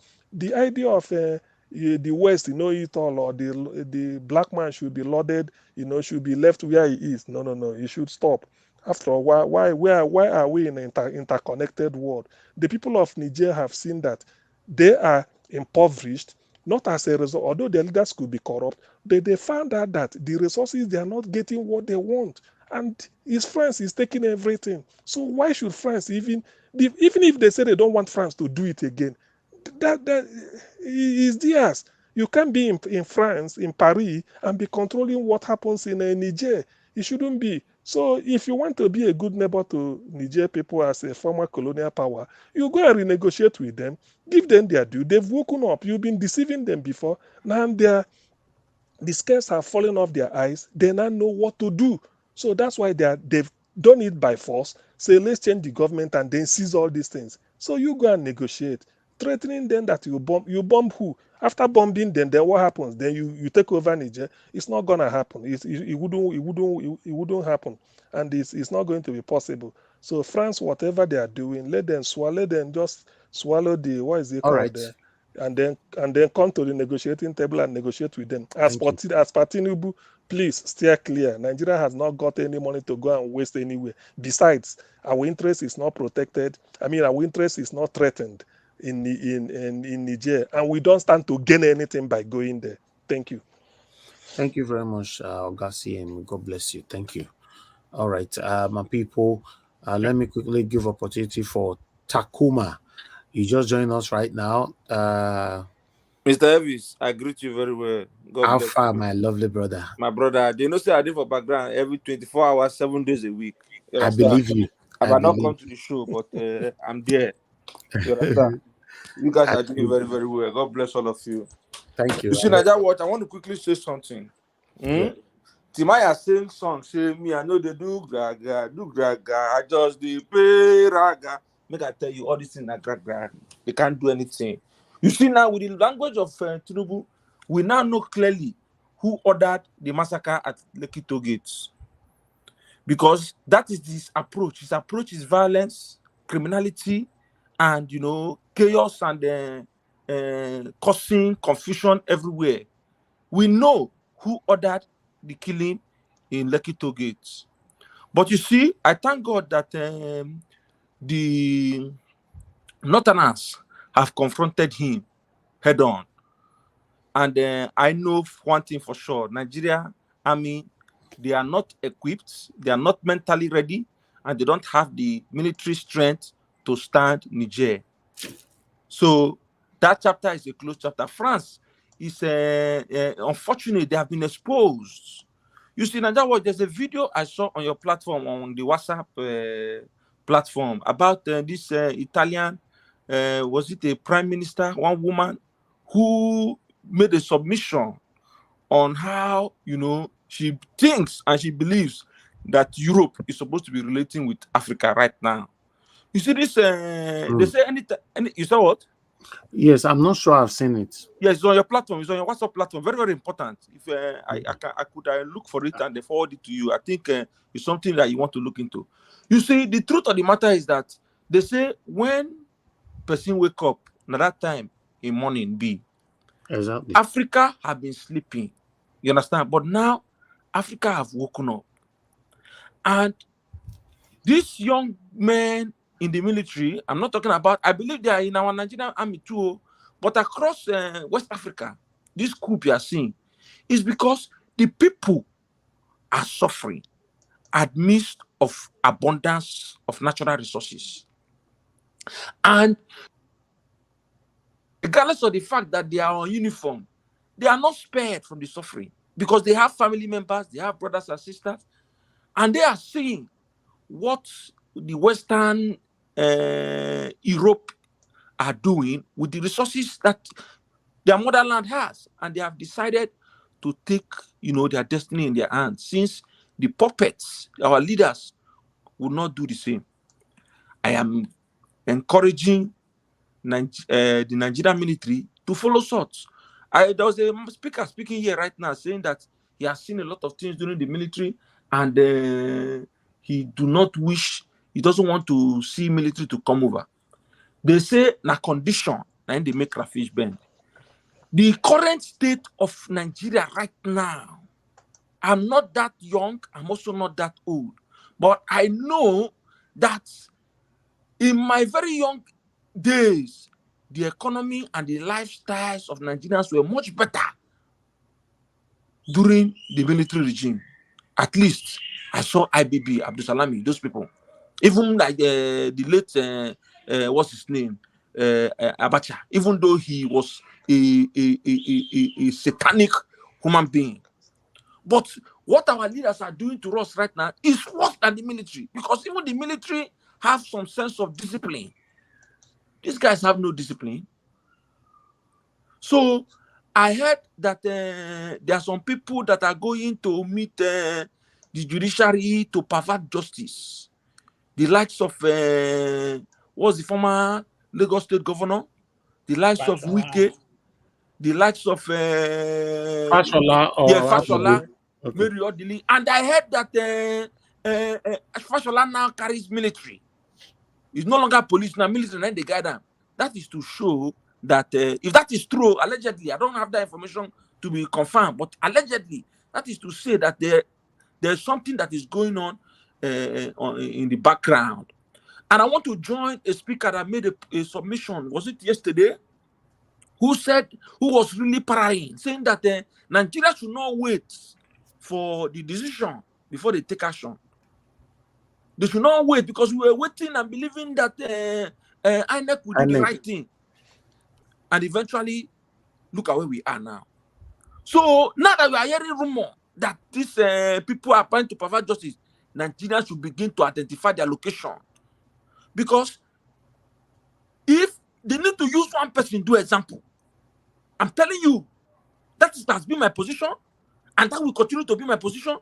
Even though I respect Nigeria's platform, then I still stand that one person need to fall down as an example, so that the people who are to render justice to Nigeria will get the message. Because when all these criminals are still perambulating, even with security, they look as if they have resistance and they can, do what they want and get away with it. One person needs to go down before the judgment. That's what I mean, not after the judgment. Before the judgment, somebody needs to fall down. All right. We don't support discussion like this. I'm sorry. Okay, sir. Thank you very much. I did. Thank you, Gingerbread Man. Fortunately, this is not the kind of discussion this channel stands for. I'm not here to encourage or anybody to fall anybody down. I'm here to tell the judiciary to do the right thing. Like I said before, like I just stopped Gingerbread Man now, I can only stop everybody on my panel when you go out of what my channel stands for. But when he's out of my channel, do I have right to stop him? The answer is no. So that's why the judiciary have all the opportunity now to do the right thing, because my power ends here, ends with my channel. You can't say this, you can say this. Now only here it ends. After here, I can't control anybody. So when you push anybody to the wall, it's not up to you, judiciary. Yes, it's up to you. Thank you very much, my people. I would like to call on the next person to speak to us. Oga Onero, please give us your final submission. 5 minutes, sir. Okay, thank you very much, Mr. Elvis and the fellow panelists. I want to quickly address a couple of issues from the last video you played on the Niger crisis. Well, I will still reiterate, excuse me, or reinforce my personal opinion that I never, ever want to live under any military government, no matter what it is. I repeat, no matter how benevolent they may seem to be, they only do that at the beginning of when they take power. Give them 6 months, give them 1 year, give them 2 years. They turn tyrants, impunity. Even if they improve the economy to an extent, which I know they don't, their level of corruption is worse. They will post somebody from Kebbi to come and be administrator in Edo State. They will post somebody from Kano to come and head the oil-rich Delta State. That is their structure. More annoying is the militarization of the Constitution of Nigeria and the laws that govern Nigeria today.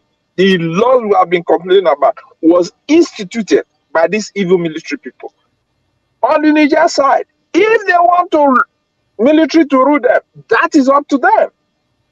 That is why we support what every other person is saying.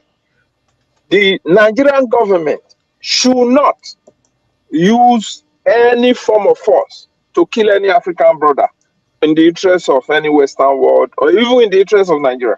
No killing. We are against that. No buying of anybody in Africa by Africans. We are against it. I'm against it. If they want to rule by their military, let them enjoy it. If that's their choice, at some point, if they want to revert, it's up to them. You know, that's on the Niger side.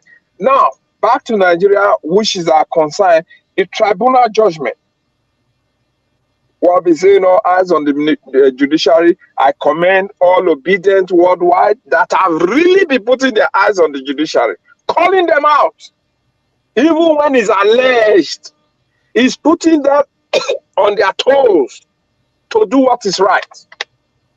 Whether it's the CJN, excuse me, whether it's the CJN, whether it's Are you okay? government. Yes, I'm okay. Yeah, I'm okay. I just drank a little water now to clear my throat. You know, so please round up. Okay. Oh, is it 5 minutes? I just started. Shit. Yeah, 5 minutes very soon. Oh my goodness. Okay. You have 2 minutes left. Let me put I will round up in 2 minutes. Okay, I'll round up in 2 minutes.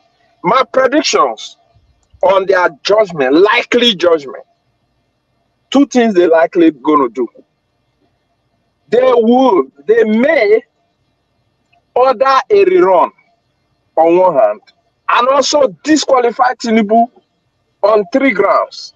On the APM petition that invalidated the Tinubu nomination, as the case may be, because it delayed in picking a replacement for his placeholder VP. And then the $450,000 forfeiture as petitioned by the PDP and the LP, as well as the forgery, certificate forgery, petitioned by the PDP, and the NYSC certificate manipulation, which have a decule as against Bola Ahmed Tinubu. Then on the other hand, they may. So the rerun will include LP, PDP, and every other participant before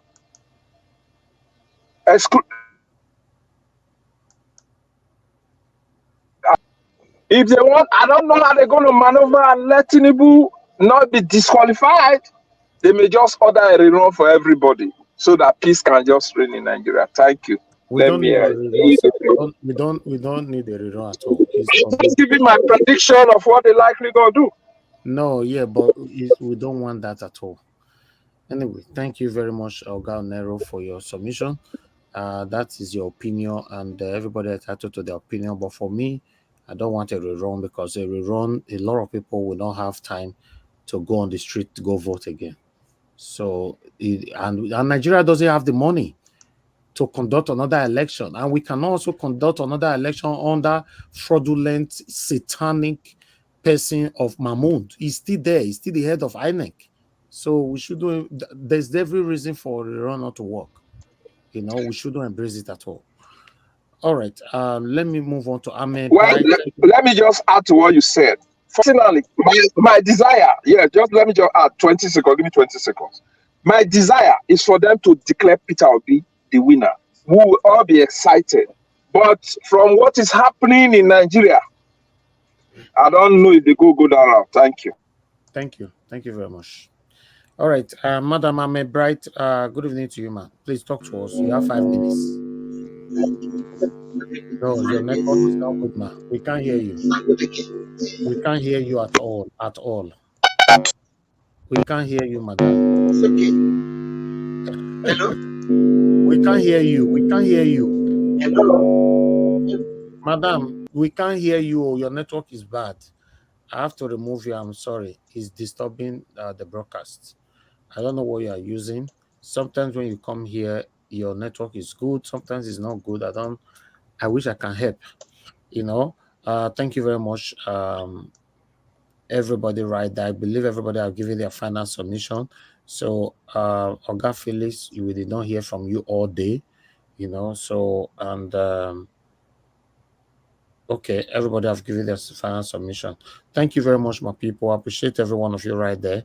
I would like to appreciate those of you that came to the panel today. Thank you. Now God bless you now. Thank you very much for your consistency. To so many of you right there. Augustine, thank you very much for coming in. Mr. Alex, the good thing about it is that you talk on the phone, but you could not talk when you were on the screen. I don't know what happened. Thank you very much, Madam Nena. Give us a mandate, my brother. Thank you very much, Gina Francis. Thank you very much, sir.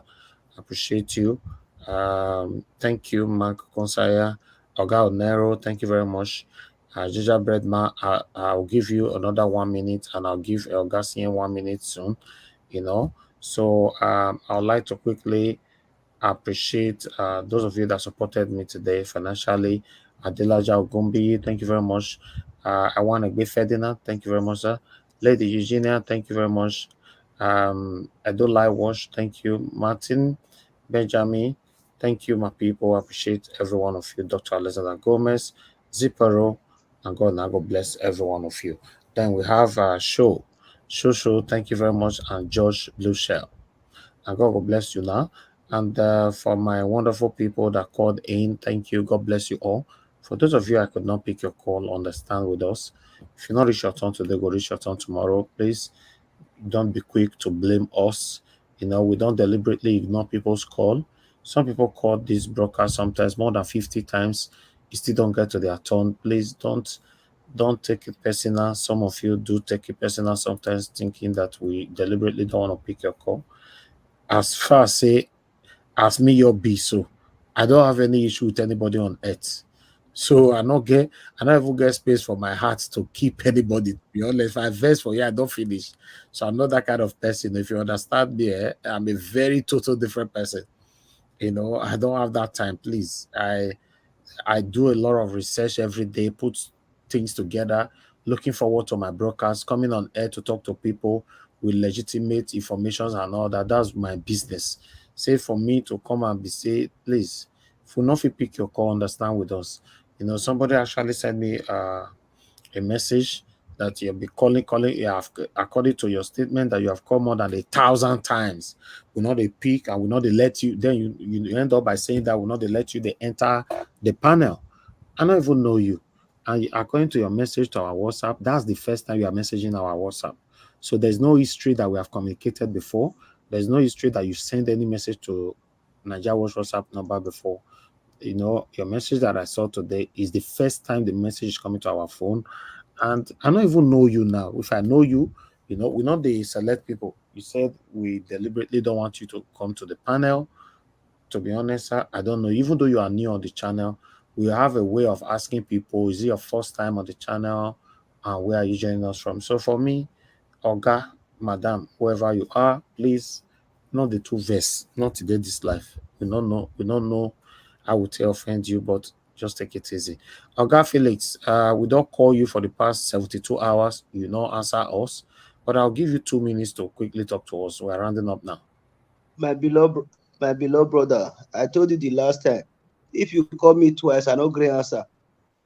Carry basket, filter me come on for the panel. That's fine. It's okay. Thank you. Talk to because us. Because my network, I put on the private chat before that my network was a little bit frustrating. Now the network now you hold me since so they try to fix some up later. I sleep off, leave the phone for one corner. I was so surprised. So 2 minutes you get, sir. I really understand. That's fine. Talk to us 2 minutes. For the one where I come meet, as for we I want start for Keyamo. He never 2 see. minutes to get to 2 minutes. No problem. With the 2 minutes, the 2 minutes is more than enough. And not be my beloved Sister Rita.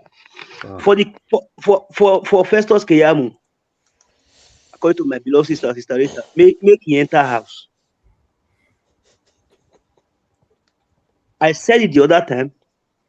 If care is not taken, democracy started in Tinubu regime and it will end in its regime. Mark my word. We are not praying for that, but judiciary, whether you like it or not, you must interpret the constitution and the law of our beloved nation. 25% in FCT, double nomination of Shetima,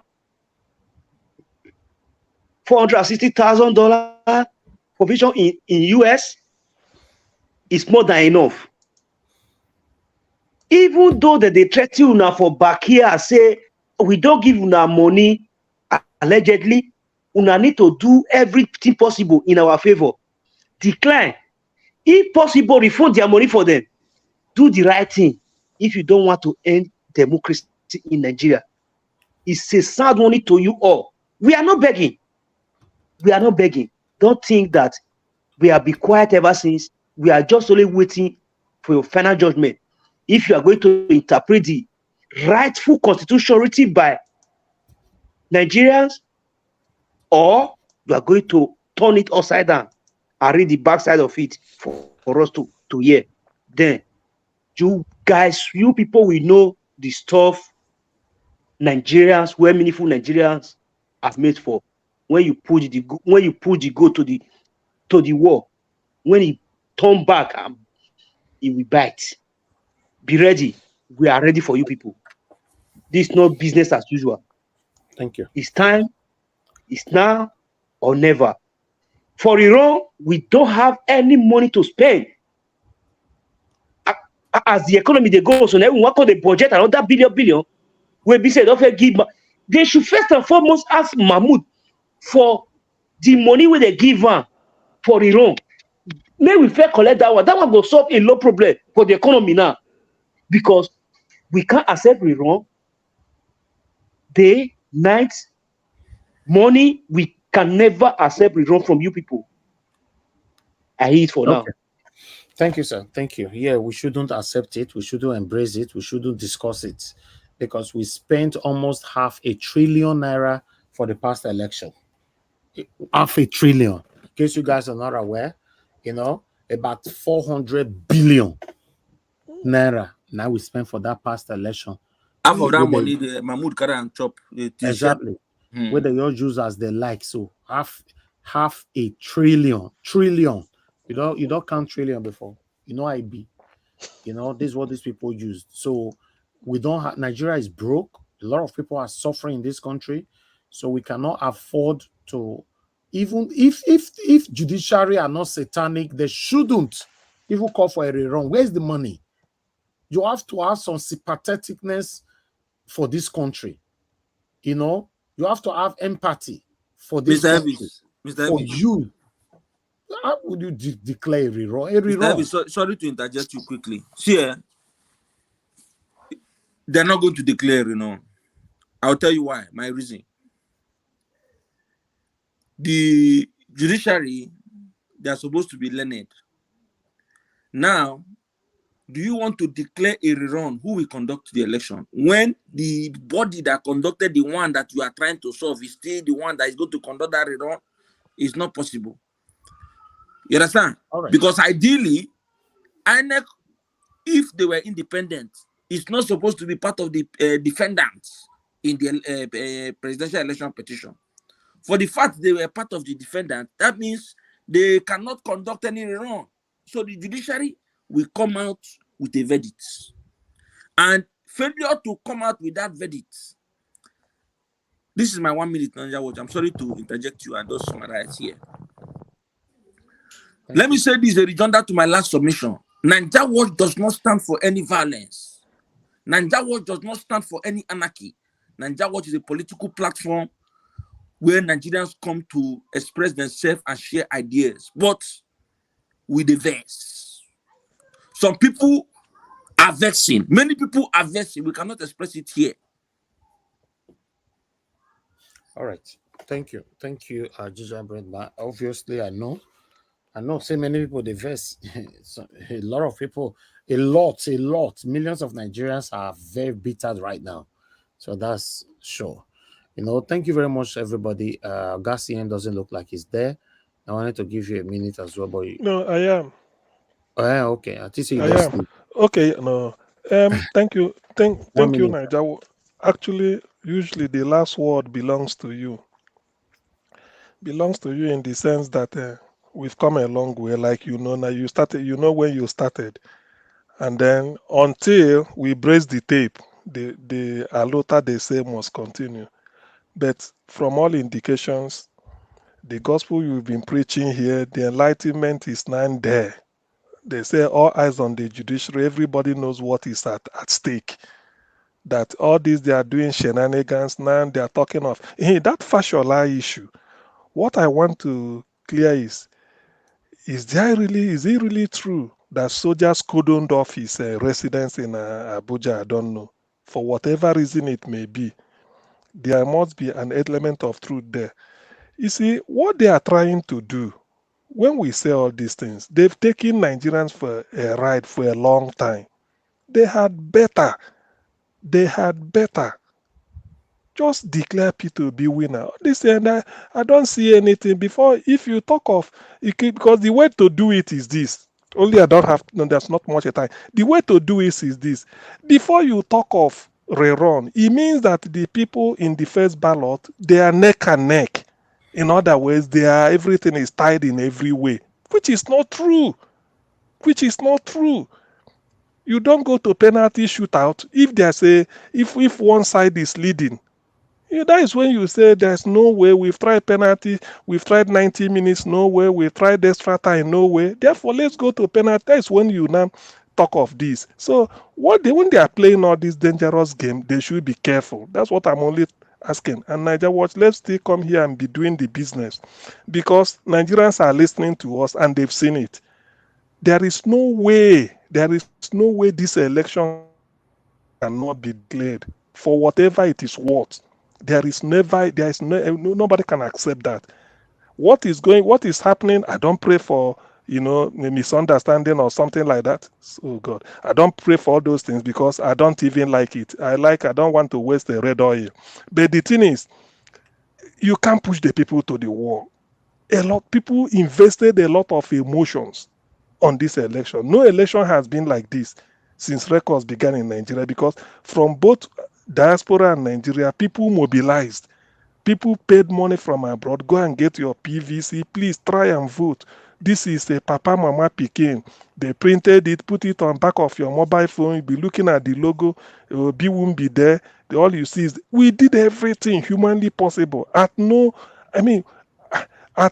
personal cost to each and every one of us. So for somebody to feel that they can just rubbish it and feel that it's inconsequential, well, may God help the person. But as far as I know that something must have to give, and this is the time, because at a certain point in one's life, Nigerians must have taken a stock that, look, it is now or never, and it should be now. So please, the panel or whatever, just declare the result to give Nigerians Christmas ahead of time. Thank you.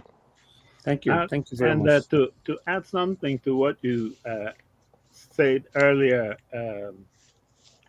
CJ, you remember this issue about Fashola? There must be some truth about it.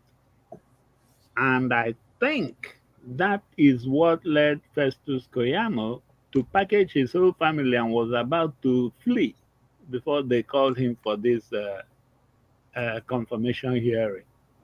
So I think they are getting the hint that the people are not happy with them. Keyamo may not be the only one that was planning to run away with his family. Or some of them must have run away also as we speak. All right. Thank you very much. I appreciate every one of you. Thank you. All right. we need to end this broadcast right now. Tomorrow again, by God's grace, we'll be coming back here by 6 p.m. I might randomly come out. As you all know, my ear did there, my eyes did there. We don't know. Breaking news can come out anytime. So you guys stick with us. If you know you subscribe to Niger Watch, press the notification bell because you don't know when you go set. As he said, exactly. Yes, so I just want button away without press and without their life already. So make gonna get that one for mine. So subscribe with us. Make sure that notification bell, turn it on, put it for all, so that you'll be notified whenever I'm on air. I appreciate every one of you once again. Everybody that came to the panel, God bless you all, my people. I appreciate you all. We argue here every day. We agree, we disagree with each other's. Let's always show each other's love. You know, I appreciate you all. My people right down in the comment section. Remix K, I can see you right there. God's grace, thank you. Paul Carter, thank you. Look up. Thank you very much. You say if not a platform like Niger Watch, I won't have lost hope in Niger for Nigeria. Okay, I understand. Yeah, you know, many of us here we are giving ourselves hope. Thank you very much. Mother of all mommy diaspora, thank you very much, mommy. We appreciate you. We love you for all you do for us. Madam Amen Bright, thank you very much. Sad that your network was not good enough today, but hopefully tomorrow you try again and be good. Oh, you be saying I post out a link. Oh, it's too late now. If I ever post out a link now, not be only you go come in. You go reach you go reach 2 million people will go park enter this panel. Even though that 1 minute, I will give all of them. As they talk to you, so we need to round up. But tomorrow, another day. No, give them Niger Watch. Don't worry, give them. Give them what? No, put the link, let them come, even if it's for 30 minutes, give them, because I know what your platform means to most people. It doesn't mean, even if, please, even if it's for 30 minutes, tell them 30 minutes, let them share 1 minute or 2 minutes. Please, just give them. Madam Amebright, come in now. Mona quick come in now. Only 1 minute, why you give 1 minute? Oh, now, because I say 1 minute, okay. Now 1 minute you talk on Garcia. Okay, I don't increase them to 2 minutes. How about 1 minute from me too? So that would be 2 minutes. It becomes 3 minutes now. Oh God. Please give them. You know, people come here to relieve. It's a lot of therapy we receive here, to be honest, because particularly when people in Nigeria are listening, people call me to tell me, say, look, they hear Nigeria. I say yes, because nothing we could do, because they are really in dire straits, to be honest with you. This is a hope Obi should have been given since May 25th. But look at where Nigeria is now. So please allow them at least, for them to be awake, wanting to join. It's the interest that matter, not that we are big, but they want to. So which means it's the interest. But say, Augustine, this work one of the see so. I know now. I know. You just say easy, right? How you go easy?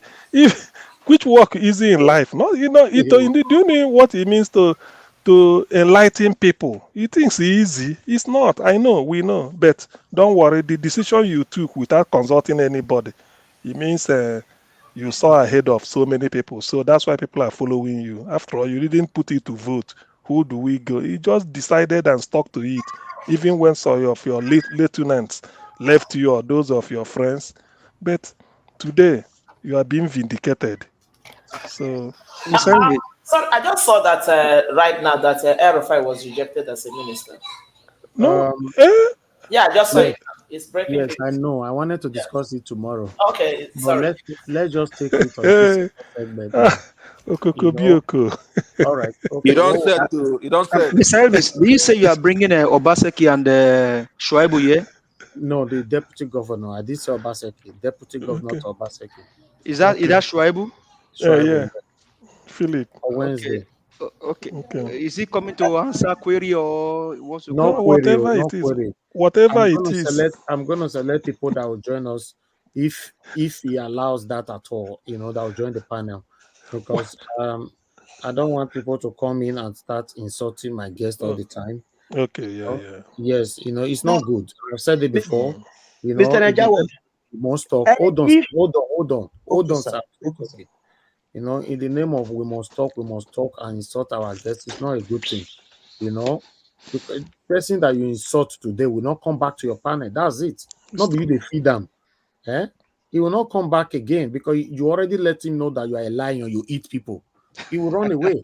You know, if you call Hey, and no, means that Nigeria was no insult, but we would chop people here. We are carnivorous animals here. We chop you. No. No.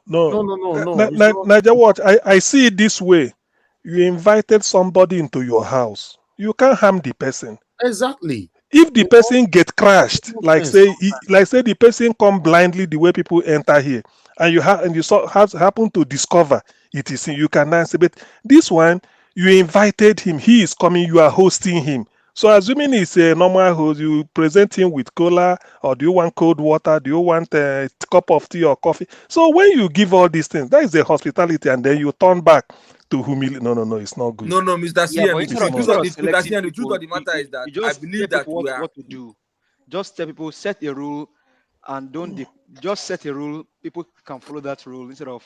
I believe the panelists on Niger Watch are very, civil. And so far that we have been hosting guests here, we know one or two people that tend to, cross the line. But for the most part, Exactly. we just It is because of those people that Niger Watch is sort of issuing this caveat now. Yeah, So, we know. Because it's an embarrassment to him Yeah, too. but you should not use that caveat to. Okay, now for example, so Wednesday now reach and you say, okay, CM, you are not going to be asking questions. How will you feel on that day? Because one person that is not even constant here, which you know, I know, you now Yeah, come on, well, I mean, exactly. To you, come you and know what muddy to the, do. to come and muddy the water the way they say. So anyway, Yeah. it's not good as a person because we invited him. So he's a host. You don't invite. It's an African hospitality. You don't invite people. Niger Watch. This is like your house. You don't invite people into your house, and they're prepared to come and interact with you. Only for you now to no. Because what if the person turned back and didn't come? Will you go somewhere and involve? If you want to insult anybody or whatever, go to the person but not when you bring. If we invite him here as a host, we are taking care of him. We are in his defense. Just like somebody come to your house, you don't want the person to be some harm to befall the person. So when the person comes, I'm not making an excuse, but then ask constructive questions that will even be beneficial or even help the person to learn. He said, look at the direction we are hoping, but not, that's what they call insult. Anyway, we all understand what is insult. So it shouldn't happen or to humiliate somebody. No, it's Yeah, not. well, in light to that, I mean, well said, Dr. CM. What we can probably do is, let me know. Make I quickly order for better Malta Guinness and will be better suya. All of that kind of dry suya For Texas, Nigeria, you there or not Texas? We go full mouth for the deputy governor. Now Nigeria, you there or Texas? Which one? My brother, if not to DHL and whichever one we go do them. So we just put that table, that center table, put on there. As Nigeria politicians, all the other pizza from abroad, they do breakfast. I'm not sure. Say, give us a mandate. The original America. Which one be Malta Guinness? For US, I've been Ikeja. You they save they deceive us. So. There's Malta Guinness here. There's Malta Guinness in New Jersey. Okay, original Malta Guinness or not be all this? Yeah, the one from Nigeria. Original one. Yeah, we have Fanta. All some of those things they bring. That's we get Odeku there. Yeah, they here. Even Pami, but that their Pami no make sense because they look more whitish than the regular. I don't know. If they want Agidi and pepper soup, if you can get it. No, Agidi one. They make Agidi for my house, so that one no be. My beloved sister, you don't fit type for me before. When they talk say it too white. No, I used to think in the store. But how person go America still they look for all those kind. You know which one be pan wine? If you want drink pan wine, Ghanaians bring it. It doesn't look. I used to see the bottle in African store. It doesn't look like it looks more. No. That palm wine you see, it comes from the Caribbean now. It comes from the Caribbean. I don't know where it comes from. I don't drink all those. Yeah, it comes from the Caribbean. I see it. That's just. But that the shark. That be real palm wine. They enter. You understand? They go down dilute them. And that they enter. You understand? So you're better off holding your decum. You're not can like a few bottles. All right. My brother, you don't take for inside. You say you know the enter. All right. Please hold on. Thank you very much, my people. I appreciate you all. Like I was saying just now, I'm going to switch this broadcast when I finish this statement to a new one. Let's talk about Aerofy quickly. Okay. Then I'll leave the platform for every one of you. You see, on this platform, I understand say body the pepper of us, including myself, but we must learn to listen to yourself when you are talking. If you talk anyhow in the name of make we talk am I be, nobody will be close to you. Why can't, let me say this, why can't anybody that is listening to me right now, why can't you ask yourself, say, as me, Elvis, as I dey talk rich for my media, as I dey talk rich, as I dey verse rich, as I dey call my government satanic rich, they are still attracted to my platform. Many of them want to come to my platform. I don't know. What can you learn from that? It means that they know that I listen to myself when I'm talking, right? They know even me calling them satanic is even lesser than calling them moron. Like the other guy said, I've not been waiting to call them with that. This Senate that they were questioning. What you call them? Keyamo. No. This Senate they're forced to apologize. You know. Keyamo now. Okay. No, it was Bosun called him moron. Yeah, that's the word he used. Moron. Okay, that's the word he used, right? Yeah, that's it.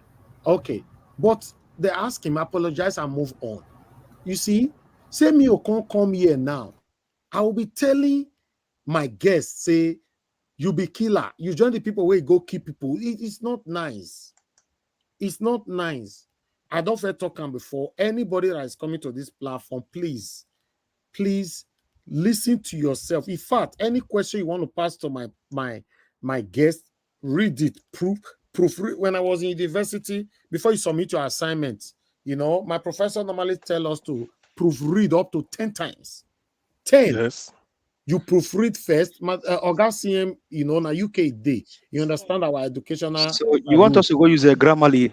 People can use Grammarly too, right? It doesn't mean even if you use Grammarly. Now the idea you go see say some sentence you go change, some paragraph you go remove or rephrase that. That's why you go to change. Change. Even me, I don't write assignments. I've decided after proofreading for more than 5 times, I've decided already, say, now final submission be this. Just because I leave on for another 2 days, the day when I want you submit, if for Trinity, I want to submit and because we submit at that time, I don't know about now, we're submitting online through Trinity. You know? Trinity, yes. Yes. You know, so as I want to say my submit online, I take another 1 hour, 2 hours. Wait till they submit. Okay, hold on first, please. money. Hold on, thank you. You know, hold on. Oh God, I'll forget what I talk just now. Mona, hold on first. Thank you. You know, as I want to submit proofreading again, I get to see that error your devil the first paragraph. That one, the first paragraph, I don't pass more than 5 times or 7 times. It go your day your front there. Most of the things that many of you listening to me right now are looking for in life is in your street. You go buy ticket, go another country, 7 hours journey, 12 hours journey. You go to look for her. And the thing they is your own street. You know, so sometimes we have to, because tomorrow the position where these people did, so you go there. You're there. You know, and if we are also talking to these people, we shouldn't be generalizing. Say all of them, all of them are satanic, all of them are not be person for inside the Senate today. This man so wanna say put up for it, so we raise the hand. So our Labour Party person. I be not be this platform and still talking before. See, none of our leader Labour Party representative or Senate or whatever is talking. Now Alex. Yeah, Alex talk. Other people still talk. Say they talk. They talk today now. Not so many of now we don't present since. We're not present. Alex no great talk now with the present. It could be me. You know why I'm talking like this? It could be me. Because people feel criticize my little wrong. But the day where I go do good, you will come lock your mouth to talk now. Your mouth will come to heavy you. Because if this man will talk so now, we don't see so much praise on him now. Then, what about if now you tomorrow? Please, when we are treating each other, let's be careful. It's very, very important. The way I will protect you, I will protect my guests. I will also protect my callers. I'll protect my commenters. I'll protect everybody, insulting each other's directly or indirectly, passing our submission based on assumption all the time is not really good. Let's make sure that we, because people will don't come, my senator don't come to my platform. Senior advocates don't come to my platforms. Many now know. So if I was that bad as some satanic people as una be, to say I bad, if you say these people they come to my platform, did you know Melaye wanted to come the other day? Now some of una pursue him. He listened. He was listening. The day I presented it, he was listening. The submission way some people give for this panel. Not be everything I'll come talk again. When you are talking on the public space, the whole world is listening. Then listen to yourself when you are passing informations, when you are talking. If you talk, the same people you are talking, they are listening to you. Tomorrow, I say, make I invite her. You say, no. That platform, when I can go remind me, say, I'm the most useless person on. You go be as you get now. Naja, can I say something? So, yeah, go ahead. You are an experienced personality in terms of journalism. You are experienced. You read it, and you know the kind of, you've known everybody at the way of approach, I believe. And from the voices of everybody, you can identify the person's voice. There's one thing I like you to note here. It's not that you don't treat everybody equal. You know everybody. I believe because journalists are very wide in reasoning. And you know the kind of, sometimes if some people is approaching a question, I think in journalism, there's a way you cut them off. I believe there's a way you cut them off My brother, and rephrase and tell him to rephrase. One thing you must understand is this, right? Now, 4 years at this studied film and media. I understand what you are saying, but one thing I also want you to understand, people easily pick offense, call you bad person, how you want to handle them. As they talk, you stop on the way, you don't commit wahala. No, it's your own guest too. You have to protect your guests. And that is what I was told when one of my guests came here. He was accused of joining the people that have been killing people before. After the broadcast that day, the next day he talked to me.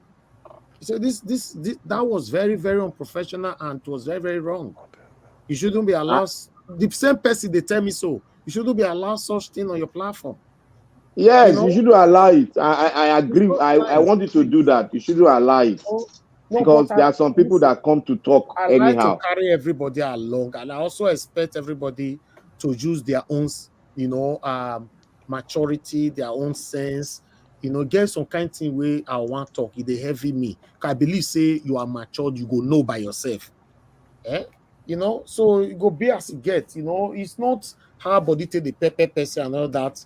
You get some people will go come here. You before. They don't change now. You go insult everybody if they talk. Let me talk and all that, blah, blah, blah. At the end of the day, you say, fine, you don't deal with me for a long time for my platform and all that. But at the end of the day, you are not even consistent anymore on my platform. What of say the same people who can't say me pursue, that time pursue all of them. You yourself, you are not available.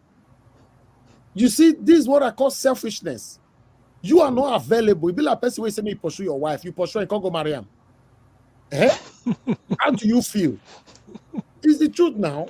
Person say your wife is not good. No, I'm not going to take rubbish for a woman. No, my wife don't talk to me like this. Not like you can't vex, go beat your wife, beat her. Pursue and come on for us. You can't say tomorrow. Now you see them carry your wife go restaurants. How you do your life? Niger watch. You don't grow. You don't ripe. You don't overripe. So look at yourself as overripe plantain now. Everybody desire you. So stand gidigba because God do your side. Everybody don't want chop ripe plantain now. So it's left for you to not make sure. Don't look at people's face. If you don't want me to come on to ask that man question because of my deal, well, it's okay. I respect that because not everybody would think like you. Everybody must think like you because you be red tomato to eat. Everybody must think like that. If you don't want to think like that, let you go and stay in the moon or with Chinese restaurant and stay there and eat. You got to respect the owner of the platform and you got to follow the ideal of the platform. Even apart from respecting me, it's not really about me like that. It's about our guests.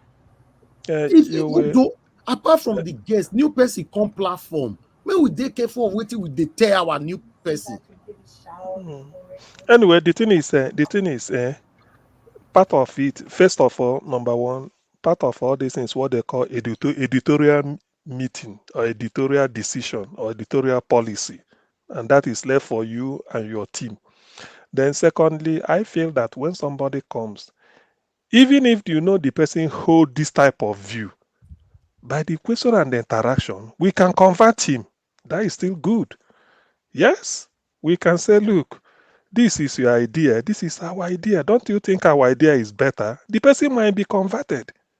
But the idea of belittling somebody, no, it's not. It's not nice. That's what I'm saying.